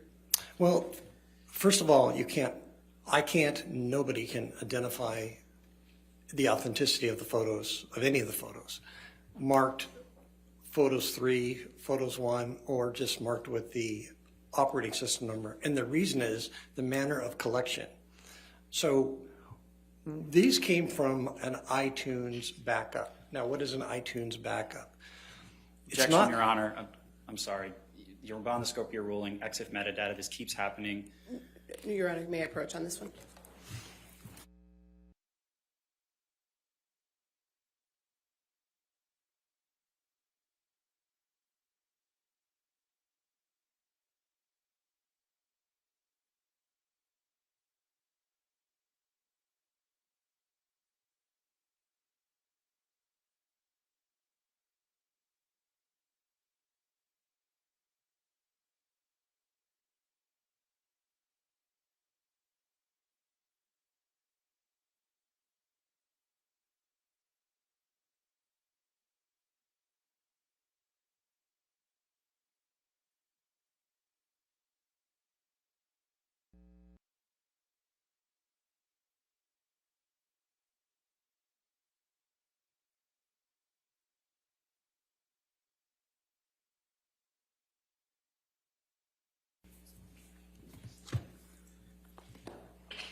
So, Mr. Newmeister, without going into the specifics, what's your opinion about the authenticity of the photos you received from Ms. Heard?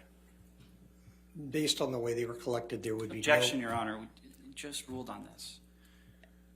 I framed my question, I thought, Your Honor, to avoid the issue that you're concerned about. Mr. Newmeister, what's your opinion about the authenticity here? There's no way for any forensic expert to validate any of these photos. Thank you very much. No further questions.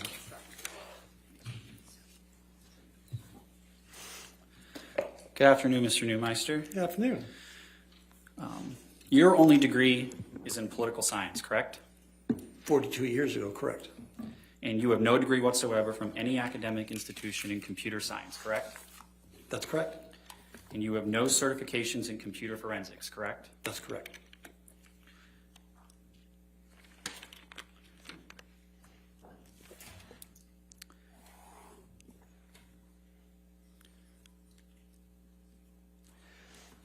From the opinions you've testified today, you relied on no data except for the embedded EXIF metadata to support those opinions, correct? Incorrect. What other data did you rely on for the opinions you've testified to today? I was trying to explain that you kept What other data did you rely on for the actual opinions you've been able to testify to today besides EXIF metadata? The type of extraction that was performed? You're asking the question. For the actual opinions you testified to. That is what I would use. I would also use vector scopes. Objection, Your Honor. That was not responsive to my question, Your Honor. If you want to approach.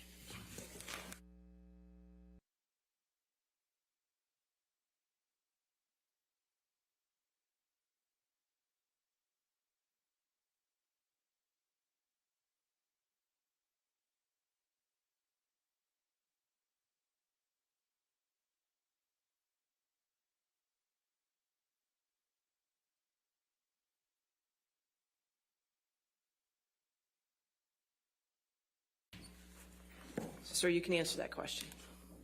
Pardon? You can answer the question. Can you restate the question? I don't recall the question, Your Honor. Right. We can move on. Your Honor, maybe we could have the court reporter read it back. They could redirect. No. Okay, what was the question, Judy? I believe the question was, what methodology did I use to make my findings? Judy's voice has changed. That's... Sorry. Is that correct, Judy? Okay.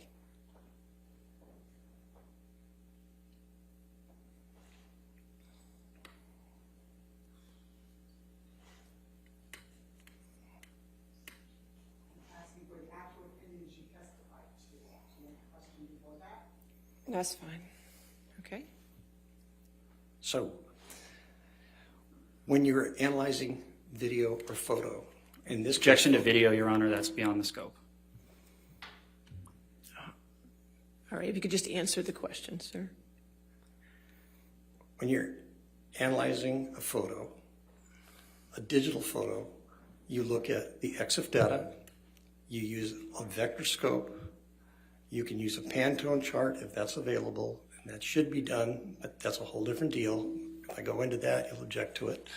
So you'd also use a waveform scope, you would use an RGB parade, you can use a histogram, though in this case it's not really all that relevant. You are not offering any opinions that any photograph in this case was intentionally modified by Ms. Hurd, correct? I'm just stating the fact that photographs were modified. But so you are not offering any opinion that any photograph in this case was intentionally modified by Ms. Hurd, correct? That's correct. Can you please pull up Exhibit 170A? Is that defendant's 170? Defendant's 170, yes, Your Honor. So you offered testimony regarding this photograph during the direct examination, right, Mr. Neumeister? There's That's a yes or no, sir. of a photograph like that. I don't exactly remember the photograph. There's so many different versions of this photograph, but yes, I talked about that particular photograph. But do you recall being deposed in this matter? Yes. You were under oath? Yes. And that was on April 6, 2022? I believe. Can I approach Your Honor? Yes, sir. Thank you.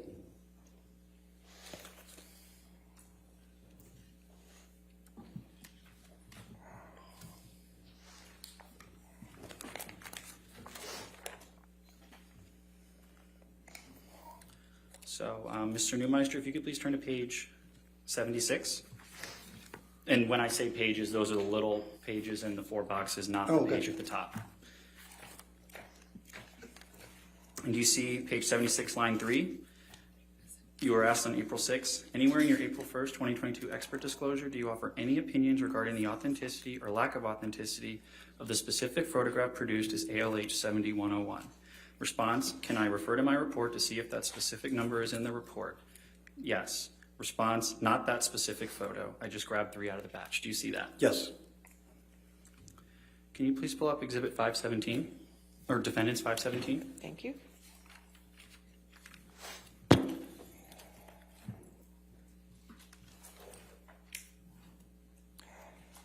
You are not offering any opinions regarding this specific photograph, right, Mr. Neumeister? That's correct. My testimony's been limited here.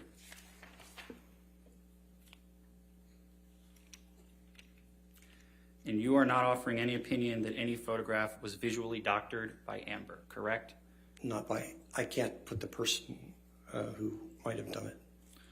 Well, you're not offering an opinion that a photo was visually doctored by anybody, are you? I'd have to see each photo. There's no way to authenticate any of these photos based on what I received.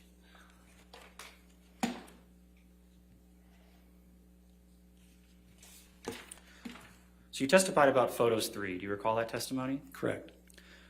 Yeah, Photos 3 is a photo editing and photo sorting application, correct? It's a photo editor and photo sorter, as are a number of editors. So when you reference Photos 3.0, you never did any independent strike that, Your Honor. So when the software of a photograph in the EXIF metadata says Photos 3.0, that could be just saying that the photo was saved in Photos 3.0, correct? Unless you looked at a scope of the photos, that would tell you that the parameters of the photo do not meet that of the cell phone that it was taken on. But the notation Photos 3.0 in the software EXIF metadata, that does not in and of itself mean that the photo was edited in Photos 3.0, correct? It means that you've recompressed the photo and it will not hash or digitally fingerprint with the original photo. But it does not mean in and of itself that it was visually edited in any way in Photos 3.0, correct? Again, it's not the same photo because you're using lossy compression once you save it. So you have changed the photo.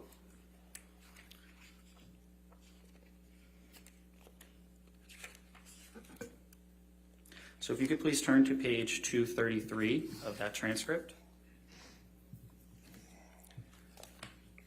And line 20, do you see question? When it says exit software, okay, Photos 3.0, on to 234. That's just saying it was saved in Photos 3.0, right? Response, saved in 3.0. That's correct. Question, that notation in and of itself does not mean that the photo was edited in 3.0, right? Answer, that's correct. Did I read that correctly? Yes.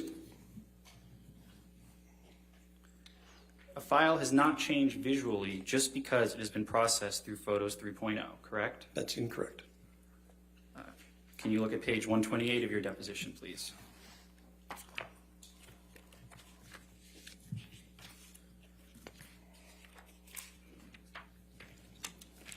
At the bottom, line 20, question, you see, question, but the file changed visually just because it has been processed through Photos 3.0. Answer, you know, obviously I understand what you're asking. From a technical point, yes, because of the compression. You get down to scopes and artifacts, yes, it has changed. Was it intentionally changed? We don't know. In other words, did somebody save it in there and just save the photo? We don't know. Did I read that correctly? That's correct. But again, it says here. That was my question, Mr. Neumeister. Okay. So if the EXIF metadata software field lists the software as iOS, you have no reason to dispute that, correct? Incorrect. Well, isn't data data? That's what you testified to, right? It's very simple to modify EXIF data. Did you find any evidence in this case of actual modification of EXIF metadata? You can't authenticate any of these photos because of the way they were. That wasn't my question, Mr. Neumeister. Did you find any evidence of any modification of EXIF metadata of any photograph in this case? You didn't listen to my answer. My answer is there is no way to know because of the way the files were presented. So you found no actual evidence of it, correct? That no one could. I'm not asking way. if anyone else could, Mr. Neumeister. I'm asking, did you yourself you found no evidence of any modification of EXIF metadata of any photograph in this case, correct? Now, I understand trying to control the narrative, but there's no way to answer that scientifically because given the evidence we were given, there is no way to positively or negatively answer that. It's not a question that can be answered. It is a question, Mr. Neumeister. The question is, did you yourself, you found no affirmative evidence of any modification of software EXIF metadata of any photograph in this case, correct? You found no actual evidence of that, did you? No one could tell either way because. I'm not asking about anyone else, Mr. Neumeister. I'm asking about you. Did you found no evidence of that, did you? Objection, Your Honor, asked and answered.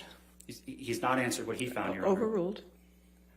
There's not a way to answer that the way you're asking the question. You have to restate it. You're trying to control Your Honor, the he's not narrative. responding to the question. Could you just answer yes or no, sir, to the question? It's not a yes or no question. Did you, yes or no, you found no evidence of EXIF metadata modification of any photograph in this case, correct? That's incorrect. Okay.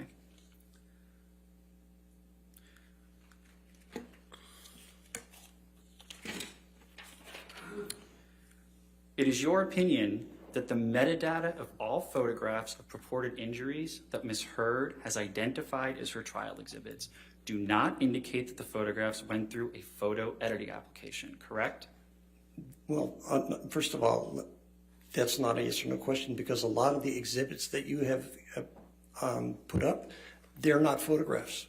They're screen grabs, and they've been changed from a Apple format, which is JPEG, JPEG, to a JPG Microsoft format. So you have actually changed the exemplars. You've changed the data yourselves. We actually ran EXIF data on some of your own examples that you've entered in the evidence. They are not photos from an iPhone. Those were edited on a PC. I'm going to hand up a page from your disclosure.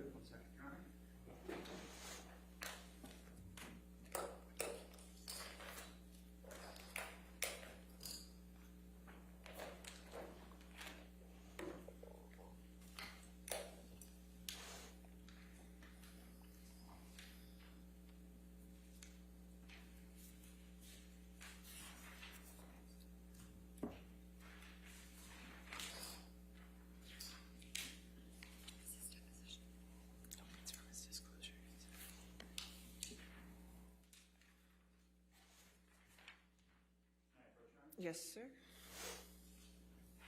Thank you. Thank you.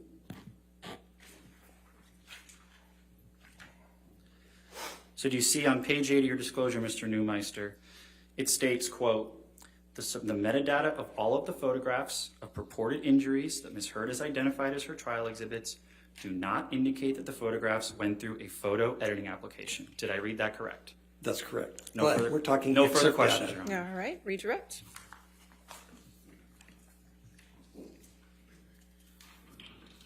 Mr. Newmeister, Yes. a moment ago, Mr. Murphy was asking you some questions about your opinion about the trial exhibits that Ms. Heard has offered in this matter. And he asked you about your opinion that they don't indicate that they've gone through a photo editing application. What can you tell us about that? Well, first of all, on this last exhibit, it says metadata, not EXIF data. So that's two different things altogether. We're talking EXIF data, and on the report, I put metadata because I was requested to cover meta and EXIF data. So it's taken out of context. The EXIF data is the data based that's embedded in the photo. Metadata can be the file data about the file itself, two different things. So the way the data was collected, it was an iTunes backup is a backup. Objection, Your Honor. Backups outside the scope of Your Honor's ruling beyond EXIF metadata. I think you opened the door on the Overruled the objection. Thank you, Your Honor. Go ahead, Brian. An iTunes backup is only a backup of things that are on an iPhone that have not been deleted. It does not have the critical operating system. It doesn't have any of the files that would validate the path of a photograph in that phone. It does not have a lot of the log files. It does not have the Knowledge C database, which talks about usage of the phone and the patterns of how data was handled. All it is the photos you decided to save, not the photos you deleted. So it's a very limited database. Without the system registry or without the system operating system, there's no way to tell, because it's very easy to modify a photo on a phone and have it just read iOS 9.3.1. But with the actual phone, if you were able to get a hold of the actual phone, and in 95% of all cases we work, we have the actual phones. It doesn't matter if the phones are 10 years old or 20 years old, or I mean, not 20 years old, but 10 years old. The reason is if people have something they want to keep as evidence, they don't throw out their phones. They don't recycle their phones. They save their phones. So people ask how we're doing phones on 13-year-old cases. Because people do not throw out evidence. They keep the phone. So in a situation like this, there are no forensic extractions. In fact, the extractions we were provided were backups of iTunes, just exports. So it's third generation, and there is no way to verify the file paths and the history of any single photo that we've looked at. No further questions, Your Honor. All right, thank you, sir. You can have a seat in the courtroom or you're free to go. Thank you very much. All right, your next witness.